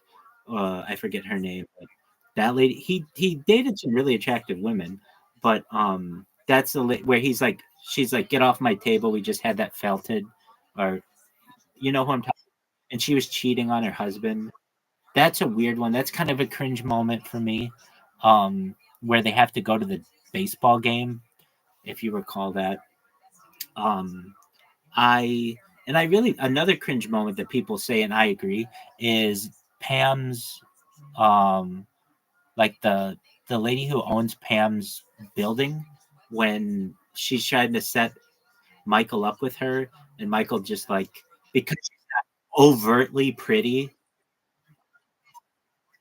Yeah, it is. It's quick, and thankfully, I really liked when I I really really liked. I mean, I could have watched an entire series of any of these things, but I really liked the Stanford branch, or um, the I love that, and that's where we meet Karen and Ed Helms, or Andy, and then they got that, like, serious boss, not serious boss, but like he's really good, and they were gonna bring him in and everything, but I just yeah, exactly, but I just liked that like Jim kind of somewhat like had moved on, and he found someone new and everything, and but of course they I liked it when they went to other branches that were real branches, like when they went to Nashua. I liked that. I think they went to like Binghamton or something, and I like when you got to see that there were other branches, and Stanford, that's what it was. I like Exactly. Wow, you even say ours, yeah, because it is ours. Yeah, and I'm in agreement with you. Like, when Michael does that tour of the different branches, and he like you see, they're all pretty serious when he's doing like, like, I don't know, Baldy, and Hot Lips, and like he just goes around and gives everybody a nickname, and like how he remembers all of them. Um, that yeah, that yeah. What did you think of Karen? This is kind of an Office fan question.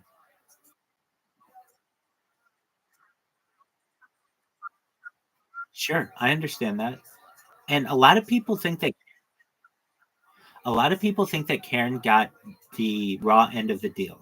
That basically, if you recall, she was generally a good girlfriend, like even through the beach day where Pam does this weird thing like in front of everybody, and like tells Jim that she basically liked him. Exactly. Um,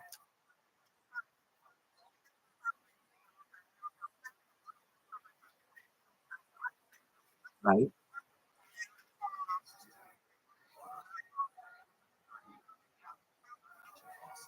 Yeah, Everyone hates her. Yeah, I can't stand that woman. Well, I shouldn't say that. I could watch her. She's not bad looking, but the way she acts with stealing Jim or trying to steal Jim, and like I hate that episode where they're in the hotel together. Oh, I can't stand that episode. Yeah, yeah, and she's like she gets out of the shower and she's like, I'm so cold. And like, but it's like, Jim, what are you doing? Get out of there, dude. You are a married man. What are you doing with like a young? Yeah, but even still, I feel like you'd be like, can you just leave? Or I'm gonna go somewhere else. You could go to the lobby, you could go to the pool, you could just be on the phone with your wife. But I understand. I mean, it's just not a good look. And then it gets really weird, like, I don't know, they make it look like a crime scene or whatever just to get her out. Or wait, no, Dwight comes in and there's like bed bugs or something like that. Like, it's just yeah, it's not that realistic to me. I I was reading about this today actually. Um how Amy Adams. I thought Amy Adams's character, if you recall, she's like Purse Girl. I think that she does a that they were going to keep her in the show. Well, I should say she wanted to be a movie star. Television wasn't necessarily her thing, but they had something where they thought that she looked too much like Jenna Fisher, and it would be confusing to people. And there is that they both like pretty redheaded people, um, but I really liked her character. I mean, she's again a very beautiful woman, and so not too bad on the eyes. Um, but I thought that they did her in pretty badly, and then also Karen Filippelli. If you recall the way that Karen and Jim broke up, it was like all Karen did was like, and I'm not saying what she did was right, but they went to New York. They were going to both have an interview for the position, and Karen was like, "All right, so I'm gonna go have lunch with my friends in the city. Is that cool?" Like, I could see that. I think as a boyfriend, I'd be like, "Yeah, that's fine. Go up." I mean, we don't have to spend every moment together, and I understand you're only gonna get to see these people for lunch or whatever. It's New York's a busy place. Go for it. I don't think that it was like the biggest deal in the world, but it was supposed to be like, oh, she didn't really care about him. And that's I don't feel that true because she moved from Stanford for him and she even tells him that. And it's so funny that um when she comes when Jim's like, yeah, so basically she told me that she was just gonna live her life normally, yada yada yada. And then they look and like all her stuff is packed up and she's gone. And she went and did Parks and Recreation, everything. I was I was I was absolutely shocked when they chose Ryan for the job of Jan. I did not see that one coming. I don't think a lot of people did because he wasn't even like a full-time employee, or he was barely a full-time employee at in the office. So like how did he jump Jim and Dwight and Michael just because he had an MBA that he got like some random time? So I thought that oh absolutely. Oh yeah, yeah, yeah. He's definitely good at that. And then they do all kinds of weird stuff with his character. And I'm not saying that I like what they did with him. I understand that they had to because they couldn't always show him in the show, but like um I liked him in the beginning when he was normal. Then he takes that job and grows the beard. I love when Jan's like, "Oh, I love the beard. Keep it forever." This is very funny to me. Then he gets like really into drugs, like and his like short friend or whatever, and who like Dwight thinks is a hobbit, and then he gets into like after all of that he then like where he what does he do? He gets into like frosting the tips of his hair and like having his mom drive him places. So I'm not saying I like what they did with his character. And then he gets into like this nerdy like film kind of guy and like wearing bow ties and stuff. They do all kinds of weird stuff with his character, which I can't say I necessarily like. Um I I have known people who really, really like Stanley. Like they have Stanley mugs They are just huge. What are your thoughts on Stanley?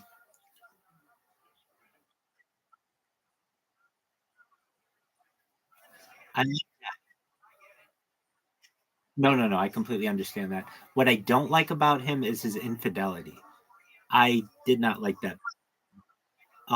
He had a wife, and then I think her name was Terry or something like that. And we actually see her in the Dundies, and then yeah, and then all of a sudden, hey, welcome. How are you, Aframasha? Oh, oh, I'm having a wonderful day as well. Aframasha, this is my friend Sophia. Sophia, this is Aframasha.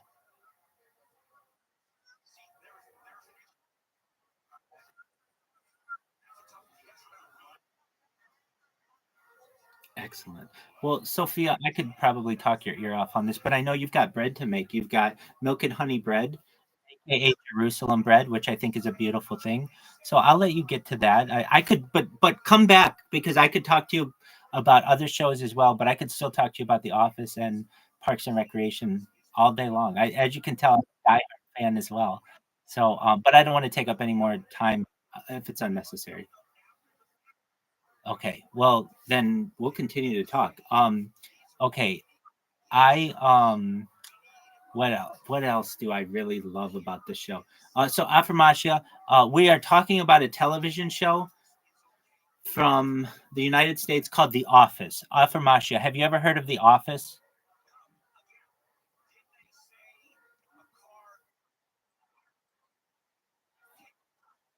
Yes, it is 100%. Yep. So we're both big fans of this show, and we're just talking about the show, but we can talk about other things too. But yeah, have you ever seen The Office?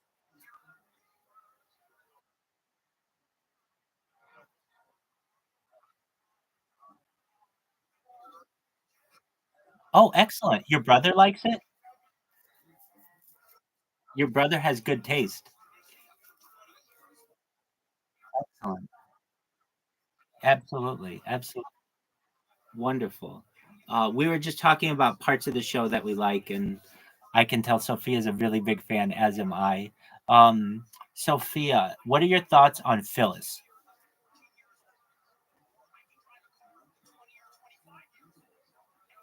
Did you hear me, Sophia? Sophia, can you hear me? Maybe she cut out for a second. I don't know. Sophia, can you hear me? That's okay. Afirmatia, I know you streamed for 9 hours yesterday. How did it go? Go ahead. Sure.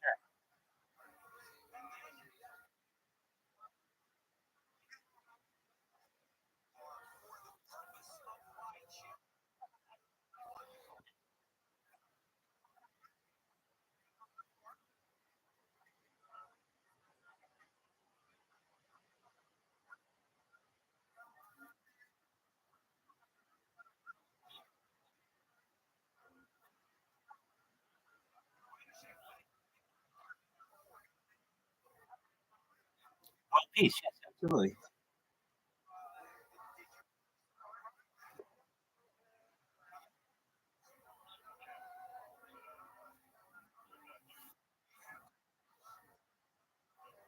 Endeavor? Endeavor?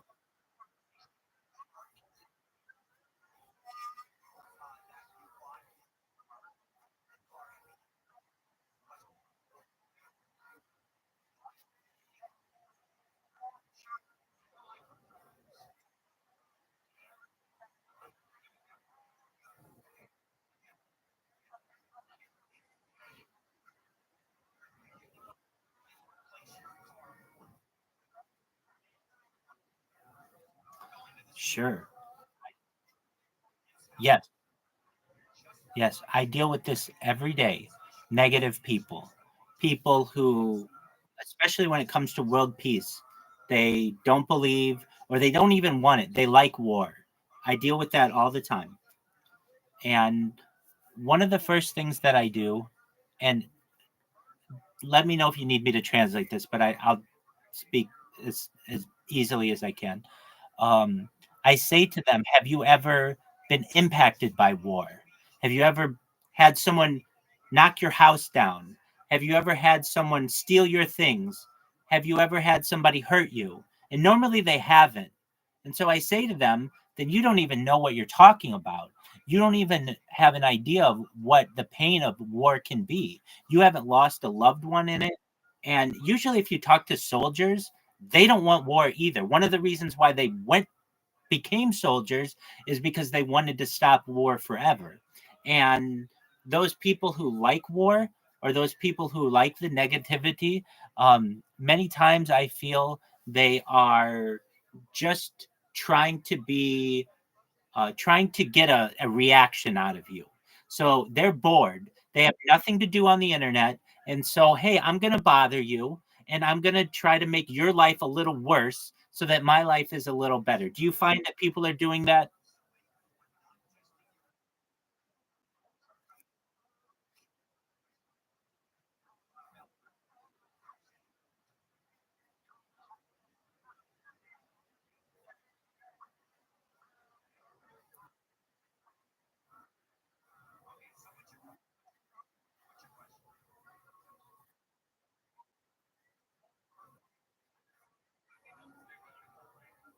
Statement about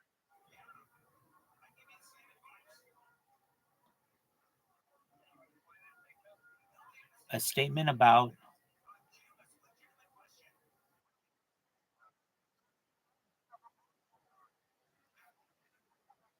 yes. So here's what I do. I get this all the time where I will just say in on the internet, "Hi everyone, how are you?" And they will say, "Kill yourself.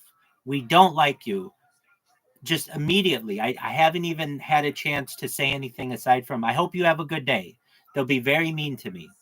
I lean into that and I'm even nicer to them and they hate it and I love it because it's more positivity. So I'll say, "Well, I hope you have a wonderful day," or "I hope many blessings are bestowed upon you," or "I hope that your day improves," or "If you ever need anything, come to me. I'm here to help you." If you There's a saying in English, "Kill them with kindness." I don't know if it's going to translate that well. I'm going to translate this just so it translates correctly. You understand? Okay. So the strategy is kill them with kindness. Basically, when they are negative towards you, be extra nice to them. And that does two things. One, it does not bring you down to their level. And two, it's bothersome to them because you're actually showing them that you are stronger than they are. And then three, it's adding positivity to the conversation, which is always important. So I think at least what I do is I am just even nicer to the person. So if somebody comes in here and they'll be like, "I hate you," I'll say, "Well, that's an interesting opinion to have. May I ask why you hate me?" "Well, I just don't like you." "Okay. Well, how's your day going?" Actually, Sophia, that's actually a quote from The Office that I use. "How's your day going?" Basically, when someone's mean to me, I will just be like, "How's your day going?" Because nobody expects that. And so when you are nice to them, it makes them even more mad. And there's something to that. So when people are mean to you on the internet, or they in English, a lot of times it's being called trolling someone, where you just do it to get a reaction out of them, then you just kill them with kindness. Be really nice to them and be very positive to them. And then also tell them that if there's anything that you can do for them in the future to help them, that you're there to do it. A lot of people start trying to be trolling with me, and then they see that I'm a really nice person and they actually will apologize to me later on in our friendship or whatever, and they'll say to me, "Wow, I want you to know I didn't realize that you were a real person. I didn't realize that you were really nice, and I'm sorry. I should have recognized that I was being a troll." and you just try to change their behavior by being a good influence. So basically, the way that I try to do it is I try to be a light to them. I try to be a good influence to them. Sophia, do you have any?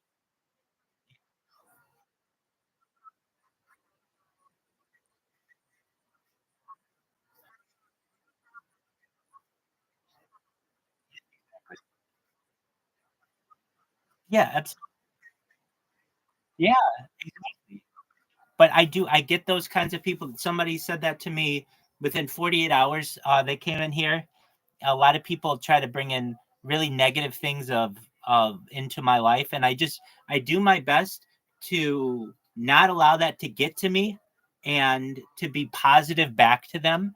And when they see that, it shows that you're too big for them. You're not gonna let them get to you. So in your case, Afirmatia, uh, what does someone say to you that brings you down? What do they say?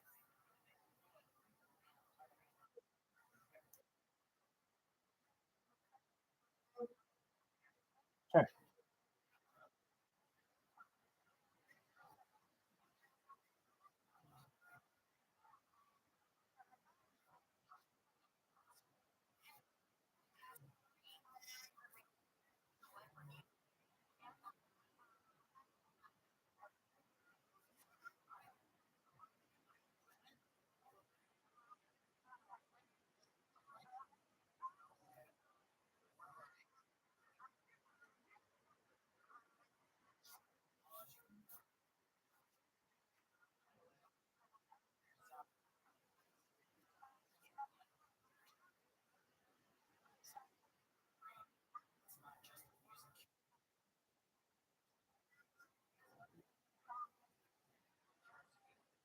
Exactly. Exactly.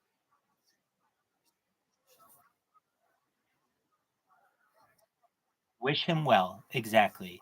And that is the best defense you can ever have because he'll realize that he can't get to you. And not only that, you're trying to be even more, you're trying to spread kindness. And that's something that's really special. Not many people want to do that, especially on the internet. Um, I would say that another thing you can do, I think you probably are doing this, but I wouldn't interact with anyone under age 18 because children don't understand what they're saying is very hurtful. So if you only interact with adults, that's another big thing. So basically, you don't have to deal with kids, and then you just are only a positive light as much as possible to adults. And then adults know what you're doing, and a lot of times you're able to change their minds, just like Sophia gave an example. And I think that that's the best thing that you can do is just be a light to the nations, a light in the darkness, and just be very, very positive. And even if you don't want to be positive, don't let them get to you. So if they're in a chat and they're being mean, let's say somebody says, I hate you. So sometimes, so I have a couple things that I say to people when they're being really mean to me.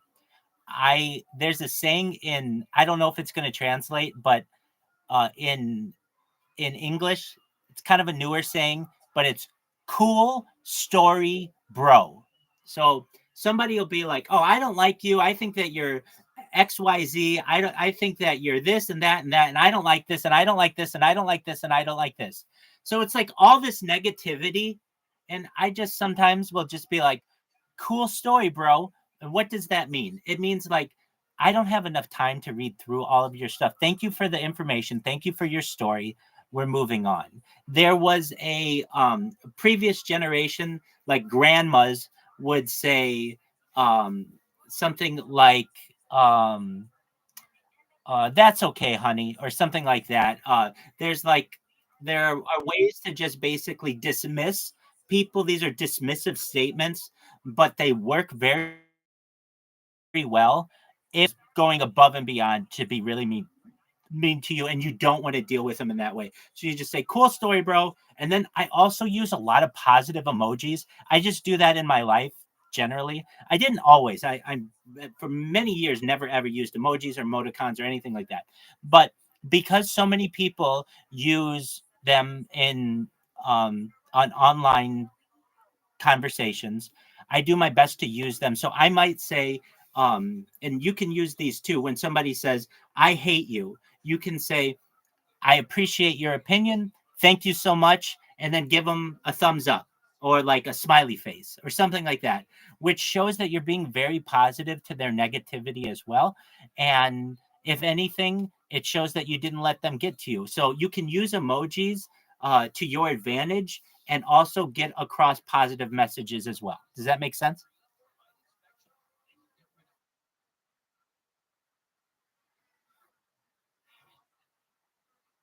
Okay. Oh,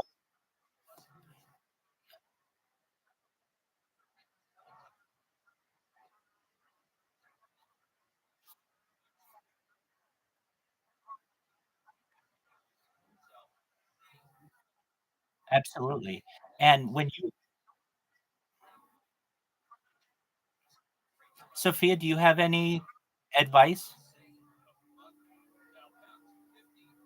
I don't know if you can hear us, perhaps. And yeah, you can, oh, go ahead. I see you can go ahead, Sophia.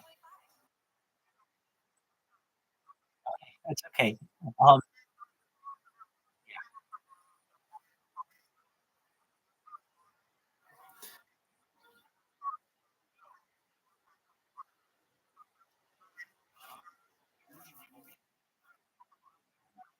yeah,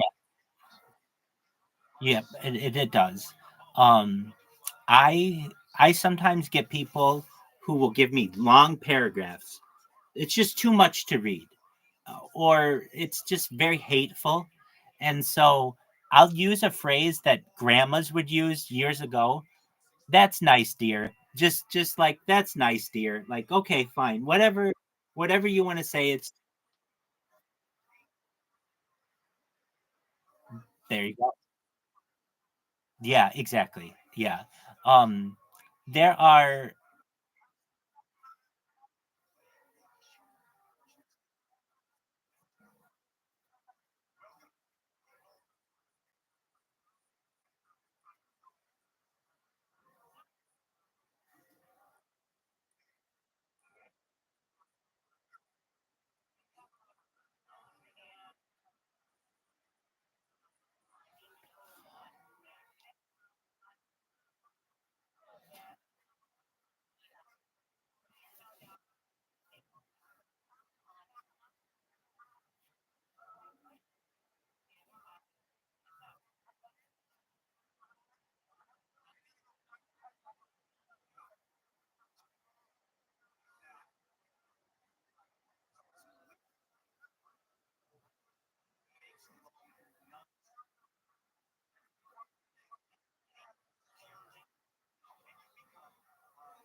yes,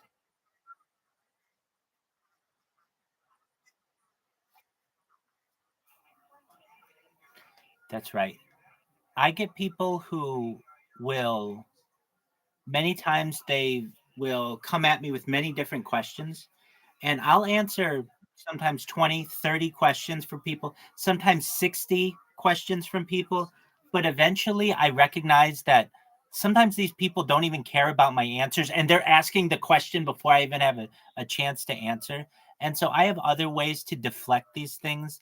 I will say, if you have any other questions, feel free to ask me and ask Rabbi anything. I've got a little area. You can ask any question that you want. And that means that the person has to do a little bit of work. They're going to have to type out their question, but it also allows me to deflect them.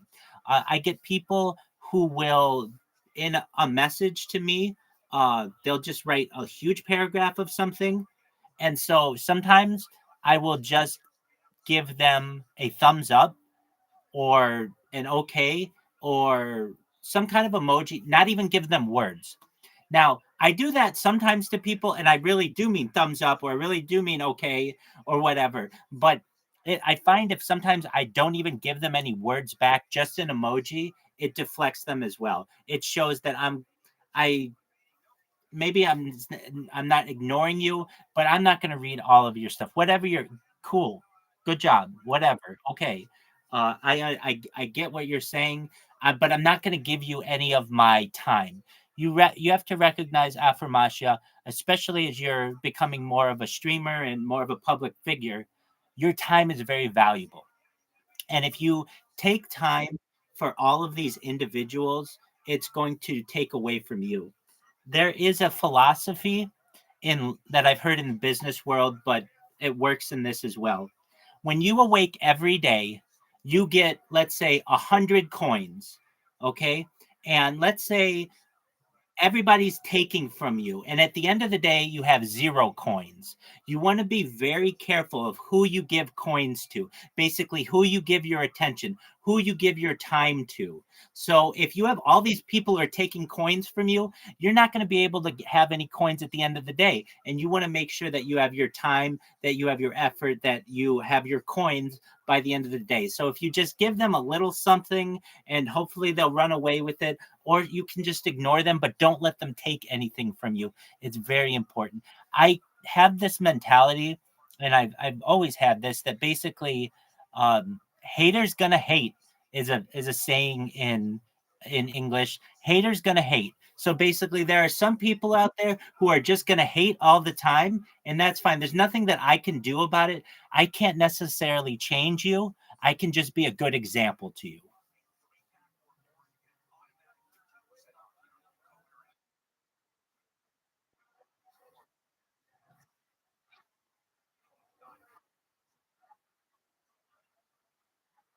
Yes, exactly.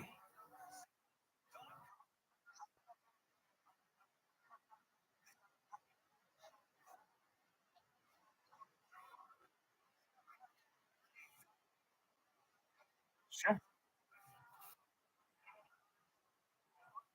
Absolutely. You've done extremely long streams, extremely long. Good job. I mean, I mean this. I'm impressed by how long your streams are. You've done a 7-hour stream and a 9-hour stream back-to-back days. I'm telling you, that's a long, long stream. And I stream all the time, but it's different kind of how you stream. You have to pay attention and you can't just go doing whatever you want to do. That's a lot of time to devote to people. So you take as much time off as a break as you need.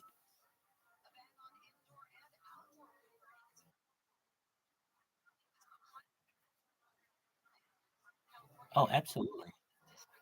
I'm I'm very impressed by, well, you in many ways, but especially with you streaming. Most people don't stream that long, and for you to be able to already be comfortable doing that, that's phenomenal.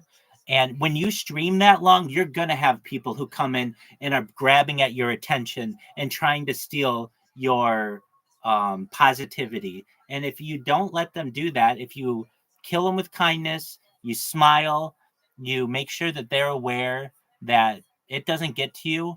It's just you win in so many different ways. They don't get anything from you. You don't show any weakness, and you add positivity to the world. I think it's a great strategy.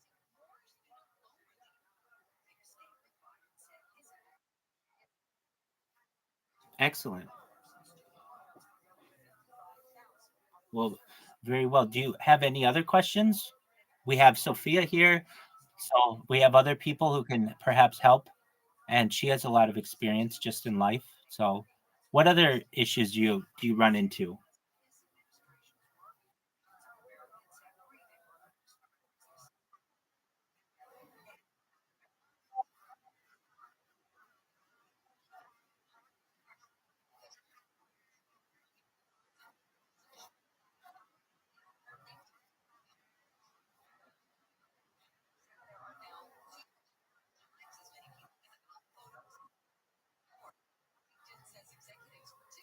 7 chakras, like meditation. Sophia, you take care. Absolutely, Sophia. Forever. You come back whenever you have time. Okay. Excellent. Take care. Bye bye.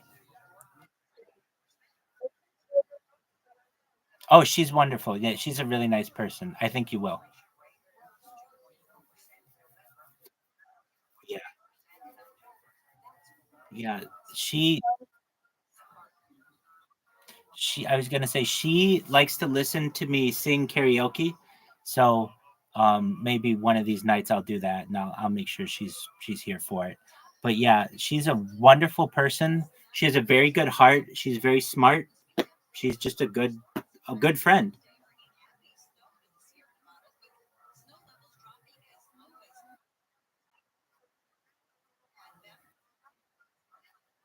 Yeah.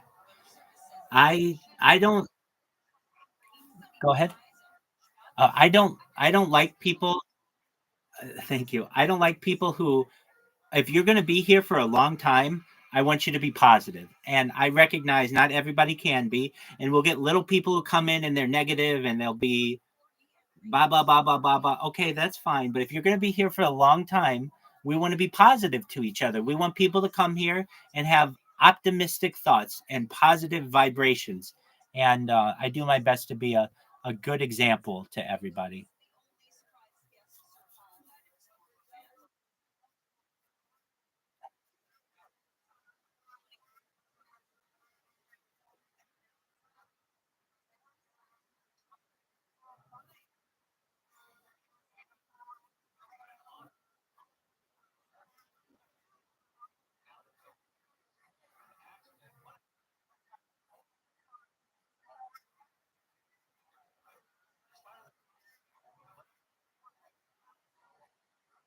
Yes.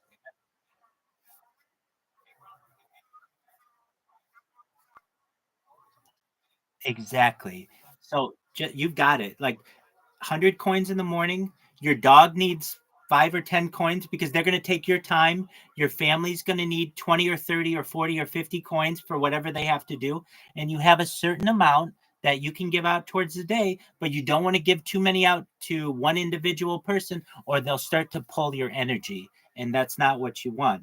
So you give them a little bit if they want, and then you move on and give them to other people. And then at the end of the day, the important thing is that you still have coins left over and that you're not empty.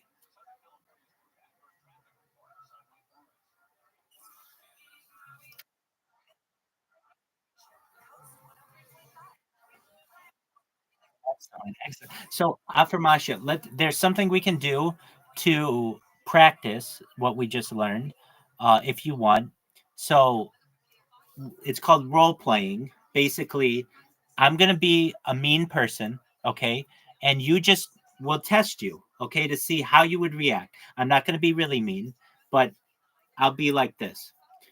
Affirmasha, I'm on your stream right now, and I think it's really boring. What are you going to do to make me more excited?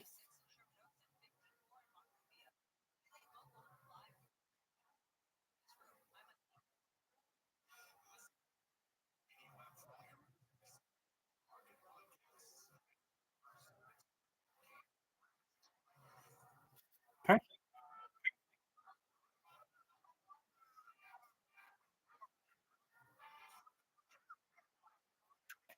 Perfect. Perfect. Absolutely. Very good job. One thing that I like to say to people, very, very similar. No one's forcing you to watch me. So go do whatever you want to do. You're the one who's here. And if you want to be here, let's be positive to each other. That's exactly right. Yeah. And I think that that's an excellent way. Okay, let's try another one. I don't like you.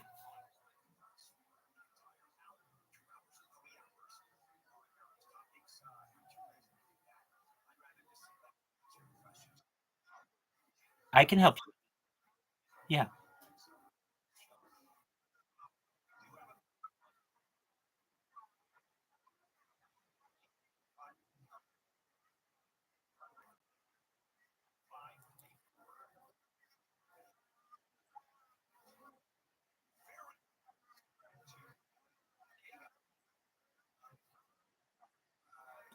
There you go. I'm glad you said this. There's something else that I say, or I'm glad you said that. So I like to say sometimes Thank you for the information. Why? Whether it's negative, good, or bad, it's still showing that I'm positive. Thank you for the information. There's a movie. Have you ever heard of the movie The Big Lebowski? It's okay if you haven't. Have you ever heard of the movie The Big Lebowski? It's okay if you haven't. Okay. So there's a saying in this movie, and I'm going to show it to you. It's that's just like your opinion, man. What does that mean? It's like somebody can be like, I don't like the color of the sky. Okay, well, that's just like your opinion, man. I don't like the color of the grass. Okay, well, that's just like your opinion, man. Like, okay, it's everything is just your opinion. So basically, um, this is a phrase that I really like as well that I use sometimes. Yeah, well, that's just like your opinion, man. So when somebody would be like to you, like, I don't like you. Okay, well, that's just like your opinion, man. Like, okay, you're entitled to it, but that that doesn't necessarily have anything to do with me. Everybody's entitled to their opinion. So that's just like your opinion. And you did it exactly right. Like, hey, that's you're allowed to think whatever you want. So I'm not gonna get in the way of that. But yeah, okay, you know what to do. You've got it. I I'm impressed. I'm really impressed the way that you were able to handle those scenarios because you didn't let it get to you at all, and you were able to respond in a way that was positive and also um, you embraced them. So basically, you confronted them in a positive way, which is a good. It's hard to do. It's very easy to do this. Well, I hate you too, and I don't like you, and you stink, and you're the worst, and blah blah blah blah blah. It's very easy to want to do that and get into a big fight with them. You don't want to do that. You can just be, well, thank you for your opinion. That's a perfect one. Thank you for your opinion, because it's positive. It recognizes that they gave their opinion, and you just move on. You just thank you for your opinion. And it's go ahead.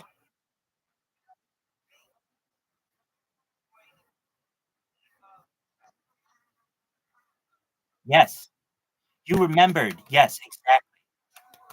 Yes, exactly. I was gonna say it goes back to our previous discussion of that everything is just subjective. Everything is just someone's opinion. You're exactly right. Oh, I'm proud of you. Oh, that's wonderful. Oh,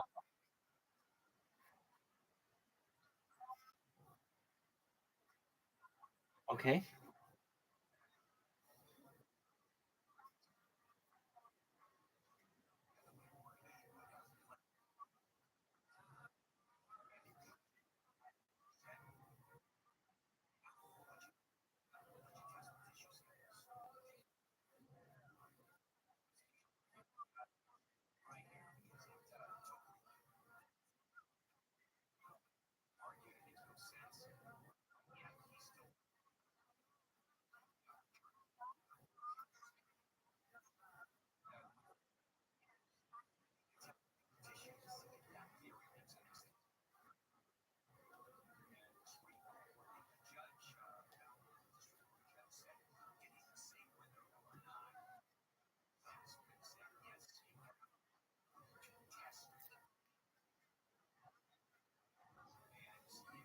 Oh, okay. Yeah.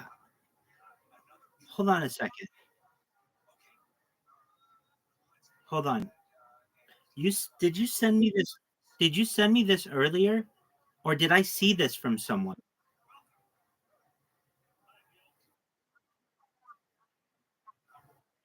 Wait, I know. Hold on. Um,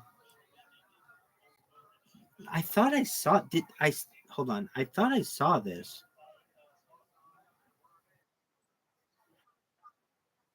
Okay, you did send it to me before. Okay, and yes. Okay, but it was in. Was it in Polish?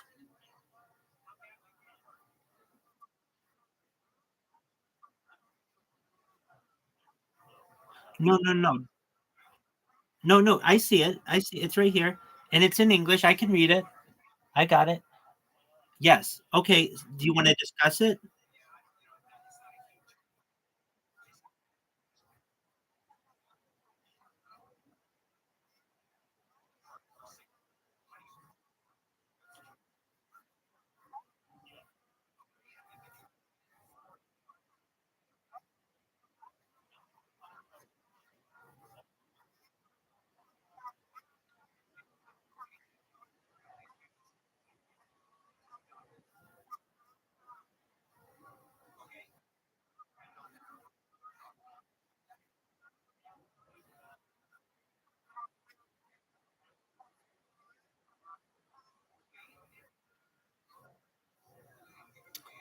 Okay. So I don't know if that's I don't know if that's the right way to think of it. I Let me say this. All of it is subjective. All of it is just your opinion. All of it. Nothing is more objective than anything else. All of it is just your opinion. Does that make sense?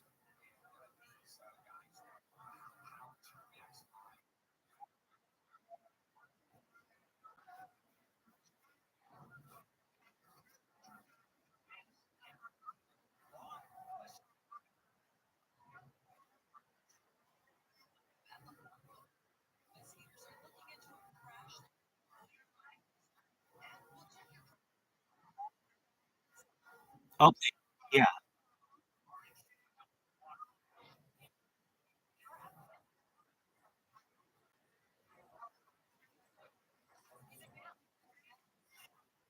Yes. I get what you're saying. Okay. So the way that we could say it's subjective. So the speed of light is very fast. I don't know it off the top of my head, but just to one person, let me get what it actually is. So we have the term.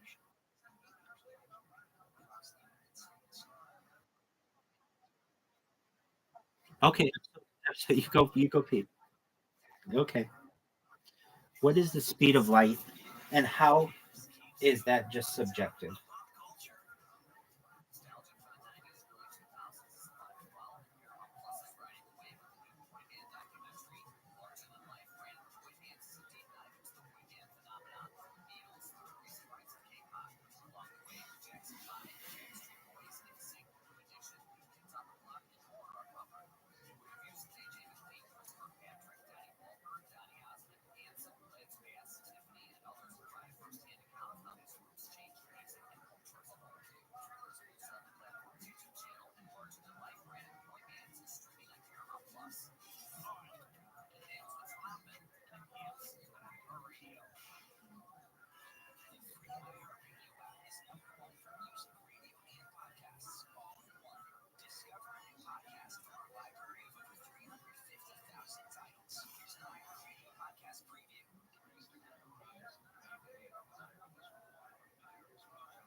Please explain how everything in the world is subjective, except that statement is the only objective statement.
Excellent.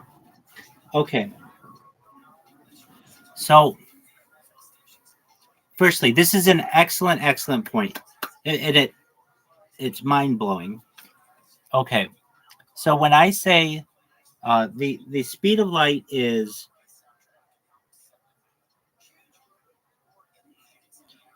299,792,458 meters per second. That's objective scientific fact. Okay. Wait, exactly. No, I know. I'm having to um I'm having to not necessarily alter my thought, but we say, when we say, so it's also 300,000 kilometers per second. Okay. So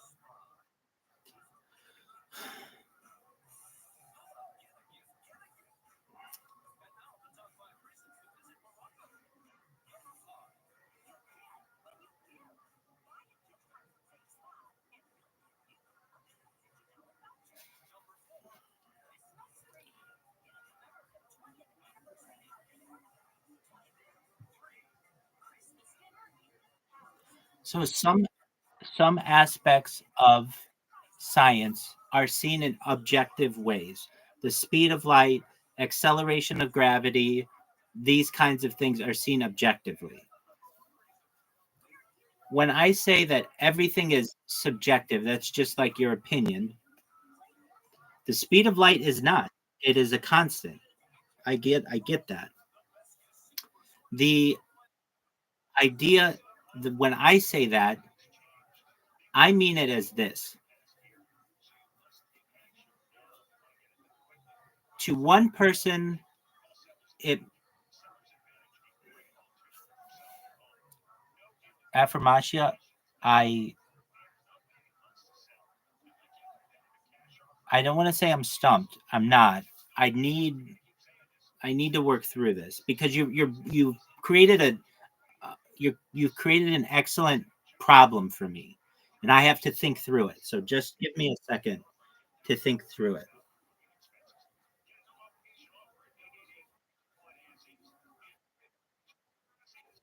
You should. You should. Yeah.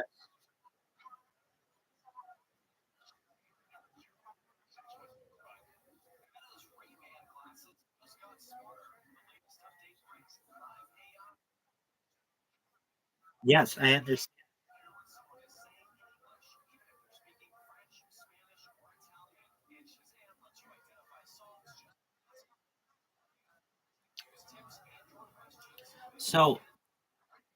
So even objective truths like the speed of light, acceleration of gravity, even those are subject to revision as our scientific understanding deepens, showing that what we consider objective may have subjective elements depending on our level of understanding. Okay, so now I understand a little bit more. Okay, so like firstly, I I cannot say how much I appreciate you bringing up this point. You should feel very good about yourself because I go around saying everything's subjective. It's even in when you join the server, I say everything in the world is subjective except that statement. Now, when we say that the speed of light is, when I say that the speed of light is subjective, or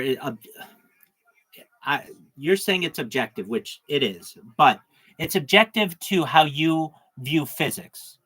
We can learn physics in a deeper way to learn about the speed of light. So right now, we just see the speed of light as 300,000 kilometers per second. That is objective to some extent to us, but there may be other layers of that that we don't currently understand. Like what? like quantum mechanics, like relativity. There are other elements of the speed of light. Well, actually, okay, now I understand it a little bit better. We don't know everything we don't know everything about the speed of light. We current according to current physics think that it's a constant of 300,000 kilometers per second. But that doesn't necessarily mean that it is. It means that's how we interpret it. Now, I want to find an example of something that we thought was a constant and then turned out not to be. So just one moment. Can you please give me an example of something from science that we thought was a constant that ended up not being a constant?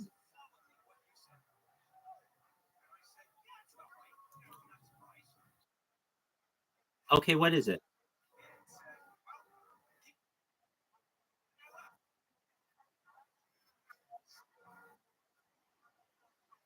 To some extent, yes.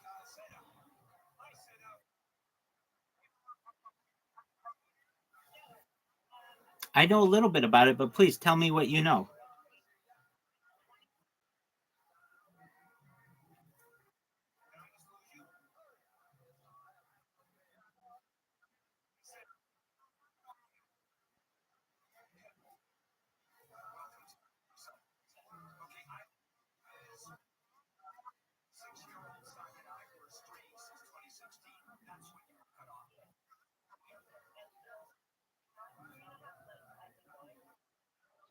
Right?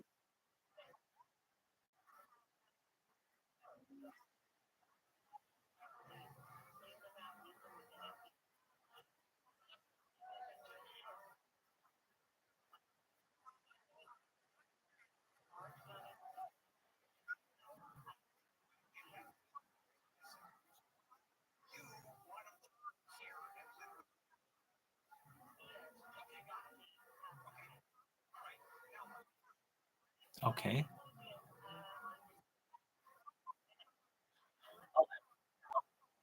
Okay. Okay.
Very complicated, but okay.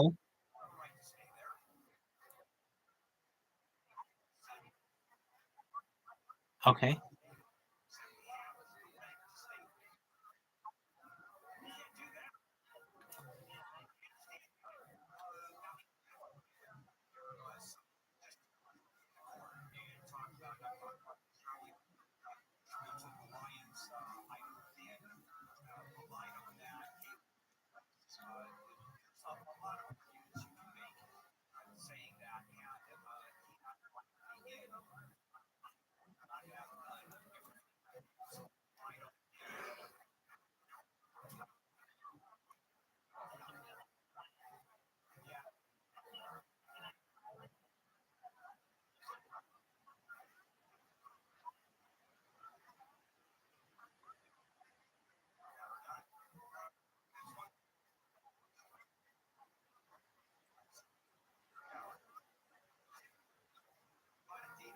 Okay.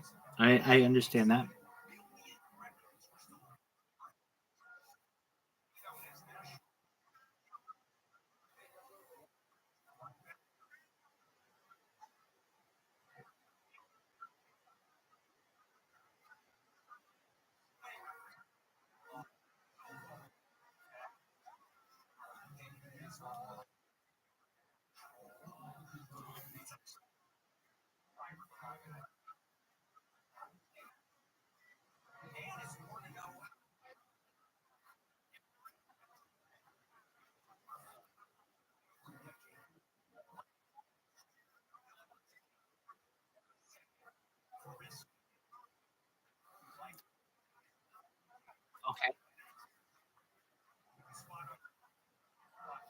Okay. So most scientists believe that the speed of light is 300,000 kilometers per second. Okay. But there are some physicists that don't believe that. There are some, and there's some evidence for this, that the speed of light is variable. Some people say, I'm not saying that. I'm with you, 300,000 uh, uh, kilometers per second. But there are some people who say, some theoretical physicists proposed that the speed of light might have been much higher in the very early universe, particularly during the inflationary period. According to these theories, the speed of light could have been much faster in the first moments of the Big Bang, and then gradually slowed down to its current value as the universe expanded and cooled. This could help explain certain cosmological puzzles, such as the apparent flatness of the universe and the rapid expansion during inflation. So, even we who think that the speed of light is 300,000 kilometers per second, even we think that, does not mean that all physicists believe that. So, it's just our opinion that this is what it is. Another, sure.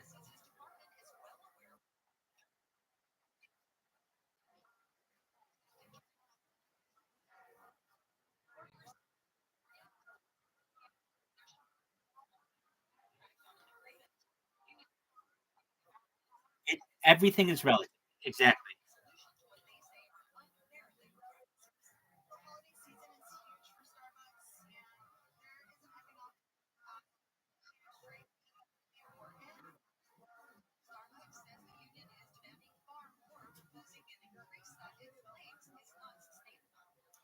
Can you check your messages? You're welcome.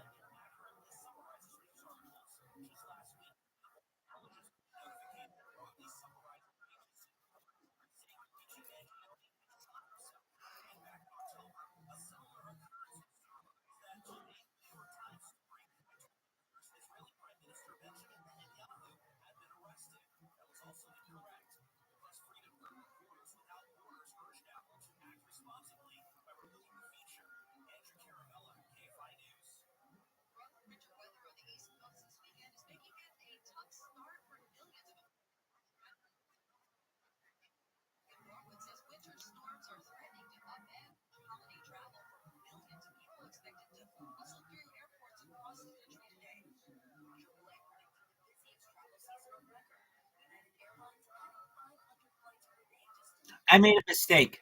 No, no, no, no, no. I made a mistake. My apologies. Um. Oh no, no, no, no, no. It's not English.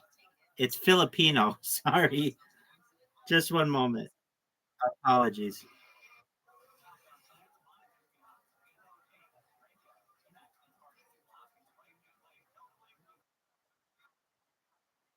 Yes, exactly.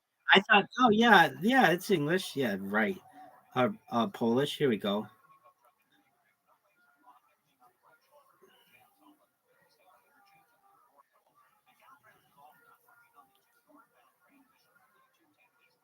Okay, please try now.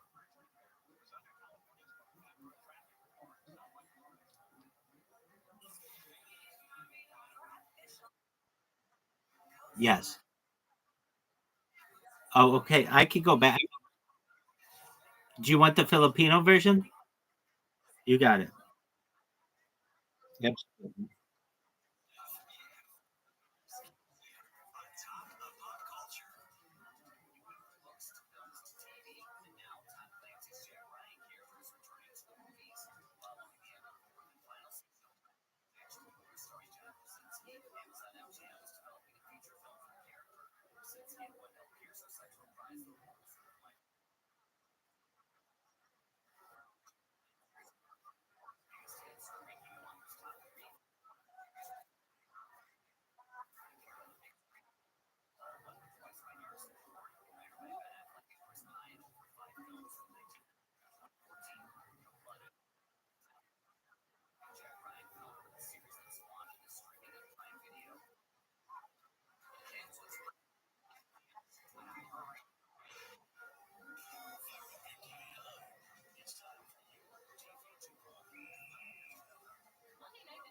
So here's a simpler way to think of it. If we ask 100 scientists, what's the speed of light? 99 of them will say it's 300,000 kilometers per second. Okay. But there may be one of them or more who say, we don't think it's that. We think that it's the speed of light is variable, perhaps at the beginning of the Big Bang. So what I'm saying is that while the 99 of us think that it's an objective truth that the speed of light is 300,000 kilometers per second, that's still just our opinion of what we think the speed of light is. That there may be other people who think it's not that. So there's a thought that it's just your opinion of what the speed of light is. We may agree on it, and that's what we consider an objective truth in science: the speed of light, speed of gravity, or acceleration of gravity, the different equations. But that is just your opinion of that's what they are. That doesn't necessarily mean that's everybody's opinion.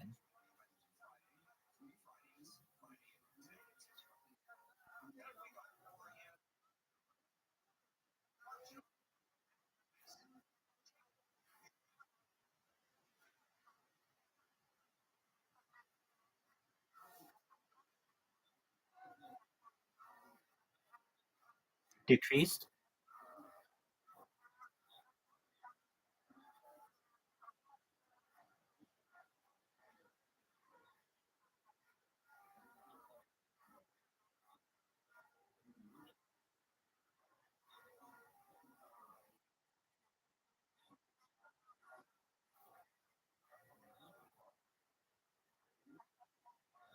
Yes.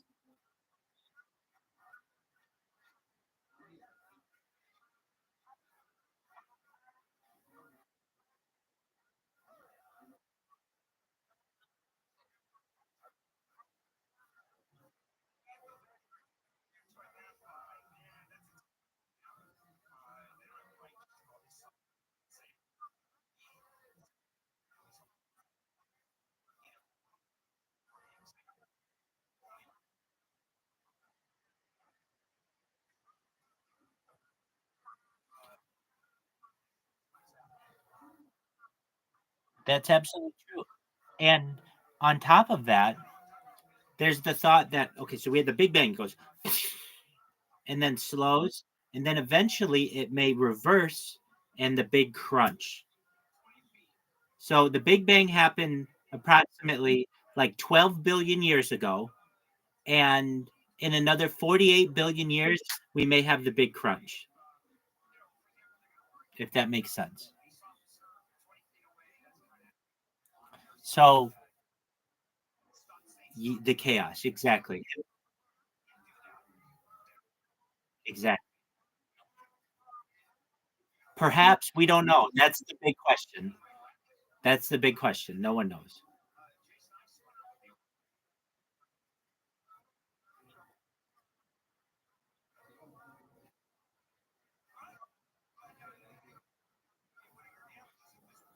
Mahayaga?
I don't understand.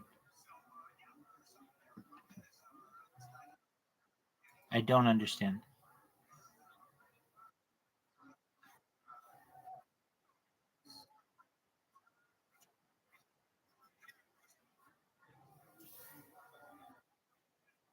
Sure, go ahead.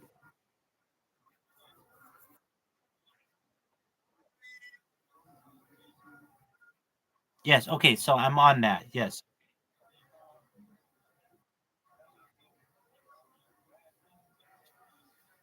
So Mahayoga, it's Sanskrit for great yoga, is the designation of the first of the three inner tantras according to the ninefold division of practice used by the Nyingma school of Tibetan Buddhism. So it's the start, as I understand, right? The great yoga.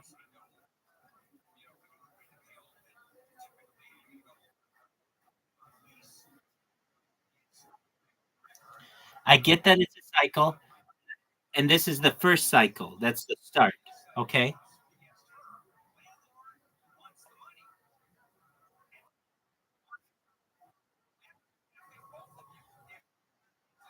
Sure thing.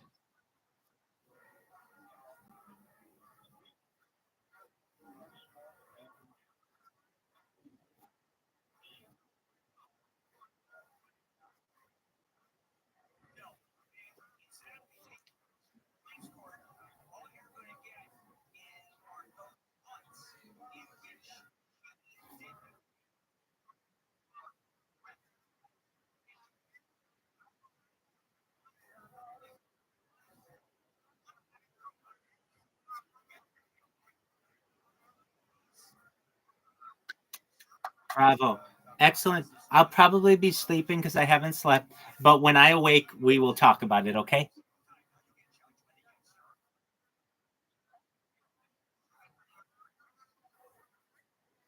No, it's 9:42 in the morning. It's early in the morning, but I've been up all night.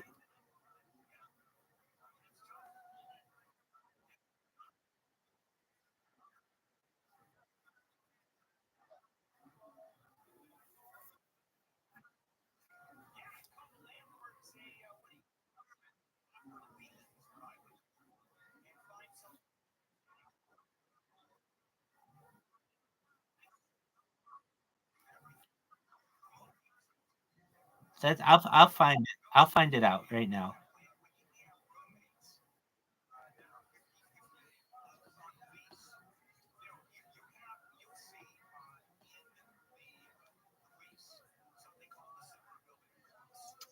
Okay, so is it 6:43 p.m. there? Okay, so it's 9:43 a.m. here. So that is a difference of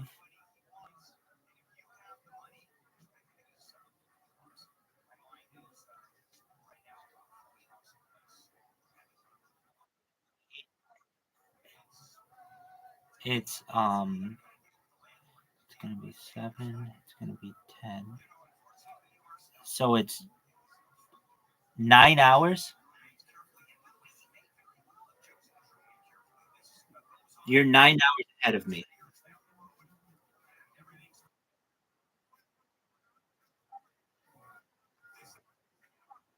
Uh, it's right now 9:44 a.m.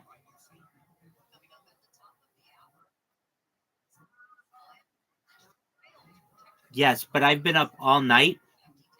I didn't sleep last night. I've been talking with people, and so I sleep during the day.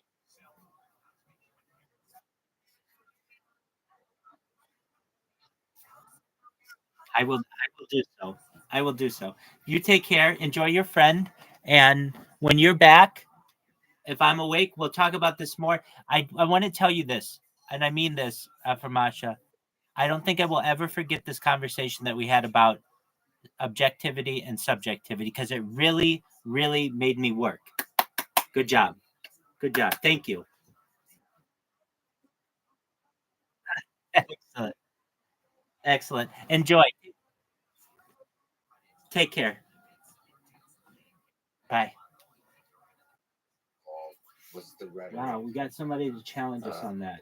And that was very, very helpful. Very happy about that. Can you understand, make the case for each side of this conflict? That was very good. Europe and Germany kind of worms that takes another 3 hours of conversation. Just 3 hours? At least. What I can Oh, yeah.